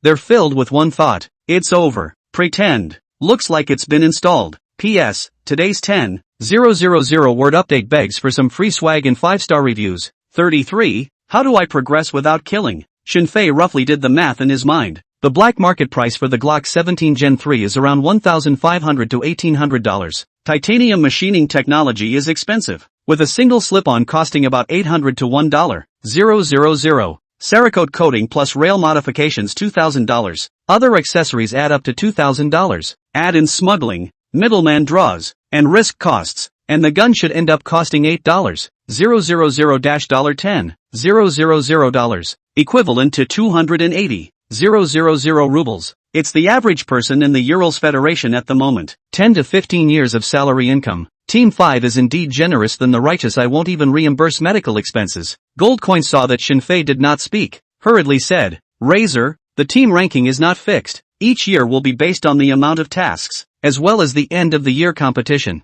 Righteous Eyes interrupted Goldcoin in a rare moment. There's no need to say anything. Goldcoin frowned. The rest of the group looked at Righteous Eye with confused expressions. Righteous Eye sighed and looked at Shinfei and said, Razor, you are a true legendary mercenary. Whether it's CQB tactics or shooting, the whole of Team 7 looks like a bunch of fresh recruits in front of these crushing statistics. The gambler guy made a rare human comment that a 5-team setup might suit you better. Even the place where you should go in the future may be in existence that the entire Wagner branch, standing on tiptoe, can't even hope to see. Go with the sharpness of your bones. No one has the right to stop it, nor should they. The Team 7 crowd fell silent. The gambler didn't even expect that Righteous Eye, who had been fighting with him for more than a decade, would say something like that. A dark cloud drifted across the sky and the atmosphere became sad. Shinfei reached out and took the gambler's tactical ghost customized pistol. Grey Wolf exclaimed excitedly, Razor, congratulations on making the right. Before he finished his words, he heard Shinfei lament, the gunsmith who built this thing is 80% the same kind as me. The better the shooter, the pickier the weapon. The reasoning is simple and easy to understand. Shinfei rubbed the gun carefully, and after a moment, casually threw the gun to the gambler. The gambler was stunned and subconsciously took the gun. Shinfei laughed. The conditions are indeed tempting, but it's a pity that they still lack some fire. I'm an old-fashioned guy, and I love to get stuck with these old and sick people. As for the rankings, whichever team I'm on, the flag should be at the top of the list. That's a pretty strong statement, but no one in the room refuted it, because Shinfei had the credentials to say that, at least in the Petersburg chapter of Wagner, he was strong enough to crush any veteran mercenary. The last time he uttered the words old and infirm, the crowd of Team 7 was instantly petrified. But now, hearing Shinfei mention the same 4 words again, the crowd had a blocked feeling in their hearts. Bear wiped his dark face with the back of his hand and said, It's so windy today, it's blowing my eyes out. Goldcoin and Righteous Eye looked at each other, and a flash of relief flashed across their expressions. Nephthys' drooping hair was lifted half an inch by the wind, with more of a gentle afterglow than usual. Shinfei didn't wait for the crowd to speak and asked, How about it? Is the second round of CQB still comparable? Trigger shook his head. No comparison. The difference between us and you is not in skill, but in talent. Your reflexes are so fast that there's no point in comparing them a million times over. Shinfei nodded and said, Okay, see you then, Captain. Aren't you leaving yet? If I stay for a while, I may not be able to withstand the temptation. Righteous Eye nodded with a big smile. Go go go. Let's go to the equipment store to finalize our duties. Then we'll go to the best strip club in Petersburg. And I'll pay for it. Bear shouted excitedly. Finally I can go dashing. I didn't expect to see the captain's temperament for once in my lifetime. Goldcoin patted Shinfei's shoulder and said, Razor, I knew you'd stay. It's my intuition too. Shinfei looked at the several people and said, Don't be too happy either. The wolves won't wait for their lame companions. Either tear open their wounds to follow the smell of blood, or become the aftermath of the snow. To go the distance, your strengths will have to keep up. The 4 nodded heavily. It was clear that Shinfei was the newcomer, but in a hidden way, he had become the backbone of the 7 teams. Actually, this was another reason why Shinfei would stay with the 7th team.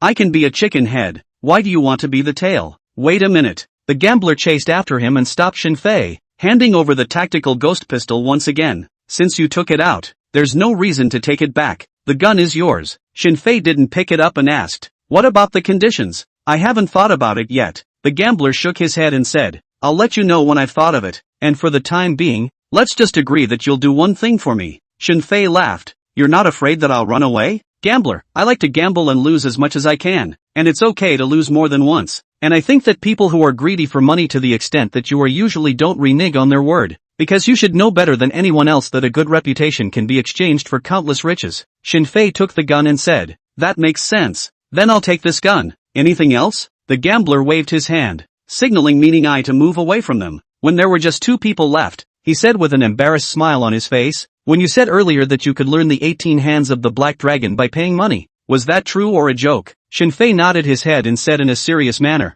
Of course it's true. The gambler rubbed his hands together and said excitedly, Just now there are many people. It is strange to be embarrassed. Brother begged you for something, take me a chant. Don't worry about the money. Give as much as you want, and I definitely won't spread the word about what happened today. And when the other few squads come back, I'll still be able to help you on them and make a hard buck. Yo, business coming up? Shinfei exchanged glances with the gambler. and both of them let out a treacherous and cunning laugh at the same time. At this point in time, just as it was at that moment, the scene where Shinfei is in the bank and locks eyes with the lobby manager. Only a week has passed since then. Shinfei was no longer the timid foreign student who, even the police would be afraid of. He had grown enough to be taken seriously as an elite mercenary. Leaving the CQB town, the jeep drove all the way to the Wagner mercenary base and finally stopped at the entrance of the equipment warehouse. Swipe the card. Verification of identity. After a set of processes, the five entered the warehouse and made their way to the door of a small warehouse that said 7. The prosthetic eye is again authenticated.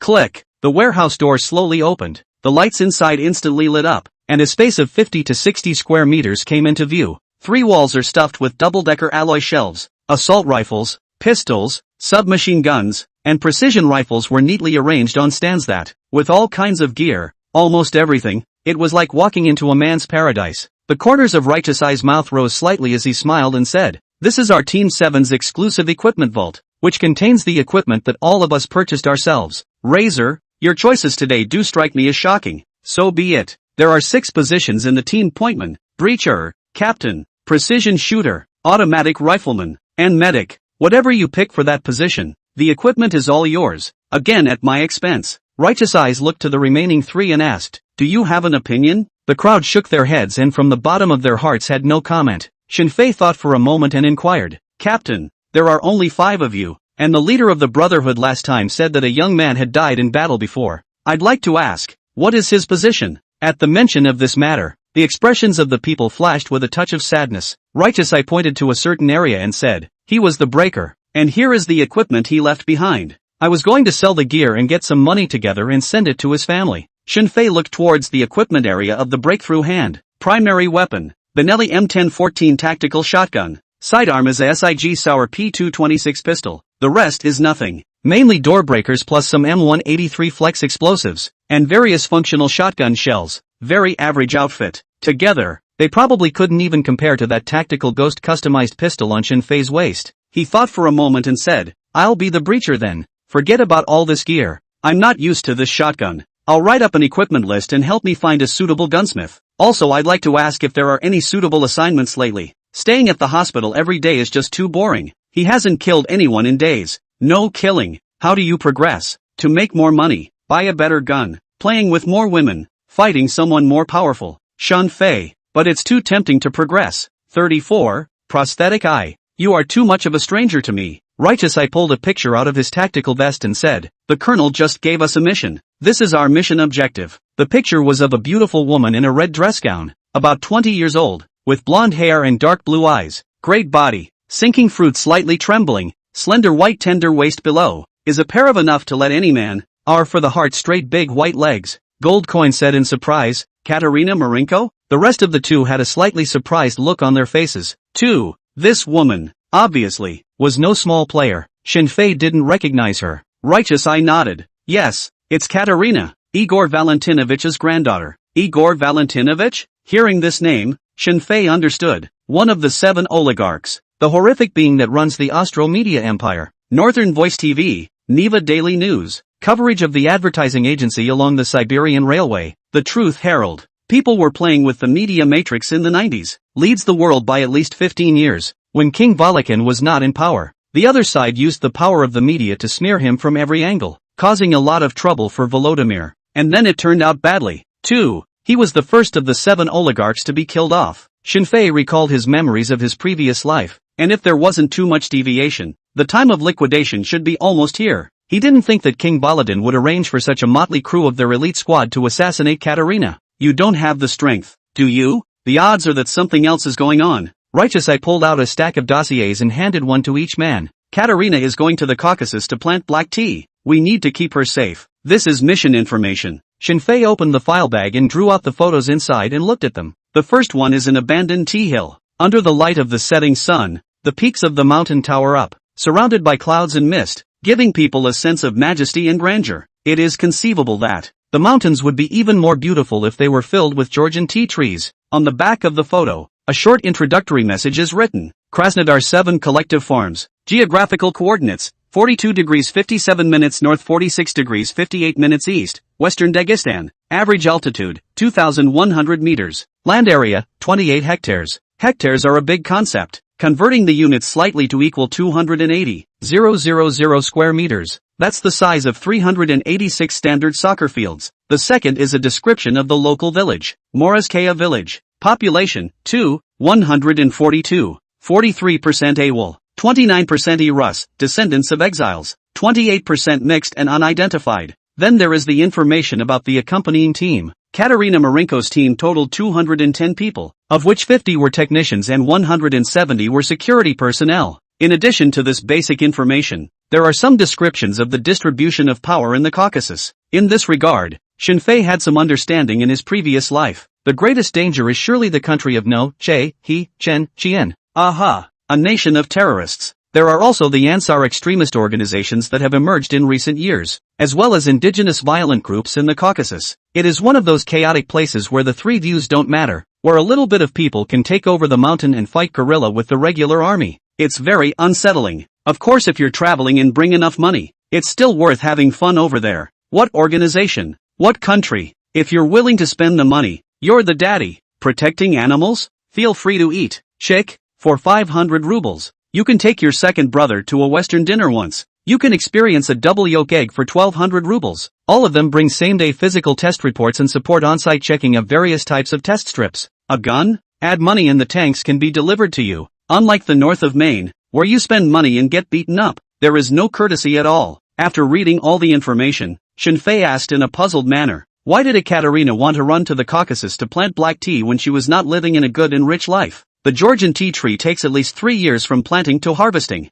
I don't know if I can grow it, but Katerina's grandfather, the media oligarch, specified that he couldn't drink it. Masters and grandchildren are filial piety belonging to the Yes, Righteous Eyes explained. The ostensible reason is to restore Caucasian black tea to its glory, and I did some background research, and she sponsored the scholarly publication of the Silk Road and the Tsar's tea cooker some time ago, and for the past 2 years it has been applying to the European Union for the protection of geographical indications, but it didn't work out because of the geography. As for whether they intend to launder money in the transnational tea trade behind their backs, open up smuggling corridors, or plunder the land, it's not something we mercenaries consider. We just need to protect Katerina herself, get her there safely, and bring her back safely. Shinfei was on his first mission. There were a lot of places he didn't understand, and asked again, only protect her alone? I see the information mentioned that there is another team of 210 people? If it was an ordinary newcomer asking so many questions, he or she would surely face a vicious reprimand, like what you just need to do your own thing, or, shut your mouth and do what I tell you to do without knowing why or anything like that.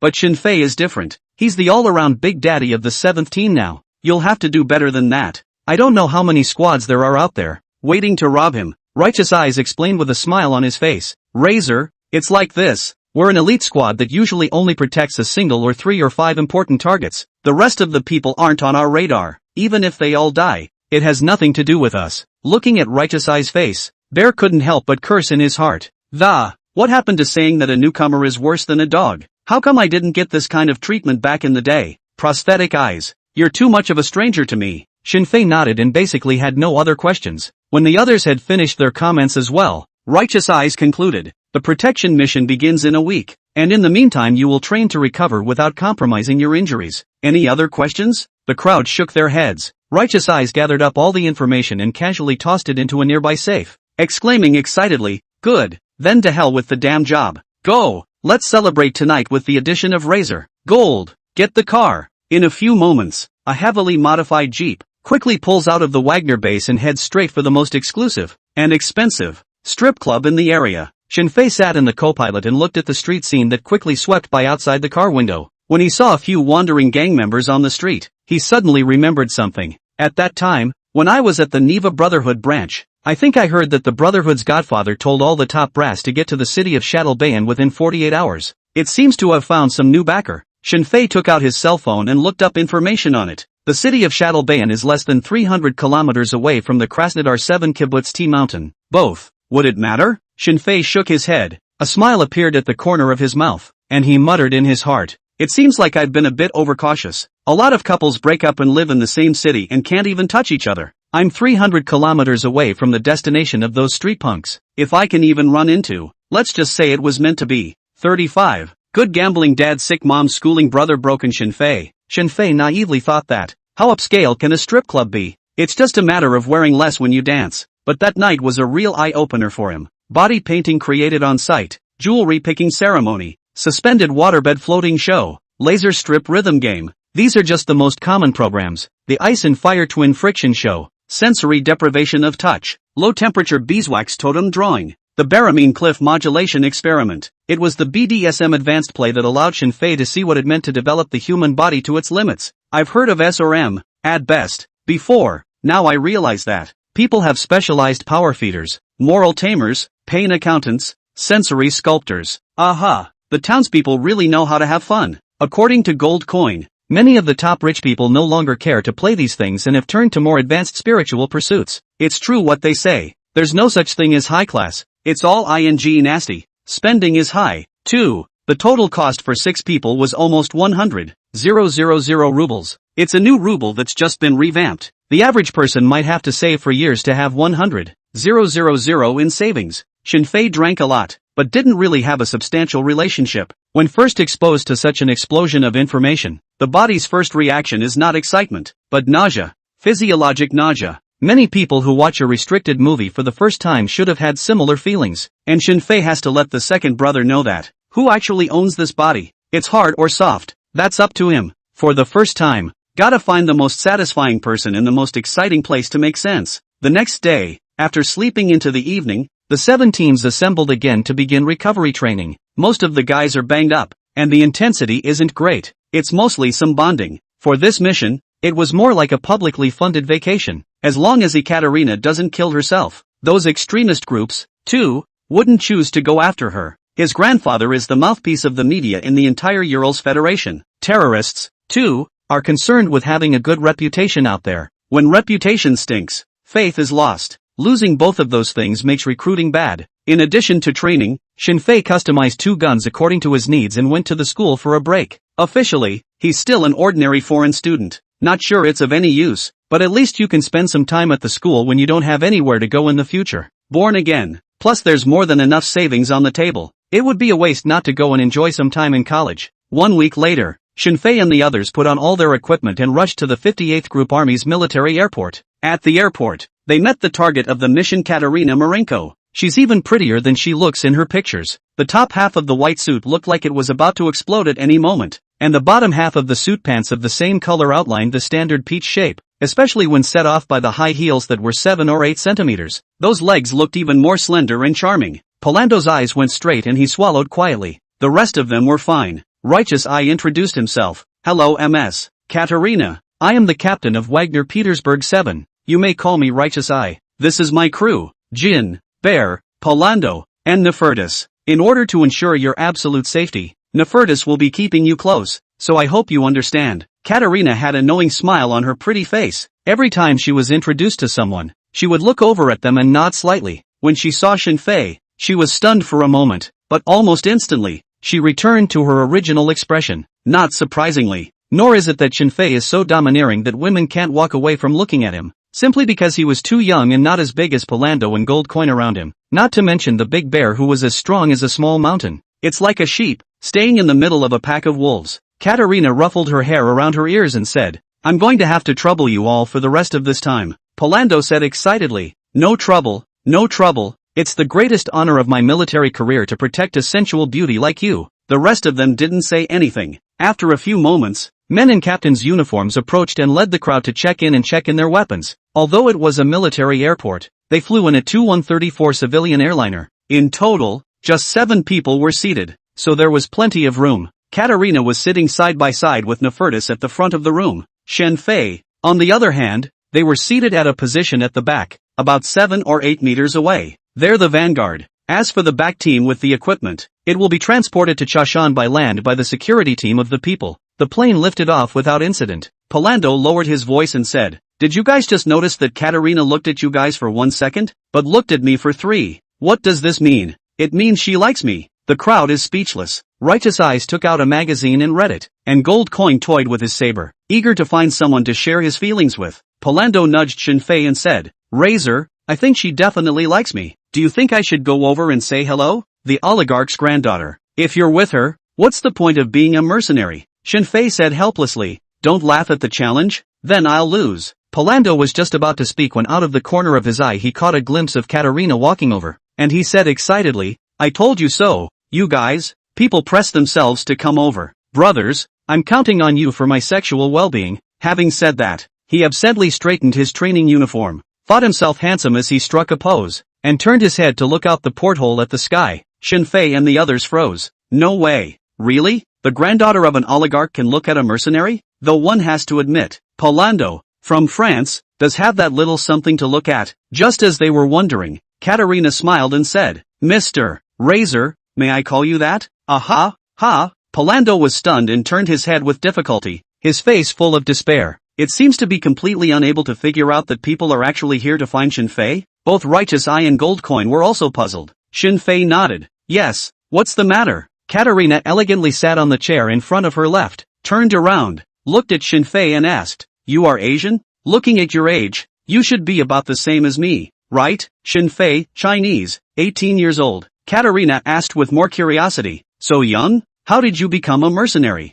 And a mercenary with an exclusive squad? In the words of your profession, I think it's called an elite squad member, right? Oh, come for the story." Shinfei inadvertently glanced at the sparkling diamond ring on Katerina's white finger, as well as the necklace around her neck that was worth a lot of money at a glance, and sighed with a bright idea, saying, "Hey, it's a long story, Ms. Katerina, interested in listening?" Katerina nodded softly. Of course, there was also no signal on the plane, which was actually kinda boring. Shinfei's expression flashed with a touch of sadness as he said, "Things still have to start with my gambling dad, sick mom, and school-going brother." Ha! Hearing Shinfei's words, the surrounding several people were all confused. "Not buddy, aren't you an orphan?" 36. Those who play tactics have dirty hearts, have to say. Formulaic questioning is just faster. Shinfei took the story he had heard in his previous life by washing his feet and told it with a little artistic processing. "Anyway, it's just how miserable it is." Katerina was silent, her eyes slightly red, tears pooling in them as if they would overflow at any moment. The Team 7 crowd was also silent. Prosthetic Eye even began to wonder if the T9 nerve relaxation that had been injected into Shinfei earlier had expired. That tone of voice, that look, this sonorous narration, it doesn't look fake. Just when the crowd was quiet, Shinfei slammed his fist on the backrest in front of him and said with firm eyes, "I'll never forget that day when I shed tears while eating and cried. I must make a name for myself. I came to the Ural Federation, passed through layers of tests, and eventually became a mercenary. The captain looks down on me. Prosthetic Eye, where the hell am I? Shinfei, the team also thinks I don't deserve to be a mercenary at all. Bear, Polando, and Nephthys. No, man, are you talking about that subplot?" Shinfei's emotions became more and more high-pitched, and he said excitedly, "No matter what, I finally persevered and was recognized by my teammates as an honorable elite squad member. I believe that in the near future, I will be able to fulfill my mother's greatest wish." Katerina wiped the tear tracks from the corners of her eyes and whispered, "What an inspiring story. Mr. Razor, may I ask what your mother's wish was? Is there anything I can do to help?" Shinfei glanced at the diamond ring on Katerina's hand and shook his head. "No, how can I trouble you with my own affairs? Ms. Katerina,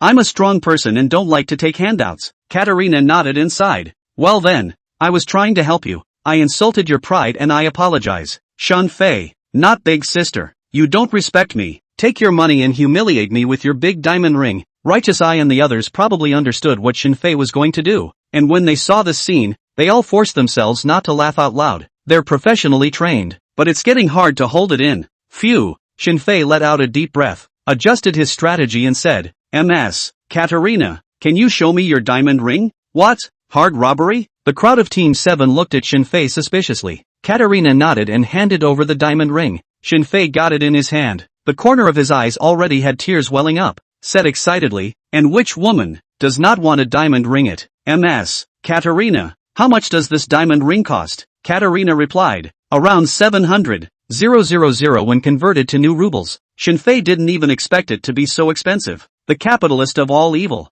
He looked to Righteous Eyes. "Captain, how much do I get paid each month?" Righteous Eye, 20,000 rubles, out of the mission. "But equipment and weapon wear and tear and medical expenses need to be borne by yourself." "That's great," Shinfei said. "I can make a lot of money now, and based on saving 100,000 rubles a year, I'll be able to buy this diamond ring in less than 8 years. I hope my mom still lives that long." "Ms. Katerina, this diamond ring is returned to you." Katerina looked at the diamond ring, then at Shinfei, and after a moment of contemplation, she said, Mr. Razor, would you mind if I take your story and write it in my memoirs? Shinfei shook his head. Of course I don't mind. Katarina's smile was as delicate as a blooming rose. Well then, this diamond ring is yours as a token of appreciation. Shinfei quickly refused. How can that be? It's too expensive. What's the word? But his hand, clutching the diamond ring, didn't half relax. Katarina, not expensive. Your story is worth it. Shinfei didn't push the issue and reluctantly nodded. Thank you, Ms. Katarina. That comes to hand? A few people from the 7th team were all confused. Katarina rose and smiled. No, Mr. Razor, it is I who should thank you for the story. Ha, thank you? Dumbfounded, the 5 men watched Katarina's fading back. The knot in Palando's throat rolled rapidly, and finally he couldn't help but say, Ms. Katarina, I actually had a miserable childhood. Katarina turned back, smiled, and said politely, I'll listen next time, Mr. Mercenary, I'm a little tired. It was only then that Palando realized, as an afterthought, that the people didn't even remember his name. Shinfei put the diamond ring close to him, and when he looked up again, he realized that everyone was looking at him. He laughed. What's the matter? Think I'm shameless? Palando shook his head. Don't think so. Those oligarchs came into this world dripping dirty blood from every pore. Gold coin and righteous I both nodded as well. No one felt any shame. Those oligarchs could buy the whole country with their combined money. Their money. It's clean? Bear lamented. Razor, it's a blessing to the world that you came to choose to be a mercenary, because I can't imagine how many people you'd have to harvest if you'd gone as a con man. Shinfei didn't think it was that exaggerated. This is a little routine that any random Chinese would know. Only, not everyone has. I came across the opportunity to chat with the granddaughter of a top oligarch, alone. After a 7-hour flight, the Tu-134 civilian airliner landed at the Chaisk military airport. The pickup was very crowded. At a glance, there were dozens of people. The leaders were the mayor, Alexei Petrov, and the head of the local police department, Sergei Sidorov. Beyond that, there's a lot of people in the media, too. Under the protection of Shinfei and the others, Katarina was interviewed by her own media. All the questions were about the tea plantations. Katarina fell to telling the press about her future plans and how to restore the glory of Caucasian black tea. The crown is all a spectacle. After the interview, they traveled in a special car to the largest hotel in the area. After all, they were here to invest, and the local officials were so enthusiastic that they could almost be described as knee-jerk.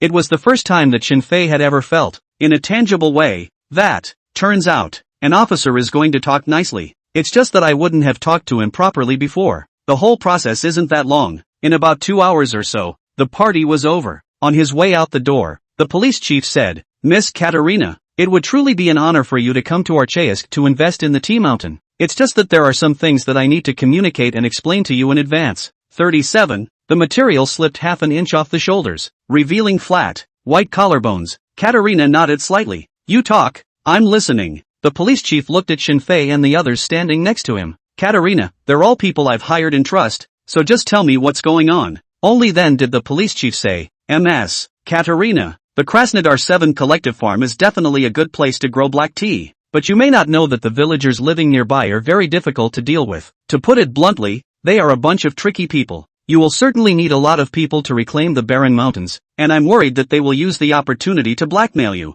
You can hire the police department to help, and we'll take care of those difficult villagers in Moreskaya village. Shinfei nodded secretly. Oh, I'm here to knock the water off the edge. No wonder he was so enthusiastic from the moment we met. It made Shinfei really think that he had seen good people in the Urals Federation. Katarina thought for a moment and asked, if you hire the police, how are you going to get the villagers to work willingly? The police chief smiled and said, don't worry about this. Anyway, we guarantee that we can reclaim all the wasteland within 2 months without delaying your planting of tea seedlings. As you know, there are only 2 or 3 months each year that are most suitable for planting saplings. So if you delay, you'll have to wait for another year. That would be too great a loss for you. Land clearing, soil improvement, infrastructure, tea planting, labor wages, an investment in 28 hectares of tea plantations will cost at least 50 to 60 million rubles. A delay in either of these is surely a huge loss. Katarina bit her lip lightly and fell into deep thought for a full minute or two before speaking. Mr. Director, I'd like to check it out before I decide. The police chief nodded heavily. Of course, that's your freedom. If you can communicate with those villagers on your own, we in the police department would be happy to be free. Katarina turned away. Shinfei and the others followed her. When the group left the front door of the hotel, the police chief sketched a playful smile at the corner of his mouth and taunted, When you're in my territory, you want to not pay me? Ha! Those unruly people. Just go ahead and talk about it. And you'll be able to talk about one without squeaking. Leaving the hotel, the 7 men split into 2 groups and got into 2 modified M1114 Humvee bulletproof military vehicles. Gold Coin, Righteous Eye, and Big Bear were in the lead. Shinfei was in charge of driving the second military vehicle, with Katerina in the back seat with Nefutis. When everyone was seated, Shinfei asked, "Ms. Katerina, where to next?" Katerina suddenly asked, "Razor, do you think that police chief is trying to make a buck out of me? What's this nonsense?" Thinking this in his heart, but Shinfei didn't say it on his mouth, just smiled and said, "Ms. Katerina, I'm just a mercenary, responsible for protecting your safety, and don't really know much about doing business in these things." Katerina frowned slightly, the fingertips of her right hand gently resting against her jaw, and as she tilted her head, the material of her shirt slid half an inch off her shoulders, revealing her flat, white collarbone. A simple gesture, but highly seductive. Shinfei couldn't help but look twice more through the rearview mirror. I don't know why, Shinfei always felt that she was a bit deliberate and, before that, on the airplane, it was the same feeling. Shinfei didn't think much of it. Just think of it as you haven't been around really rich people and aren't used to it. After a few moments of contemplation, Katerina spoke up. "Instead of going back to the hotel, we'll go straight to T Hill." "Good." Shinfei pressed the walkie-talkie and said, "Destination 1. They had numbered and encrypted the places they might frequent before they left. It doesn't always work, but it's kind of nice to be prepared. At least it makes the employer feel like they are more professional and pay more painfully. To put it bluntly, mercenaries are just a service industry. It's no different than an end plate hitting a screw." Received from Gold's voice came over the intercom. "Car 1 is up and running." Shinfei followed behind with a width of about 10 meters. It's not a big city. They soon entered the unpaved road and the speed dropped with them. Thanks to the military vehicle being well converted, especially at 7 or 8 tons, it's enough to filter out excess road bumps. After about 6 hours or so of driving, a checkpoint appeared quite abruptly at the end of the dirt road. The reason why it's described as abrupt, it was because the people sitting next to the checkpoint were not soldiers, but rather local villagers in very shabby clothing and unarmed. This whole, you don't see a car pass by for half a month. Setting up a roadblock here? Check who? Remembering what the police chief had said earlier, Shinfei secretly nodded. Aha, this village, there's really something to be said for that. Or maybe it was the police chief who leaked the information in order to get Katerina to willingly shell out the money to hire the police. Wherever it is, want to make money, one has to learn to make connections first. Gold's voice came over the intercom again. "Pull over and stand by in the safety zone." Shinfei stopped the car and replied, "Roger." His car was about 100 meters from the checkpoint and it was an open field. No matter what danger arises, you can turn around and leave at the first opportunity. Gold Coin drove up to engage, and the sound of their conversation could be heard over the intercom. Shinfei guessed right. It costs money. 2,000 rubles for one car. The fancy name for it is some kind of road maintenance fee. Unpaved roads, maintenance my ass? Shinfei didn't say anything and looked to Katerina. People have to make up their minds about this kind of thing. Katerina frowned. "Give it to them." Shinfei pressed the intercom. "Pay up." Gold Coin's voice rang out. They said 8,000 rubles, prepaid with the money coming out. The corners of Shinfei's mouth couldn't even help but twitch. "That's pretty greedy." Nefertus glanced at the checkpoint and voiced, "Ms. Katerina, we can subdue all of them in less than 30 seconds. Katerina shook her head. "Forget it, we're meeting for the first time. There's no need to make the atmosphere too stiff. Pay up." Shinfei told Gold Coin about the decision. After paying the money, the convoy was released. 2 kilometers into the village behind them,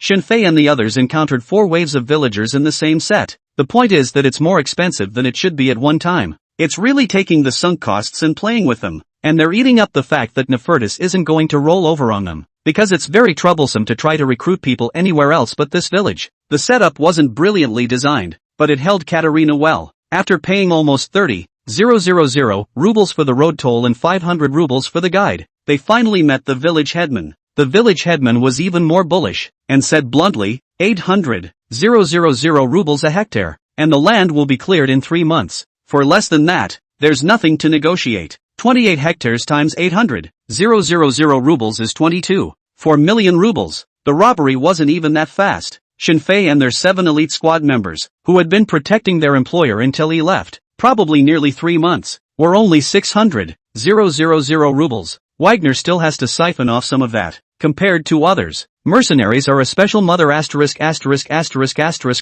It's so unprofitable. 38. Greed. All greed is good. Katerina had endured the entire journey, and after listening to the village elder, she was finally breaking her defense. Her chest rose and fell in anger, her eyebrows furrowed slightly, and she said in a cold voice, "Village chief, you're extorting." The village chief, a middle-aged man of about 50, with a greasy haircut and a lewd gleam in his eye, spread his hands and said, "Katerina, that's the price for Caucasian tea mountain work. If you're not happy with it, you can always find someone else." His words were exasperating, but in a sense they were also true. If you don't have that backbone, their entire village can't all be this arrogant. Katerina frowned and didn't say anything. With a disinterested expression on his face, the mayor waved his hand and said, "I'm busy, so if Katerina can't decide, she can go back and think about it again." A flash of anger flashed under Katerina's eyes, radiating an aura as cold as an iceberg. Shinfei noticed the fleeting expression and frowned slightly. Perhaps because of the killing intent resonance skill, he was extra sensitive to something unseen and untouchable, but real, such as an aura. It's hard to imagine that the same kind of person will have two very different auras. Perhaps there is only one explanation for one of these personalities, which is disguised. Katerina murmured, "Allow me to think about it." "Get out. Get in." Katerina pulled out her cell phone and rummaged for the police chief's number. The cost of over $20 million is unacceptable and the 3-month construction period is too long. She remembers it well. The police chief assured himself that it would be finished in 2 months. Just as she was about to press the dialing button, Shinfei's voice sounded inside the car. "Ms. Katerina, perhaps I can solve your current trouble for you." Nefertus looked at Shinfei in surprise, because the intercom was on. Even Belando and the others in the front car couldn't figure out what Shinfei was going to do. Katerina pursed her sexy red lips. "I thought you said that you don't know how to do business." Shinfei laughed. "It's true that I don't know anything about business, but every Chinese person knows some schemes more or less. If I were to handle the current situation, I could reclaim all the wasteland in about a month and a half." "A month and a half?" Katerina's eyes flashed as she pressed on. "How much does it cost?" Shinfei replied, "Up to 10 million rubles, and maybe it won't work, but you'll have to pay me a deposit of 3 million rubles in advance. After all, we're working together for the first time." The terms are very tempting. Indeed, if the police chief had said those words, Katerina would have just agreed. But a mercenary, righteous eye's voice, rang out over the intercom. "Ms. Katerina, please trust my team member. I'm willing to vouch for him with the captain's credibility. If there is an accident, our squad is willing to compensate you for all your losses." This time it was Shinfei who froze. He didn't realize that. Righteous eyes, they chose to trust him straight away without knowing anything. This friendship, it was a bit heavy for someone like Shinfei. Katerina knew the gold of an elite Wagnerian squad. That's the credibility they've gotten back for themselves countless times with results and victories. Many mercenaries were even willing to give their lives, rather than let this reputation above add half a stain. Even if someone is undignified, Wagner will also help him to be decent. That's the importance of signage. Katerina subconsciously sat up straight, her hip line floating in 2 crescent-shaped shadows across the surface of the fabric as she leaned forward. She asked, "Can you reveal some of the contents?" Shinfei shook his head. "There are some things that are worthless when you say them. I can tell you later, but I want you to transfer money first." 4 eyes. A few moments later, Katerina's lips lifted slightly, and she extended her willow-like left hand with a smile. "Mr. Razor, good cooperation." Shinfei gently held her hand and replied, "Believe me, it will be more pleasant than you think." The next step is the process of transferring money. If it was in the past, Shinfei would definitely choose cash, or an equivalent exchange item, because he can't trust anyone. But just now, prosthetic eye gained Shinfei's trust. People who choose to trust you straight away without knowing what you're up to may never meet in their lives. Shinfei knew that Righteous Eye was betting on pleasing him. So what? Who's really pure as a white lotus flower? Everyone has their own agenda. On signs regardless of mind. 3 million rubles transferred to Team 7's overseas public account. It's safe and gets around regulation. After about 10 minutes, Righteous Eye's voice rang out, "Razor, the money's in." At this time, Shinfei had taken off his bulky combat uniform and replaced it with a suit that wasn't particularly expensive. Katerina sized him up and said, "Razor, you're actually more suited to this outfit than a combat uniform." Shinfei laughed. "I still prefer the feeling of ripping off my tie and being a rogue." Having said that, he opened the car door and stepped out. Katerina looked at his back through the car window and asked, "Now isn't it time to tell me what he's really up to?" Nefertus shook her head. "I don't know, and I don't think the captain and the others know either." Katerina was stunned for a moment, and soon a bright smile bloomed on her pretty face as she exclaimed, "It's really an enviable brotherhood. It seems I made a very good choice in hiring you guys." Indeed, seeing Shinfei, who had gone and returned, the village chief recognized him as the mercenary just now, and his hand holding the teacup froze in midair. You can tell he's still scared. But the thought of that much benefit in front of them didn't scare me so much. The village chief frowned slightly and boldly said, "Are you the mercenary from earlier? Don't think that I won't recognize you just because you've changed your clothes. What did you come back for? Trying to kill me? I told you." Swish! Before he finished his words, he suddenly felt a coldness in his neck, and looked down slightly to see that there was a military dagger glittering with cold light against his neck. A trickle of blood ran down the tiny wound in his neck and toward his chest. Shinfei looked at him expressionlessly and said in a cold voice, "Don't talk nonsense. There's no need to go through so much trouble to kill you. Our boss doesn't have the time to gather men elsewhere. So, your price will remain the same, but the work period will be shortened by a month." Became? The mayor didn't expect it to go so well. His base price was 17 million rubles in 2 months to complete all the reclamation work coming up. How can one not be excited to hear such good news? Shinfei's mouth was tinged with an icy smile as he continued, "But we're going to try 3 days of labor, and the daily price will be given to you according to double the original. If you're satisfied after 3 days, officially sign the contract." "May I? It's supposed to be normal to try out for a job. 3 days is not excessive." The village chief swallowed a mouthful of water and slowly nodded his head. "All right, I'll go gather the men today, and we can start tomorrow." Shinfei retrieved the dagger, no longer paying attention to the surprised and delighted village chief, and turned around to walk out. As he saw the greedy villagers in the village casting their eyes on him from time to time, he murmured in his heart, "Greed, all the better. Next let you experience. What is called the first poisonous plan of Huaxia obscene dream play monkey? 39. Is this a poisonous plan that a human being can come up with? Your old man interview, or put away ah?" Shinfei returned to the modified military vehicle and sat in the driver's seat. Katerina frowned. "So soon?" Shinfei was stunned, and always felt how the words were a bit awkward. He started the military vehicle, made a U-turn and smiled. "Ms. Katerina, there are some things that aren't as slow as they could be." Thinking of Shinfei's performance in the strip club, the corner of Nefuta's mouth sketched out a smile of an old driver. 2 military vehicles headed out of the village. Katerina looked out at the villagers and asked, "Now, can you tell me what you're going to do?" She was really curious that, what is the best way to use to get things done over time with half the cost savings? It's not just him. Righteous Eyes and the others in the front car were puzzled as to what he was going to do. They had put their lives and families on Shinfei's body. "Shinfei, of course. Just now I made an agreement with the village chief to let them try out the work for 3 days, and the price is to be given to them at twice the market rate." Katerina's expression became more puzzled.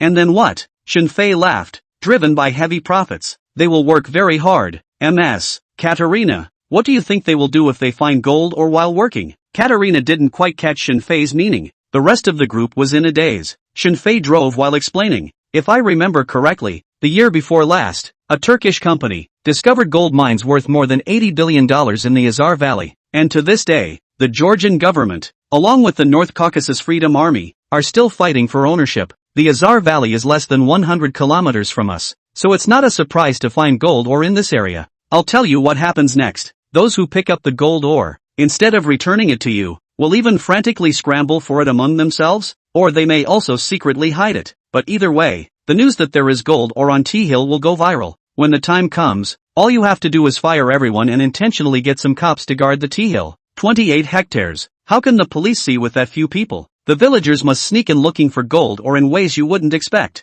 That way, you don't even have to spend any money to get a piece of cleared land." Silence. Everyone was silent. At most, they wanted to think about using violence to force the villagers to lower their prices, but they never dreamed that they could still play like this. Driven by greed, the target is motivated to act spontaneously through false benefits, without coercive forcing, reducing layout costs. Simply a genius plan. Katerina's vermilion lips moved slightly, and just as she wanted to speak, she was interrupted by Shinfei. "Miss Katerina, I haven't finished my plan. In fact, the most exciting part of this inning has just begun here." "What?" Katerina looked at Shinfei with a surprised face, her eyes fluttering as if she was thinking about something. The road became bumpy as the military vehicles drove out of the village, but far away along the windows of the car are the great rolling peaks of the Caucasus. Shinfei glanced at the beautiful scenery, and through the rearview mirror, glanced at Katerina's surprised little look, and said, "When the reclamation is finished, you can go to the police chief, or the mayor, and ask them to bring someone to retrieve your lost gold ores from the villagers.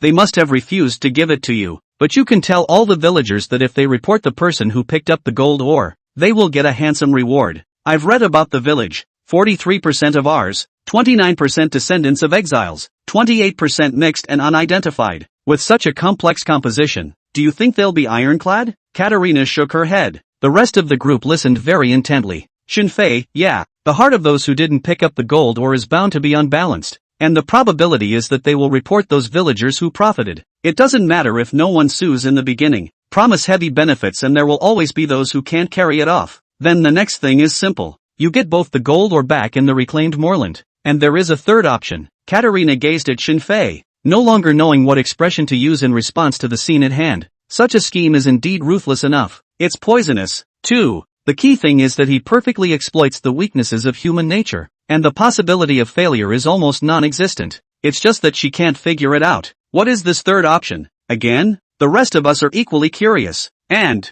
only Bear leaned back in his seat, drowsy. He couldn't quite understand what Shinfei was saying and found it too much of a brain dump. Not for him. He just likes to give precise and clear orders and get cracking. Shinfei said, let's go back to the original plan. The villagers found gold ore in the wasteland. What if what they picked up was just copper plated with a thin layer of gold? What would have happened? MS. Katerina, what you threw, but it's real gold ore. At that time, you will hold the absolute power of speech, and you can either be kind enough to spare the villagers, or you can use the police to put pressure on them to sign a low-cost labor payment for the value of the gold. As for those in office, you can pay to buy them off. But I'd rather suggest that your media-mogul grandfather step in and let those officials choose whether they want a good name or a bad reputation. The power of a media frenzy is the thing those in office fear most. Katerina's thoughts came to a complete standstill at that moment, as if frozen by a huge block of ice. Exploiting human weaknesses, creating legal loopholes, the cycle of exploitation, poisonous schemes. This was definitely the most poisonous ploy she had ever heard of since she grew up.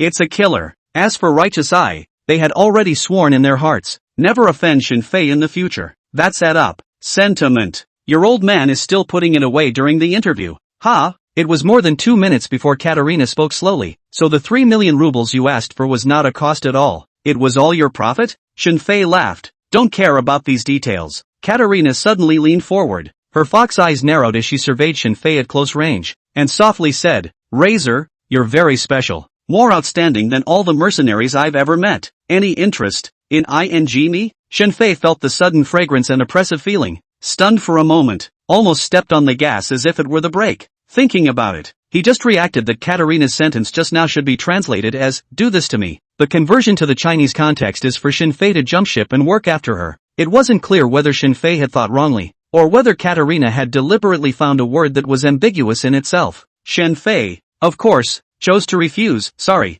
I like my current job very much. Why would you refuse? Stop it. Her grandfather was about to be liquidated by the king. Without grandpa oligarch, she's got nothing but big 3060 thunder, slender waist, beyond the firm peach. What else does she have? She's still a what? Shinfei could see it, too. The apparently gentle, kind and compassionate Katerina's first reaction on hearing his plan was not one of cruelty, but of vague excitement. Oh, all the details are enough to show that.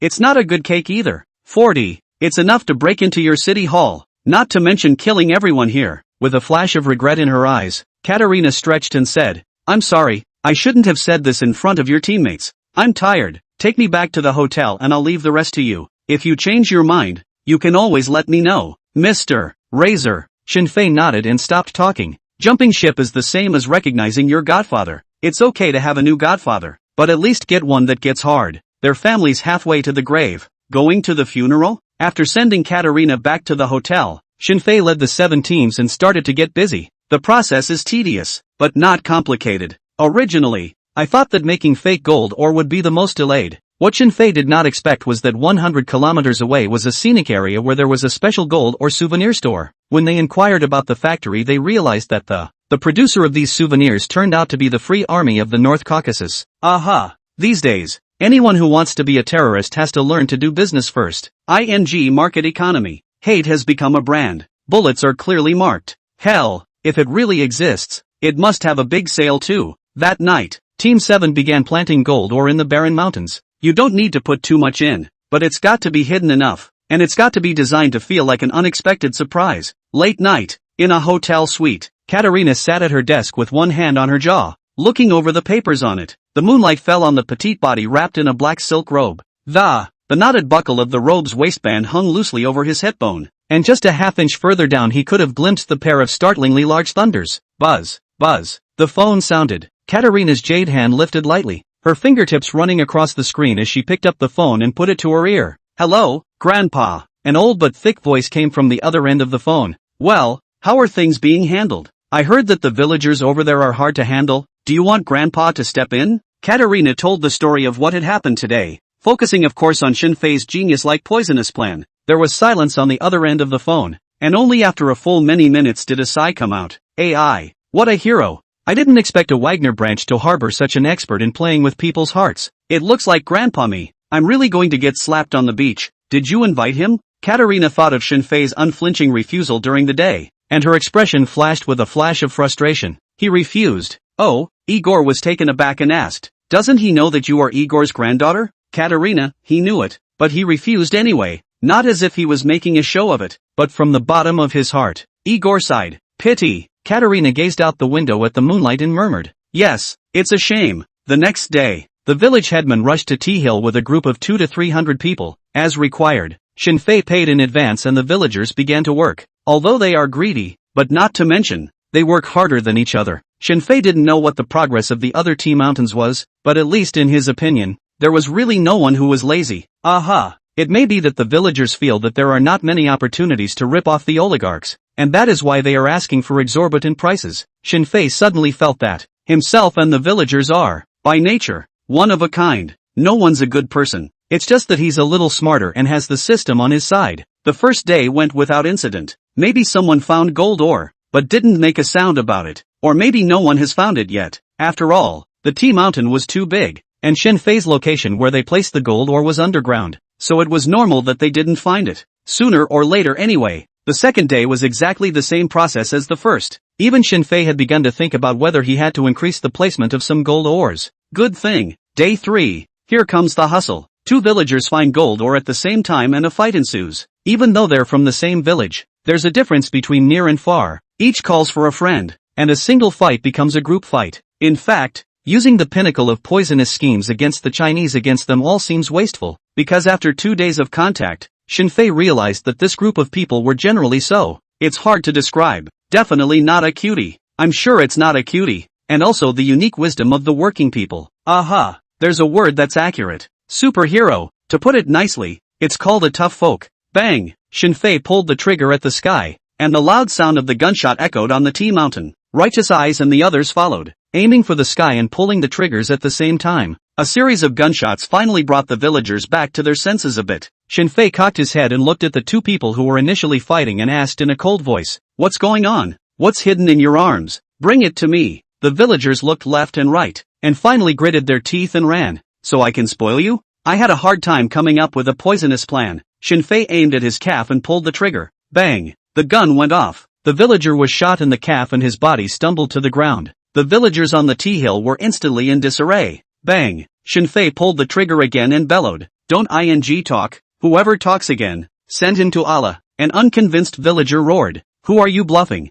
There are so many of us here. How many bullets do you have in your gun? How many people can you kill?" The others followed and began to clamor. The scene was in danger of getting out of hand. The corners of Shinfei's mouth rose slightly as he aimed at the man's head and then pulled the trigger. Bang! The gun went off. Brain splatter. The villagers didn't expect Shinfei to really dare to shoot and kill, and they were all confused at once. Shinfei walked up to the corpse, looked down at him and said, "You asked me how many bullets I have? I've got 7 magazines on me, 2 base stocks of 5.56 ammo, and pistol rounds with C4 explosives. I have 5 other teammates, one with more ammo on them than the other. It's enough to fight your way into your city hall, not to mention killing everyone here, before pretending in your next life. Look at what the other person is." The whole place was silent. Even the most savage villagers had no more resistance when they heard such words. Actually, it's Shinfei's fault for being too gentle 2 days ago. Let the guys forget that the gun in his hand is capable of killing. Shinfei looked angrily at the 200 to 300 villagers present and pointed at the high ground to the northeast. "Dog days, all look at me clearly. That man is carrying a FN Minimi MK3 light machine gun on his shoulder. Wrapped around the body is a 100-round chain pack of soft ammunition retrofitted with an external quick-release design. There are 7 other bullet packs like that in the car. Let me ask you, can you stand up to a round of strafing? Asterisk asterisk asterisk asterisk. Really think I'm a waiter? I'm a mercenary not protected by the Geneva Convention." Now, it's true that no one dares to speak up. All the villagers kept their heads down, not even daring to look at Shinfei, who looked like a god of death. As for revenge, More than that, the thought didn't even cross my mind. The difference in strength is too great. Shinfei ignored the crowd present, walked over to the villager who had just been struck in the calf, and said in a deep voice, "I'll only give you 3 seconds to bring me what you've hidden." The villagers' faces were thick with pain and reluctance, but they didn't dare disobey. In the end, he could only be reluctant, and took out an ore that was the size of an egg in diameter and emitted a golden luster. Shinfei's eyes widened, his mouth slightly opened, and his gaze greedily looked at the gold ore. 300 meters away, Katarina saw Shinfei's expression through the binoculars, and her red lips curled up slightly, sketching out a smile that drew people's imagination as she murmured, "Mr. Razor, Oscar, oh you a little gold. 41, don't come to me alone next time. I'm afraid my teammates will misunderstand." Shinfei snatched the gold ore as if he was afraid of being seen by others and stuffed it into his combat suit. He turned his head, found the village chief in the crowd, and said in a deep voice, "Take your men and get out. You don't have to come tomorrow. As for the one who just died, I'll give him a pension." The mayor wanted to say something. In fact, someone had already picked up gold ore on the first day, only they didn't vocalize it. "I thought it was a chance to make a fortune, but I didn't expect it to be spoiled by 2 assholes on only the 3rd day. Gold ore? Ha! Pick up 1 for 10 years and you won't have to worry. Pick up 10 and you'll have enough for this lifetime." But what would he dare say in the face of a ruthless mercenary? There are laws in the Caucasus, but the interpretation of the law is in the hands of the rich. Unfortunately, they are poor people, and it is the final interpretation of justice that stands behind this group of mercenaries. Standing beside the village chief, the man who was known as the village's crouching dragon and phoenix all in one whispered, "Village chief, go first. You can't get tough with them. Even if he kills all of us, he can push it to a nearby extremist group." The village chief gritted his teeth and said with difficulty, "But," the man frowned, "don't be butthurt. If we can't dig in the open, can't we dig in secret? How many people do they have to look after a place this big?" That makes sense." The village chief's heart felt a surge of pleasure, and he looked at Shinfei and said, "Mr. Mercenary, it's us who have caused you trouble. I'm sorry, we're on our way." Shinfei didn't even pay attention to him. The village chief took 200 or 300 villagers, carrying the injured and one dead, and left the tea mountain as if fleeing. Later that afternoon, sparse police were sent over to cordon off Tea Hill. Human greed is always beyond imagination. Shinfei had thought that under the fear of death, the villagers would be able to endure for at least 2 days. Unexpectedly that night, there were dozens of people quietly through the police blockade, quietly panning for gold in the tea mountain. Hey, worked harder than even during the day. Goldcoin saw the scene through his night vision and lamented, "Razor, it's all right by you. You're such a devil." Shinfei laughed. "Drive them away after 3 hours to create a feeling of being heavily guarded." Goldcoin nodded and led the rest of the group to start getting ready. The villagers were driven out the first night, but they were surprised to find that if they ran fast enough, they could stay with the gold ore they picked up.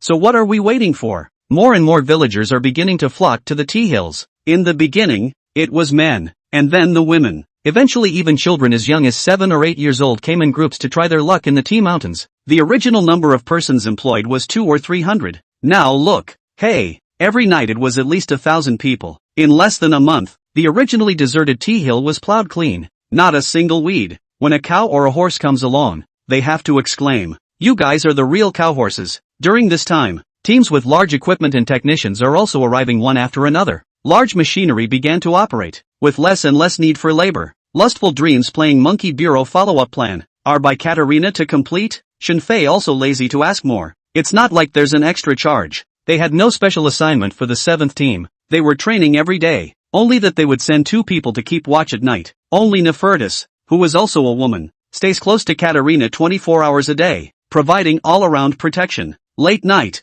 Shinfei, who was heavily armed, sat on a hidden high ground in Tea Mountain, enjoying the night view of the Caucasus Mountains. The stars exploded into shattered silver in the inky blue vault of the sky, the snowy peaks silhouetted like undried splashes of ink. It's beautiful. It reminded Shinfei of the evening sun on General Mountain. Snow-stomping footsteps sounded. Shinfei looked up. It's Katarina. The snow crunched under her feet, and her tall figure was wrapped in a silver and gray down jacket, the belt pinching out the sharp curves of her waist and hips. Even if you're wearing something thick, couldn't even cover her siren-like seductive body. The heartbeat is gradually on the same frequency as the feet. With every step she takes, all of them seem to step precisely on the man's heart, causing his breath to catch. Katarina walked over to Shinfei's side, ignoring the clean and tidy clothes on her body, casually sat next to her and smiled. Didn't sleep? Shinfei, I'll keep watch. Katarina laughed. I couldn't sleep either, looking for you to talk to. Shinfei, I'm quite sleepy. Why don't you keep watch and I'll go to bed? Katerina's face bloomed into a bright smile. Her appearance was exceptionally charming.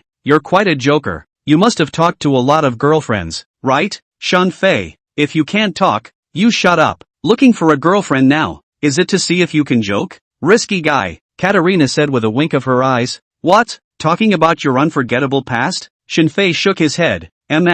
Katerina, I suggest you stay in your room if you're fine. It's not as safe here as you think. Katerina laughed. That wasn't with you? You've earned me an extra 3 million rubles, plus a diamond ring. Shenfei did not say anything. She knew that this woman would never come to herself for no reason. As for what top rich white girl is in love with me? Unless it's drugging. Otherwise, Shenfei felt that that kind of thing wouldn't happen to him for a while. The status gap is too big. Seeing that Shenfei was soft and hard, Katerina simply threw out the main topic. Actually, our family, we have a specialized security team. I think the paycheck will be higher where it suits you better. Shenfei once again refused dryly. Katerina, this is something you've said before. Katerina, but I want to try again. Maybe you'll agree. Shenfei spread his hands and said helplessly, then I can't do anything if you must think so. Just then, Bear's figure appeared a short distance away and called out, Razor, it's time for your shift. Shenfei nodded and said, Katerina, I have to go to bed. Katerina pointed to herself and said,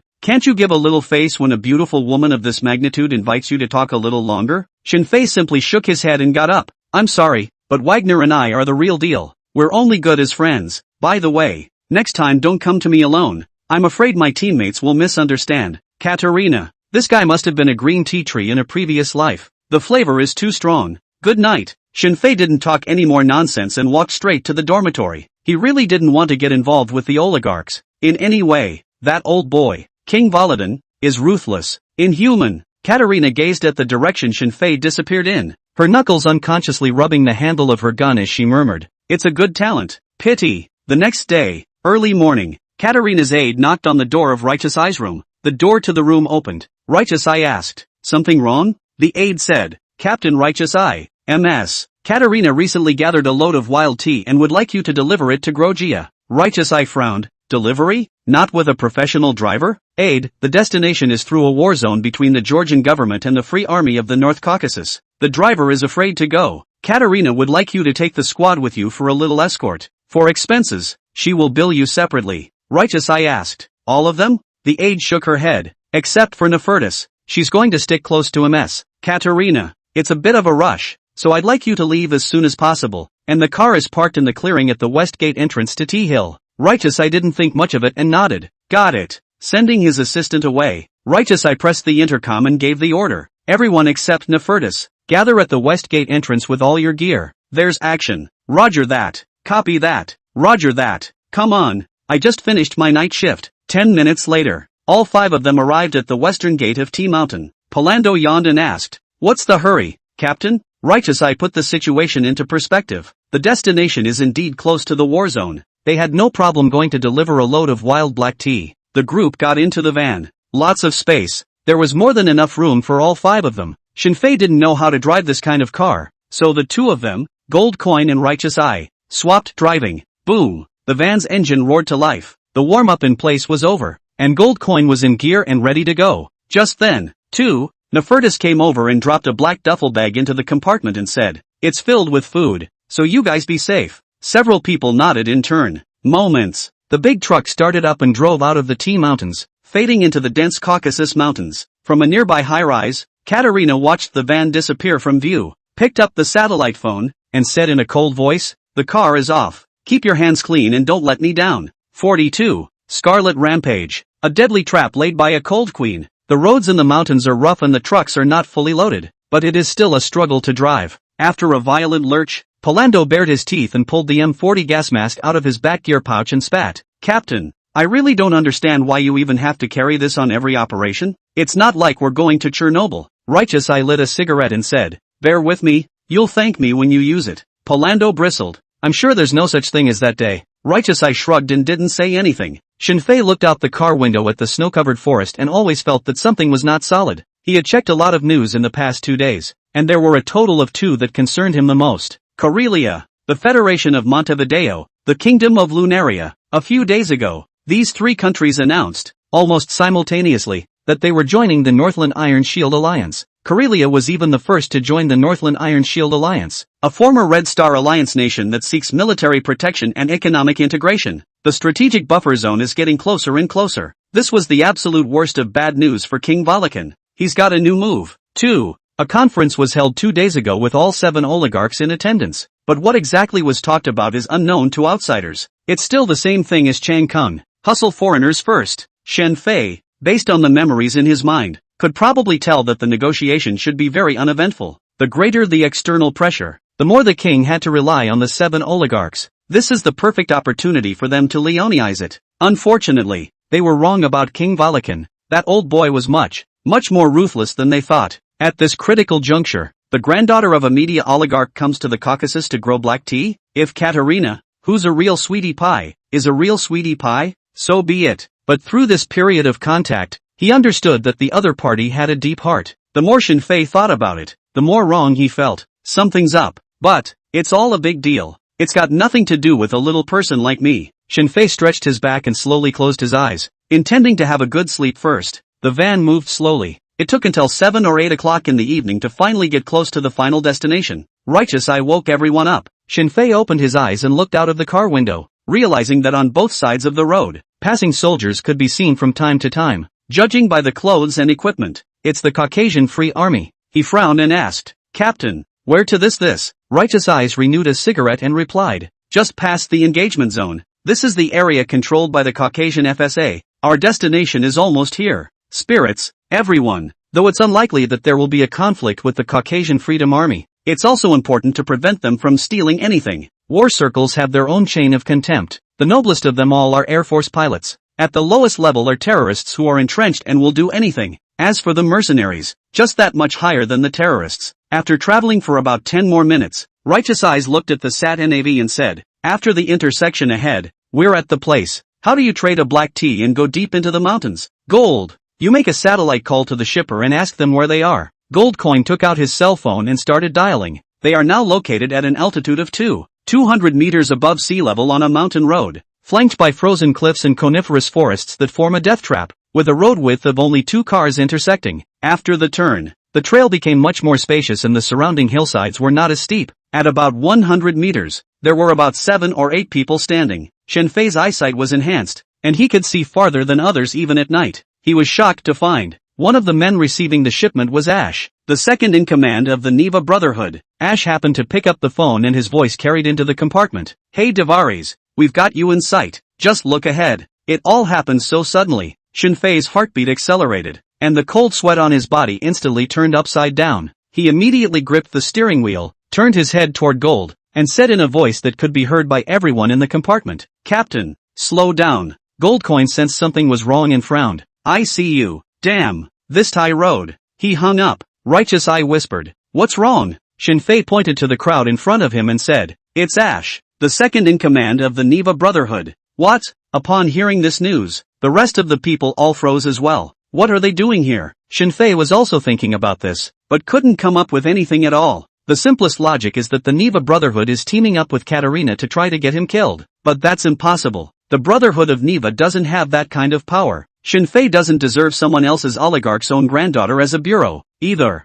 Oh, as long as people's grandfather gave some benefits, without anyone else, Wagner's elite squad members, I'm afraid, would all come after Shen Fei. The 7 oligarchs have more power than any of the ancient vassal kings. There was little difference between crushing him and crushing an ant. Neva Brotherhood to really be able to kneel down people. Shen Fei's side just rushed into the building. Over their 58 group army is afraid that even 2 160 bombers are ready. Not to mention, if it was a setup, why would Ash show up at this point? When they get out of the car, a pike won't do the trick. Too many questions to figure out. The van couldn't be delayed much longer, even though it had slowed down. Even the crowd in the carriage had seen Ash's face. Polando pointed to the man next to Ash and said, "It's him, the godfather of the Brotherhood." The atmosphere in the carriage coalesced to the extreme, and everyone's breathing became ragged. The surrounding terrain is bad and the number of enemies is unknown. It's almost a dead end, but even so, no one panicked. Their gazes looking towards Shen Fei, waiting for his decision.